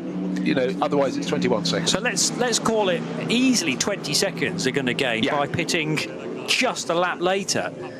And, I mean, Picariello leads anyway, this is all of a sudden flipping things massively in the favour of Porsche number 3. Still looking at the screens all the time, aware that number 3, the new race leader, the car that's going to make the final pit stop a lap after the others, under investigation for something. But a message is coming up saying no further action for car 16, which is the Shearer Sport PHX Audi. And that was a long time ago that went on the screen. So maybe not until after the end of the race will we know if there's anything untoward or nothing at all for the car that's now into the lead of the race for Alessio Picariello. Patience is a virtue. It's not always as informative as if you can have the answer here and now, but well, no. Patience is a virtue. But you don't necessarily need all the information all of the time. That's the beauty of live sport, is that we don't quite know what is going to happen next. And in the case of Cup 2, the 148 car is certainly being driven rapidly by Tobias Müller, who's got back on board this car and is chasing the 122 of Moritz Krantz for Müllner Motorsport. Michele Di Martino is actually quite a bit further back in 5th, so it's between 2nd, 3rd and 4th to determine who's going to finish on the podium, because Nico Otto's got a big lead now for Max Kruse Racing in their number 100 car. There is the sky blue and white though of Müllner Motorsport with the yellow door mirrors, and right in behind you can't actually see the car that is doing the chasing. So is that actually Moritz Krantz who's got ahead of... that's still the Müller car, I reckon, as they now both head into the double-waved yellows. So it's definitely car 122. And in behind, is that the 148? Yeah, I think it is, of Tobias Müller. Yeah, I think so. It looks like a Black Falcon livery. I just remembered Tobias Müller's car being gold for some reason, but I think I'm getting that mixed up from an early, maybe a race meeting from last year. That definitely says 148 in the windscreen. So let's say that that's Müller chasing Krantz, and it's for 3rd and 4th in Cup 2. Also, the 120 car's not too far away, which is the 2nd place car in Cup 2, and that's being driven by David Jahn, sharing with Tim Scheerbart and Danny Blickel, who were taking part in the race a little earlier on. Cup 2s, remember, can do sometimes as many as 9 laps on a stint. And I'm not sure where we sit in terms of pit stops there. Obviously, again, the later you can pit, the better it will be. Nico Otto is 5 laps into a potential 9, so he's not going to be able to get to the finish without one more stop. But the later he can leave it, the better it will be. So many things to think about when you plan a race, but I must say it's an unusual treat to have one where the weather hasn't been an element at the Nürburgring Nordschleife. It doesn't matter if it's summer, winter, spring, autumn, it plays its hand. And Johnny, you and I have commentated on enough where you spend an enormous amount of time during the course of the race debating whether the clouds are getting more, or are they dwindling, or are they rain clouds or snow clouds or whatever. But today it's been uniform, and you know what, that's the best way to start the championship, particularly with another race coming tomorrow. Get the mileage in, get the lap times in, work towards if you're going to be doing the qualifying events, which we will cover here on Radio Show Limited network of channels next weekend. Qualifying races for this summer's ADAC Nürburgring 24 Hours. A lot to play for. 674 BMW into pit lane for the 4th time. This is one of the 240i entries, and the Teichmann Racing car is in 6th position. The 240i, though, that leads this class is all the way up in 36th place. And also making a stop, I noticed. That's the 650 car. And 650 is the entry from Adrenaline Motorsport, funnily enough, with Manhattan wheels. And Toby Goodman's just brought that car in, sharing with Ranko Majatovic and Sven Market. I remember mentioning Sven's name, actually, probably an hour and a half or so ago. So it feels like they've had the race lead in the 240i's for quite some time, the number 650 BMW. Our race leader in the pits, as predicted. Yes. 23 laps on the board, and Alessio Picariello brings it in all on his own. Obviously on his own in the car, but the pit lane fairly quiet because most of the front-running teams, other than him, made their pit stop last time around. So he's come in. We'll wait to see what the margin is when he goes back out. That's the critical moment, and then he'll have about well, just over half an hour to defend the lead of the race, if indeed he does come out in the lead. But from our various looking at the investigation of the time you need to spend in the pits, it's shorter when you pit later, and he's pitted later than his rivals. So having got up into second place overall before the final run of pit stops, he ought, bar disaster, to come out in front and then have to take it through to the end of the race. But there is still, Johnny, this question about the number 3 car, his car, which ought to be handed to Martin Ragginger, having a potential penalty. It's under investigation, but under investigation for what? We know no more than that at the moment, I'm afraid. Away goes the number 3 Porsche, and although the other 3 cars in the top 4 are already on the Dottinger Hoor, this should gain back quite a bit of time for the Picariello-Ragginger combination. As that number 3 Porsche reaches the end of pit road, it's Picariello again. So Ragginger's only done 1 stint. In actual fact, Picariello starting things off. He rested for a period of time to allow the Austrian to take over, and then 2 more stints. And he's got the length of about the pit straight advantage. The sister car comes through. That's in the hands of Nico Menzel. That's got an advantage of, actually quite a big advantage, built of 6 seconds, nearly 7 seconds over the chasing Lawrence Van Toor. So it's Falken Motorsport first, Falken Motorsport second.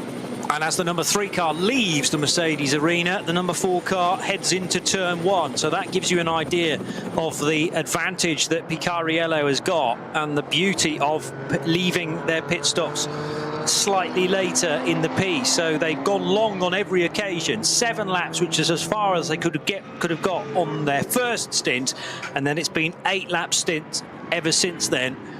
And the only difference is that Joel Eriksson pitted after 6 laps rather than 7, and that just hasn't quite worked for them. But remember that there was the moments that really separated the leader from the 2nd, 3rd and 4th place cars, and that, to be honest, has decided things, as Picariello needed to leap on the anchors even more than he'd intended to do there to avoid running into the side of the 131 Teichmann Cup 2 entry. And I'm not sure how much that driver, who is Stefan Kiefer, or Marius Kiefer, or David Kiefer, there's 3 Kiefers in fact in that car, I'm not sure how much they knew about it, but contact was avoided into the Sabine Schmitz curve. So keep it cool, keep it calm, keep it on the island, and at various points on the circuit, every single driver as they go through the Hatzpass will go, I was blocked there 1 lap, I was blocked there another, but just remember a handful of laps ago, most notably the number 3 Porsche very much was blocked going through there. It was a yellow and black Porsche Cayman, wasn't it? It was Moritz Oberheim that kept it on the black stuff. That was important, but looking to see exactly what his margin will be at the end of this lap. But the fact it was, as you said, Johnny, we had the visual, almost the entirety of the length of the start-finish straight, or from the entrance to the Mercedes arena, which is turn 1, through to the exit of the Mercedes arena. That's a good visual. And again, we love helicopter shots when we treated them. It really, on a circuit that twists around like this, it just gives you something to absolutely peg it. Because otherwise, if you say it's 12.9 seconds, what does that mean? 12.9 seconds. But if you can place it where it is on the circuit, it makes it much, much more interesting. And that time through sector 2, Picariello wasn't quite as quick as his chasing teammate Nico Menzel, but we're only talking a second and a half there or thereabouts, and it's probably something like 14-15 seconds the advantage. I was going to try and do some hand timing through as they go through the split sectors, but I wasn't quite quick enough at the end of sector 2. So we've got to wait the best part of 2 minutes for them to appear again at the end of sector 3. Again, Picariello in 2 minds. He's not quite as clinical through the traffic, let's say, as some of the other drivers like Estra might be, for instance, like Lawrence Van Toor might be. And yes, I think he's just being slightly cautious because he was just their match in the earlier stints, but maybe, you know, it's also that role of driver psychology. Should I be in the lead of the race? Oh my gosh, what have I got left? I've got under half an hour to go in this race. Right, just be kind to the tyres. I don't have to push too much, but maybe it just plays. There was one driver I know in the single-seater Formula at the start of his career who basically every time he got into the lead of the race, he'd throw it away. Yeah. And he'd sort of decided he wasn't good enough to win the race, despite the evidence, the stopwatch, and so on and so forth. And he was one of the few drivers who really decided to look at the driver's psyche consulted a sort of leading psychiatrist, tried to work on it. A lot of people in racing didn't even want to think about stuff like that, but full marks to him for doing that. And a lot of drivers have since understood they can maximise their performance by really paying attention to how they apply themselves and to the pressure and how they respond to all of that. So again, whole new job market for some people.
Liebe Fans, besucht unsere Social-Media-Kanäle auf Facebook, Instagram, YouTube, Twitter und TikTok. Willkommen bei der NLS.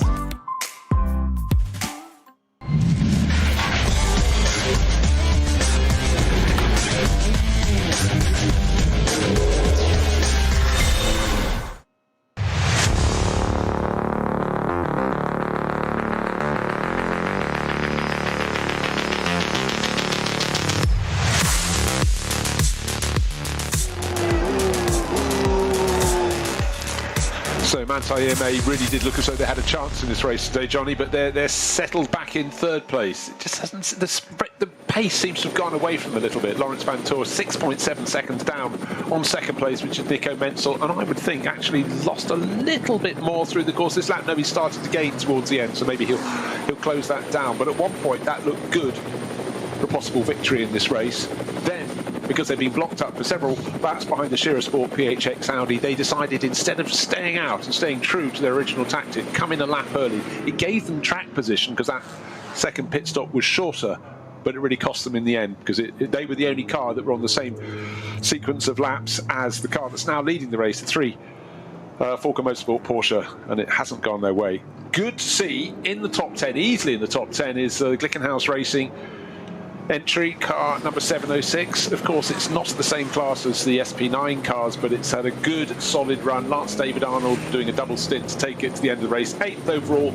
However, it's only 4.5 seconds clear of the leading car in Cup 2, which is Max Cruz Racing, the number 100 entry in that. So the Otto at the wheel at the moment, Nico Otto. However, ease with which a faster car can catch is slightly curtailed at the moment by the number of slow zones, and there's one obviously to final sequence of corners. The cars only as they come onto the start finish straight probably go 100 meters up there are they release. So again, if you're chasing, you may not gain. Hang on, Picariello's just come in again, hasn't he? That was Picariello leaving the pit lane. drive-through penalty. It never came on the screen for us. I've been looking with an eagle eye, and he's come out behind the Manthey car. Would he also be behind the I honestly thought my Audi? timing screen was lagging there and still hanging over from the previous stop, but he definitely came in at the end of lap 24, and as you say, right through the pit lane, because finally a decision has been made. You've been talking about it an awful lot, and Picariello rejoining. Now we've got to tell the difference between Menzel and the 16 car. Well, Menzel's ahead of Vantor, so that's got to be Picariello, who's slotted in to third position now, ahead of Frank Stippler, who is fourth. There is the number 3 car heading now through Ravenel, the left and right-handers, and down the hill towards the Vidal chicane. So thankfully for Falken Motorsports, they still have a car that can lead this race, but it is no longer Alessio Picariello, because now Nico Menzel leads ahead of Lawrence Vantor, up to second for Manthey. You wait an age for some information. The first thing you see is a car coming out of the pits rather than going into it. So yes, sorry we couldn't inform you before, but we were waiting. We're trying to work out what was happening. It was for forcing another car off the track, and the 633 Bio Concept car was the one that was judged to have been given a helping hand from probably in the race lead or possibly second place. It was Porsche Cayman. And anyhow, a stop and go, a drive-through penalty. That's why it was pretty quick. But instead of leading with what we got left, just over 20 minutes remaining in this race, it's back out into third place, and the Audi is all over its tail. Frank Stippler fancies us half a chance. He's about half a second behind in fourth place, and for Alessio Picariello, so I have to wait for those timing intervals to come, because I've just got to wait for my screen to catch up a little bit. But the visual is that Falken Motorsport still leads the race, but they've swapped their cars over. Number 4 is now the new leader, and number 3, with that drive-through penalty, back into third position. Yeah, so first and second no more, first and third instead for Falken, and has Picariello got anything up his sleeve to take the fight to Laurence Vantor in the closing stages? Frank Stippler will fancy his chances of sneaking onto the podium to at least break this stranglehold of 911 GT3Rs that are infiltrating the podium as we speak. Jordan Pepper a little helpless in 5th position in the number 27 Lamborghini Huracan. Stippler is able to get by the Müllner Motorsport Cup 2 Porsche. Nico Otto for Max Cruiser Racing leading Cup 2, and Cup 3 is in the hands of Heiko Eichenberg now for SRS Team Zorg Rennsport. That's an all 718 Cayman class, remember. But the Cup 3s have done well to get up to 22nd and 23rd overall, with Moritz Oberheim in the second position for Cup 3. And in SP10, which is a good mixture of GT4 cars, it's a Toyota Supra, the Toyo tyres with ring racing car number 170 that leads that part of the race, with a few laps to go and potentially some pit stops, of course, as well. 170 is currently being driven by Andreas Gulden, the car that he shares with Tim Sandler and Mark Henrici. So, Nico Menzel leading, Bruce. Yeah, just to give you a recap, the timing screen at the moment will tell you that Alessio Picariello is still leading the race, but unfortunately that was him inside the pit lane. His advantage was cut down to 7.5 seconds when he crossed the start-finish line, but obviously he'd already decelerated. So you're probably talking a dozen seconds was his advantage after that final round of pit stops, possibly minimum.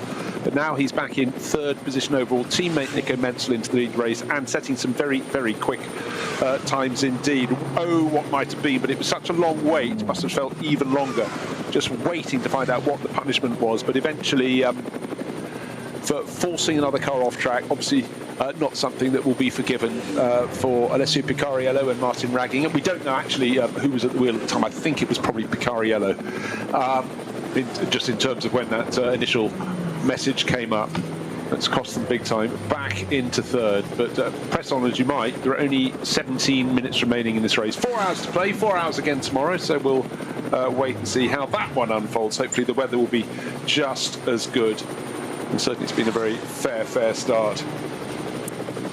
And there's every chance now of a grandstand finish if the top two can get close enough to one another, because the whole track is now clear of any incident and clear up that was taking place. Particularly, I talk about Tiergarten, well, the end of Dottinger Hohe, Tiergarten itself, and Hohenrhein, which has been affected by Code 60 and a significant chunk of it. But it does mean that you can now overtake if you get a good run through Antonius Bucher on the brakes into Tiergarten. So it could be a bit spicy in the closing stages if Laurens Vanthoor can get close enough to Nico Menzel. However, Menzel's just done the absolute best second sector time with a 1:03.1. He's charging like crazy, potentially with a clear road in front of him, of course, now with Alessio Picariello delayed. So Menzel, no let up. The gap between the 4 and the 911 Porsches at the start of the lap was 6.5 seconds.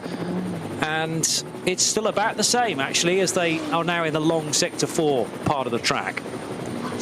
Just before the start of the race, I was just saying that, you know, some days, some weather conditions, you know, one tyre manufacturer has an advantage at the end of the stint rather than the start. But today, you know, coolish but sunny, bright, and certainly the Falcon Motorsport cars, their rubber seems very, very good at the end of the stint. That's why both of their drivers Alessio Picariello in second, Nico Menzel leading, have just set the fastest second and third sector times. So certainly looking very, very good indeed. But again, we just have to see where the traffic is going to lie, what incident might be up ahead of them, what car might drift across in their path. And that certainly just happened for Frank Stippler, fourth place, still giving chase, and a driver in a car of a less high performance class has just moved into his path, and it just costs you that little bit of momentum, something you've been trying to build for a while. Momentum is everything around the Nordschleife, and certainly there are very many points, most notably the Hatzenbach's curves. If you get someone in front of you, there isn't space to pass them. Your momentum goes, and then as the track opens out, all you can do is curse because you're not hitting it as fast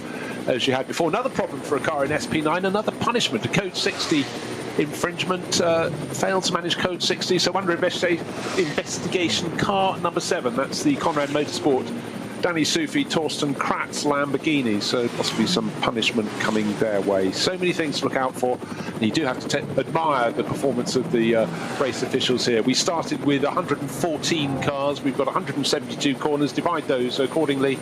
There's an awful lot of places and people to look at. Very good time, that time through for the Dual Motorsport Aston Martin, which is running in second position, and second position in the class. There's only 3.2 seconds between the two GT4 leaders, in fact. So Toyota Supra up against Aston Martin Vantage. 3.2 seconds I make it at the start of this lap, and Sandberg is pushing like crazy. And I've just noticed we're finally clear at that final sequence of corners. So I did say that. Oh, did you? Sorry, I must have I've been looking down at how the car in 32nd position was going. I apologise to you. That's all right. We seek the stories for you. We look here, we look there. Yeah, well, as I said, I rather suggested that we might be Code 60 till the end of the race there, but the track crews have done an incredibly good job to make it safe again. Whoa, significant those lap times are so much faster now. There you go. Well, that's almost as a result of it, flat. isn't it? 8 minutes 1 for our new race leader, Nico Menzel. 8 minutes 1.2. That is for him. Half a second faster. 8 minutes 0.7 seconds for Picariello in second place. Well, the point is slower. Sorry, that's of course the second place is the Manthey car. Sorry, third place is Picariello. 8 minutes 18. That includes coming out of the pit lane. That's why his one is so much slower. The point I was making, though, about the clear-up having been completed is that now you can overtake into Tiergarten and Hohenrhein, and we might be in a position to do that. The margins are still a bit too much at this stage, as Arno Klassen has just gone quicker than the Keeper Tess Audi has managed all race. Lots of absolute best times coming through. How about Jordan Pepper? 8 minutes 0.0. That's faster than anybody else in the Lamborghini Huracan. They just left it rather too late, trailing by nearly 70 seconds on the leader, Nico Menzel. You know, the drivers just have to take what's in front of them, but suddenly presented with a track in perfect condition, hopefully their cars are in perfect conditions. You know, every driver wants to show they can put in a really quick lap. Will we dip under 8 minutes? I think we quite possibly could. How much time have we got left to do it? 13 minutes. So we've only effectively 2 more laps in which they can manage that. We were debating whether we get to 28 laps. I think not, but maybe just. It could be, with that final sequence of corners now being clear of the track clear up there, the barrier repairs, the tyre wall repairs. now we're finally going to get some quick times in. Will it be enough to tip us onto an extra lap? Have the teams put enough fuel in for an extra lap? That's always the thing. You don't want to be carrying extra fuel, but you want to be carrying enough. Yeah. And also, I worry for the teams in the other categories who cross the line just in front of the race leader and think, you're kidding me, we're going to go all around again. When actually, I mean, the clever strategists in the pit lane, of which there are many, surely will be straight on the radio saying, the leaders on the Dottinger behind you, just blend out of the throttle, let them by, because we can finish our race here and now, rather than having to go around for a further nearly 25 kilometres.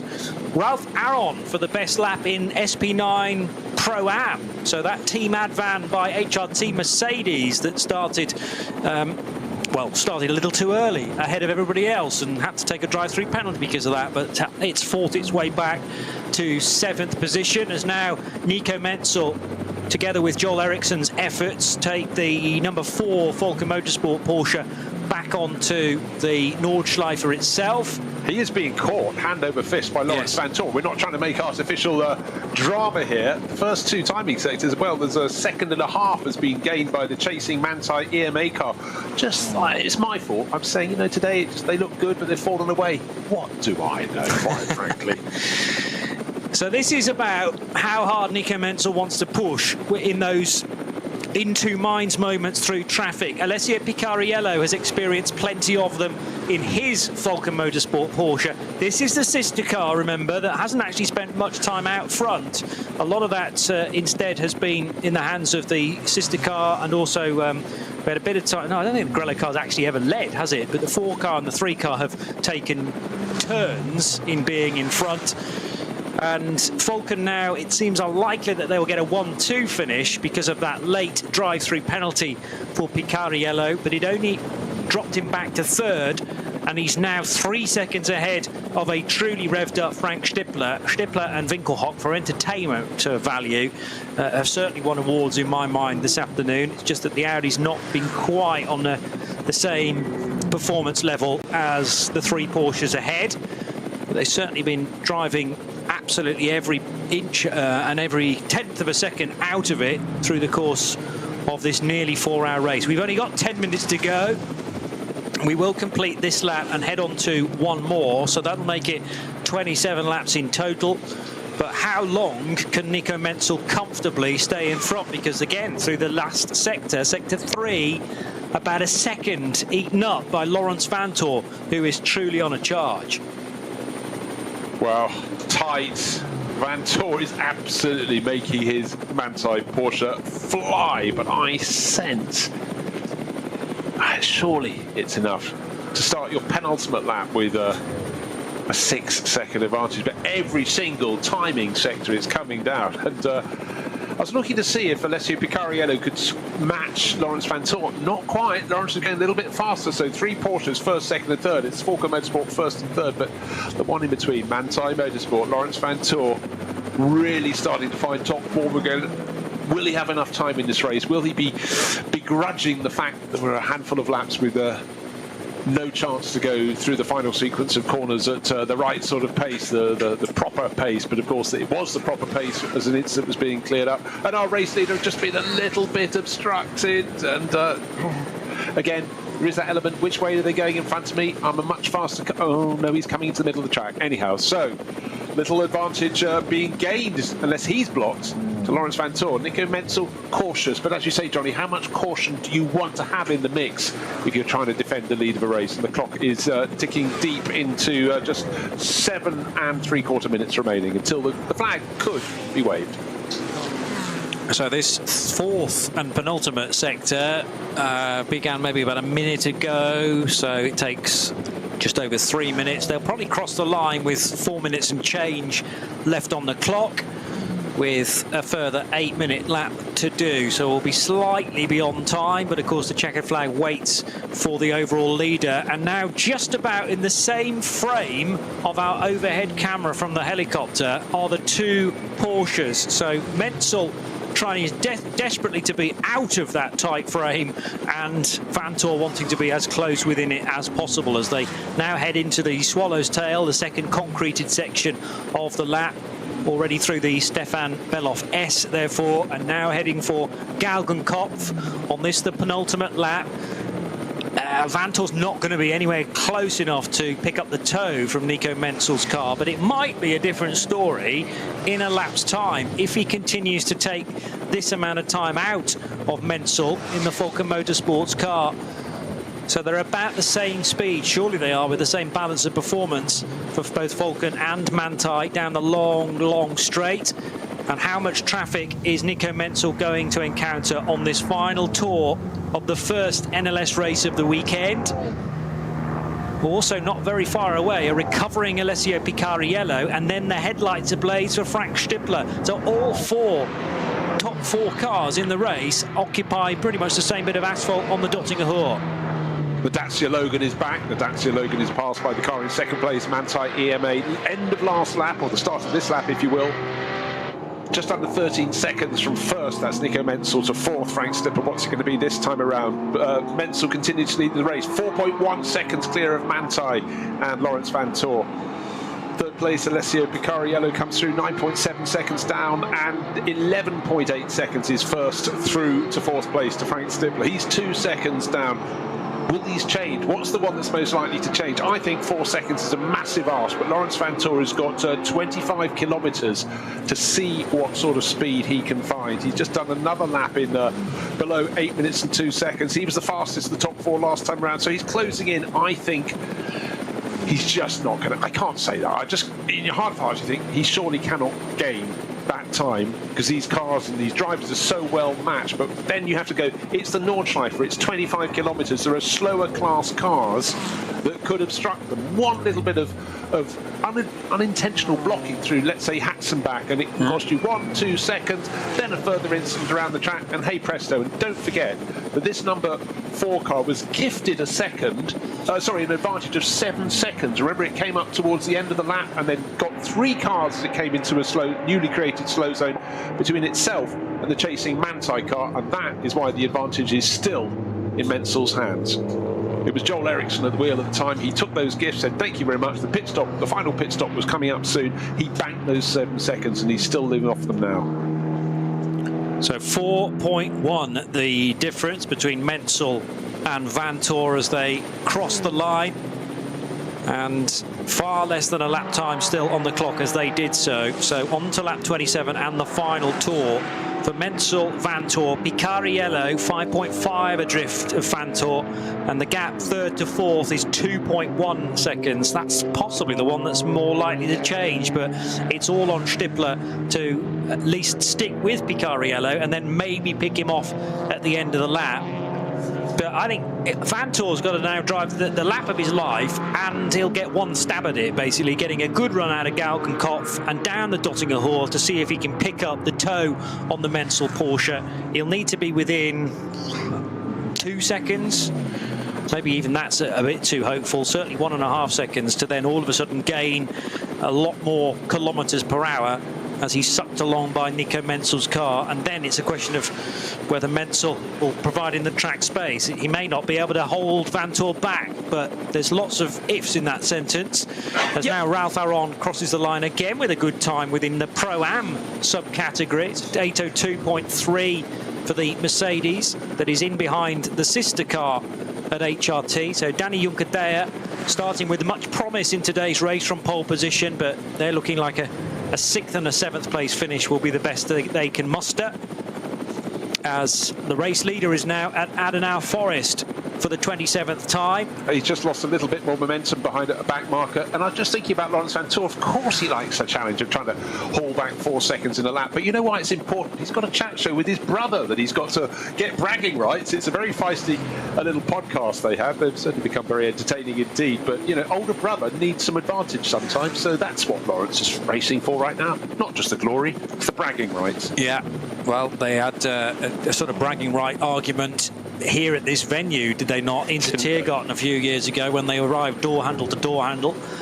and Lawrence Vantor very much coming off worse in that, in the Manthey Porsche, with Dries apologetic afterwards, but I bet he was sort of fist bumping the air as the moment was taking place, as long as Lawrence was okay, which thankfully he was. Now, what's happening here with one of the, is that the 3? It's the 3 car of Alessio Picariello. Now, I feared that when the car came in for a pit stop a little while ago that there was a slow puncture on the car. In fact, that was a drive-through penalty, but this time the 3 is genuinely going slowly, and surely Stippler is already through, because he was only 2 seconds away anyway and had taken time out of this number 3 car. The timing is just absolutely atrocious for this to happen on the final lap. Well, at this abated pace, that'll be 3rd place gone, tick. That's Frank Stippler having gone through, and 4th place as well, because Jordan Pepper, who's been flying, even though he was about a minute in arrears, will surely overhaul him before the end of the lap. So for Falcon Motorsport, thank goodness they had 2 cars in this race. They've got number 4 leading the race, and number 3 still circulating, but can we see anything wrong with the car? The answer is no, but it's now being pulled off to the edge of the circuit. It will not finish the race. So Alessio Picariello has worked out that something is not going to get him back to the pits, and it's not worth taking the chance, and he's parked it off the circuit outside the white line. Yeah, it's the second entry point at Brightshire, the lowest point of the circuit, just after the road bridge there. And what a peculiar incident this is, and horrendous luck. I mean, they were leading the race, remember, and because they were pitting a lap later than everybody else, it seemed that they had a huge advantage to be able to easily win this race. Then there was the drive-through penalty, finally attributed because of some contact with another car, and now this has happened. It didn't seem to be down on one particular side, but if it's a slow puncture, then they can be difficult to pick up, and of course the sensors will be going crazy inside the car and no doubt on the pit wall as well. So whether that was a message to Picariello to say slow down, or whether it's actually a drivetrain related problem, so difficult to tell from this distance. But they're out of the race, and all of a sudden Frank Stippler, who was hoping for a podium, looking like he will finish at least 3rd, probably no better than that in fairness, but Scherer Sport gain 3rd place as a result of Picariello's travails. Yeah, well, it stopped it being a Porsche 1, 2 and 3. At the moment it's going to be 1st and 2nd. Which order will it be? Will it still be number 4, Nico Menzel for Falcon Motorsport, who actually, having had a car that could have won the race, the sister car, dropped back with that drive-through penalty, and now with a problem. Thank goodness they're at the front of the field for the Falcon crew. But Manthey EMA, no, the opening part of the 1st, the 2nd and the 3rd timing sectors on this lap, it's all gone the way of Falcon Motorsport, at least for their number 4. So Manthey EMA, we did wonder if that 4.1 second margin could be cut back by Lawrence Van Toor. It's not going to be so, but how fickle everything can be. Now, look at my screen. A car that's going faster and faster is the Glickenhaus. It's just moved up from 13th to 12th to 11th. Lance David Arnold's just set the fastest lap for that car, 8 minutes 10. Falcon Motorsport, it's a garage of 2 sides, and it's the number 4 side that's smiling, because their car is leading. Nico Menzel taking it through to the finish of this race, the opening round of the NLS for 2024. The number 3 car, the car that looked as though it had everything in its bag until that drive-through penalty, and now, until whatever made it pulled off, is parked at the side of the circuit. I really think that actually at that point, Alessio Picariello was just looking for the gap in the barriers, the first place he could pull it off and park it. Because as you said, Johnny, and when I looked, I thought that car is 4 square on the track. It's not locked down on one side, but who's to know? Maybe a tuppeny bit that's just gone on the car. Yeah, can often be the case. We had the change, by the way, in SP10 because Sandberg's got ahead of Andreas Gulden. So Aston Martin, with just a few laps to spare, squeeze ahead of Toyota Supra. There's going to be no change in Cup 2. It looks like Nico Otto by 3 seconds over David Yarn. But SP9 Pro and the overall win will go to Falcon Motorsports and Nico Menzel in the number 4 car with his teammate Joel Eriksson. Perhaps not the Falcon car we expected to win after the final set of pit stops, because Alessio Picariello and Martin Ragginger were so well placed because of their slightly off strategy or off-kilter strategy pit stop visits, and it waved them into something like a 20-second lead, but then that disappeared almost as quickly as it had arrived with a drive-through penalty and then retirement for the Belgian-Austrian combination. So it'll be a non-finish for Porsche number 3. But on the flip side, Falcon still win with their number 4 car. From Manthey EMA in the number 911 Porsche to Lawrence Vanthoor and Kevin Estre reached the podium in the second step. And Frank Stippler, along with his teammate Marcus Winkelhock, will finish 3rd for Scherer Sport PHX to at least break some of the stranglehold that this race has had around with Porsche and their 911 GT3Rs. It could so easily have been a 1-2-3 finish for that manufacturer, but Audi squeaking on there. Picariello still shown 4th, but of course he won't finish there, and the Lamborghini Huracan of Jordan Pepper will finish 4th instead, driving with Kelvin van der Linde. Yeah, he's nearly another 50, or just over 50 seconds back behind Stippler, but again showed decent pace. But the number 3 Porsche sitting pretty in 3rd place was the contact, because suddenly the car slowed. Can't tell you why as yet, but certainly at various points. Stippler's already passed before the problem hit, and there was more contact between those 2 cars. That's not the first time the 3 and the 16 have come to blows, and it feels as if as a result of that, that's what made Picariello limp away from the scene. Yeah, I thought it was a different moment. We'd seen it from a different angle. It was 2 side-by-sides. Remember, going effectively just beyond Hatzenbach, they were waiting for a restart, 2 side-by-sides, and it does seem as though it's been a slow puncture. If we try and join the dots on that one, eventually on the final lap, halfway round the final lap, there was the number 3 car pulled off. And as we speak, up on screen, incident between 3 and number 16 under investigation. So perhaps for Scherer Sport PHX, they may not be holding on to that 3rd place. At the moment, they're there. And if anyone's going to get promoted, it'll be number 27. So we could have Porsche, Lamborghini as the top 3. We're not there yet. But what we can tell you is it's Porsche 1-2 with the number 4 Falcon Motorsport car brought home by Nico Menzel, shared with Joel Eriksson, taking victory by 3.6 seconds from Lawrence Vanthoor in the Manthey EMA number 911, which he had started by Kevin Estre. So interest aplenty. We had the split tactics, but with the removal of car number 3, first by the drive-through penalty and then by possibly a slow punch that pulled it off. The car that looks that it had victory in the palm of its hand does not, but at least for Falcon Motorsport, the sister car did and took victory. So I'm just trying to chase back to exactly what happened in Cup 2. Just hearing that some of the leaders have stopped on the racetrack. Well, there's bodywork missing the front right-hand corner of one of the challenges in the Avia W&S Motorsport Porsche has certainly had contact, unless my eyes have just got so tired after 4 hours of fabulous battling that I can't quite see straight. But it looks like that's had a little bit of a tattered front on it. So it's Nico Otto at the wheel of that. Well, we called them through the 3rd sector with roughly the same sort of times from both Nico Otto and David Jahn. Tobias Muller's not really close enough to be involved in the number 148, but it's the 100 and the 120 cars that are the ones that are potentially concerning us.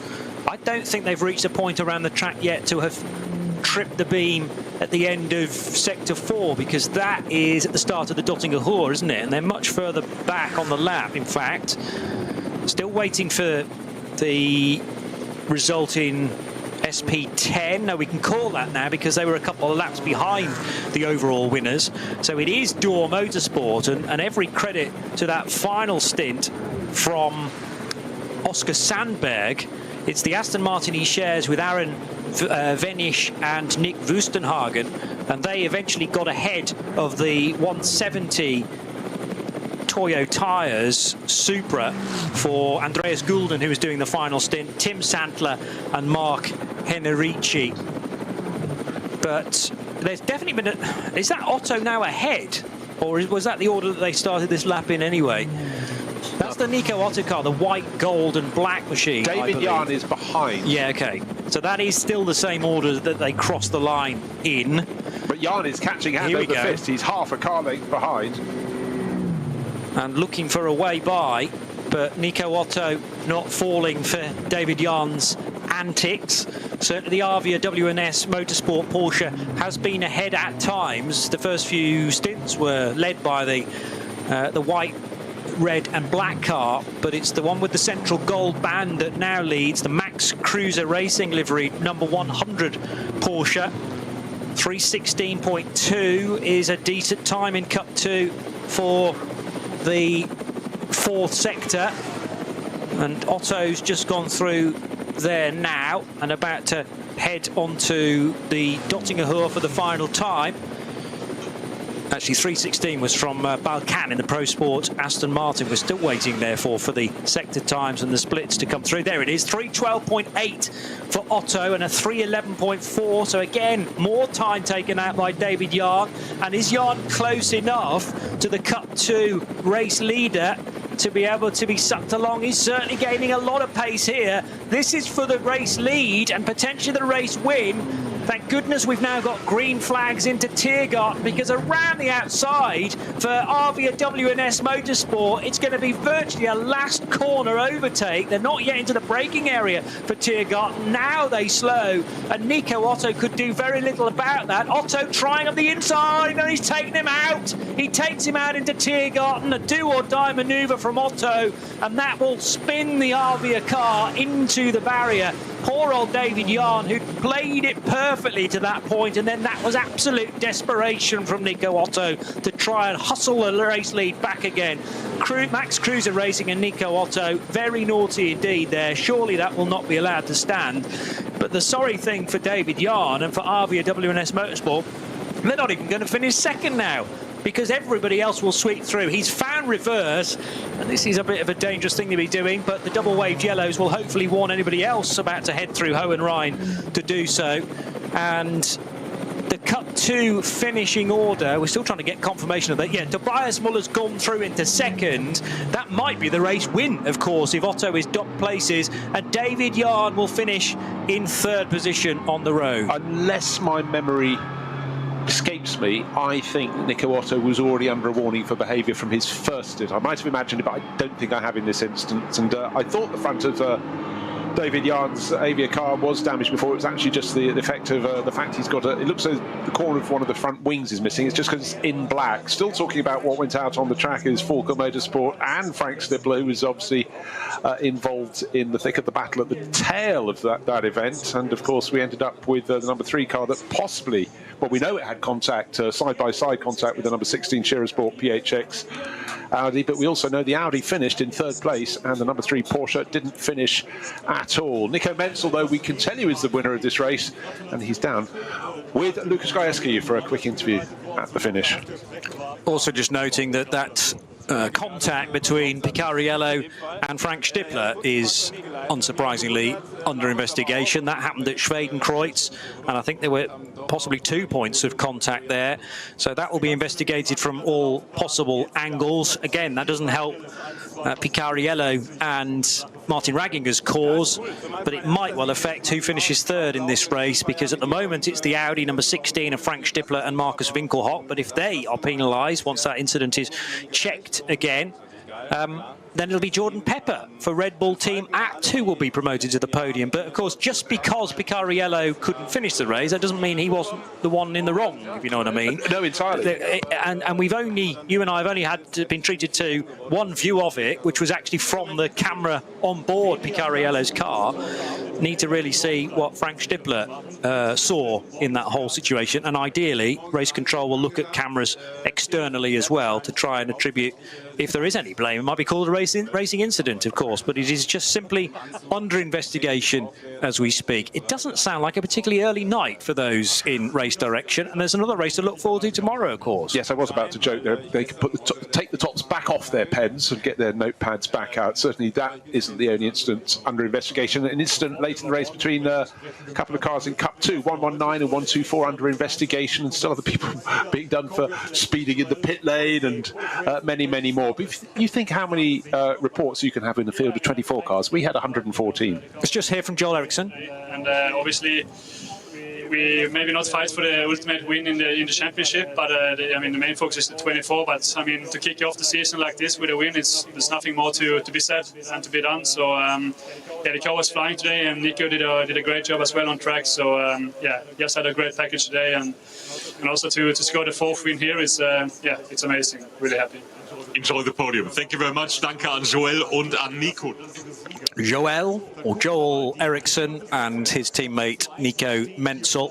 Perhaps a slightly surprising win for those two drivers, but they were absolutely hard at it throughout with the hope that the race would come to them, and that's precisely what happened in the end.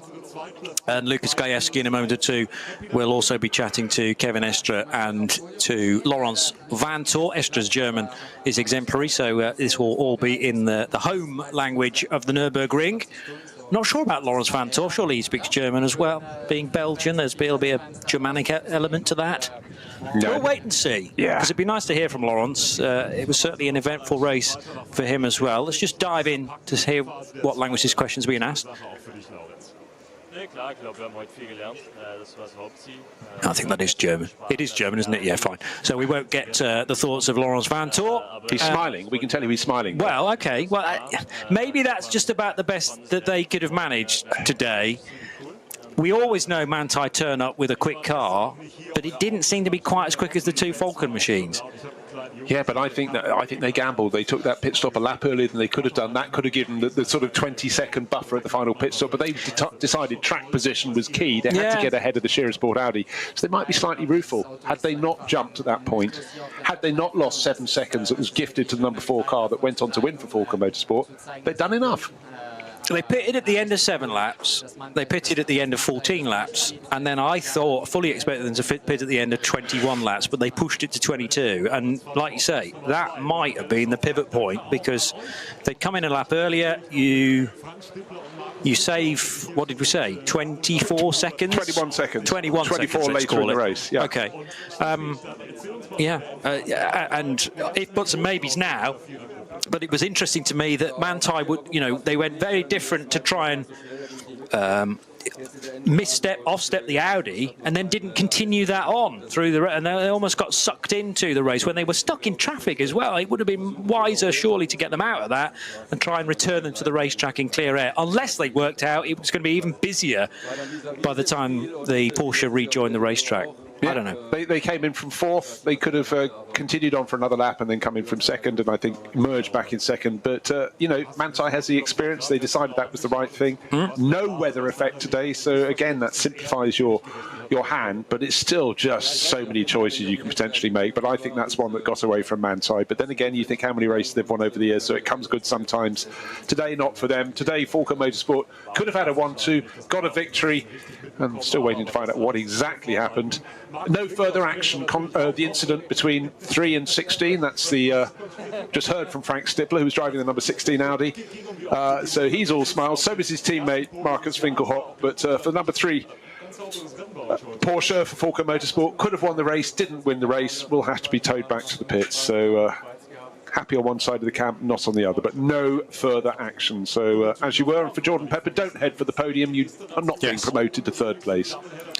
It certainly seems that way, but there are still many talking points, including what happened at the sharp end of Cup 2 for the final run through Tiergarten on that closing lap, and that, I'm sure, will be investigated for a few more hours yet, and they'll want to, in race direction, get the viewpoints of both Nico Otto and the other driver involved. David Yarn. David Yarn, thank you, who was left stranded off on the grass there. Having just got himself into the lead. Yeah. That slipstream down along the Dottinger Her, job done, got a full car length and a half, pulled across in front, that was fine, but then diving up the inside into the penultimate corner, unfortunately, I think Nico Otto got a little bit greedy there.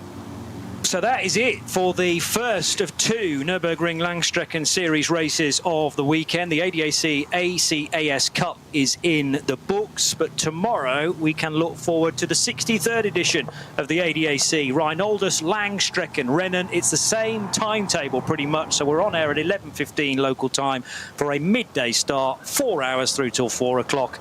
And if today is anything to go by, you'll want to hurry back to get more of NLS for 2024. We'll see you then.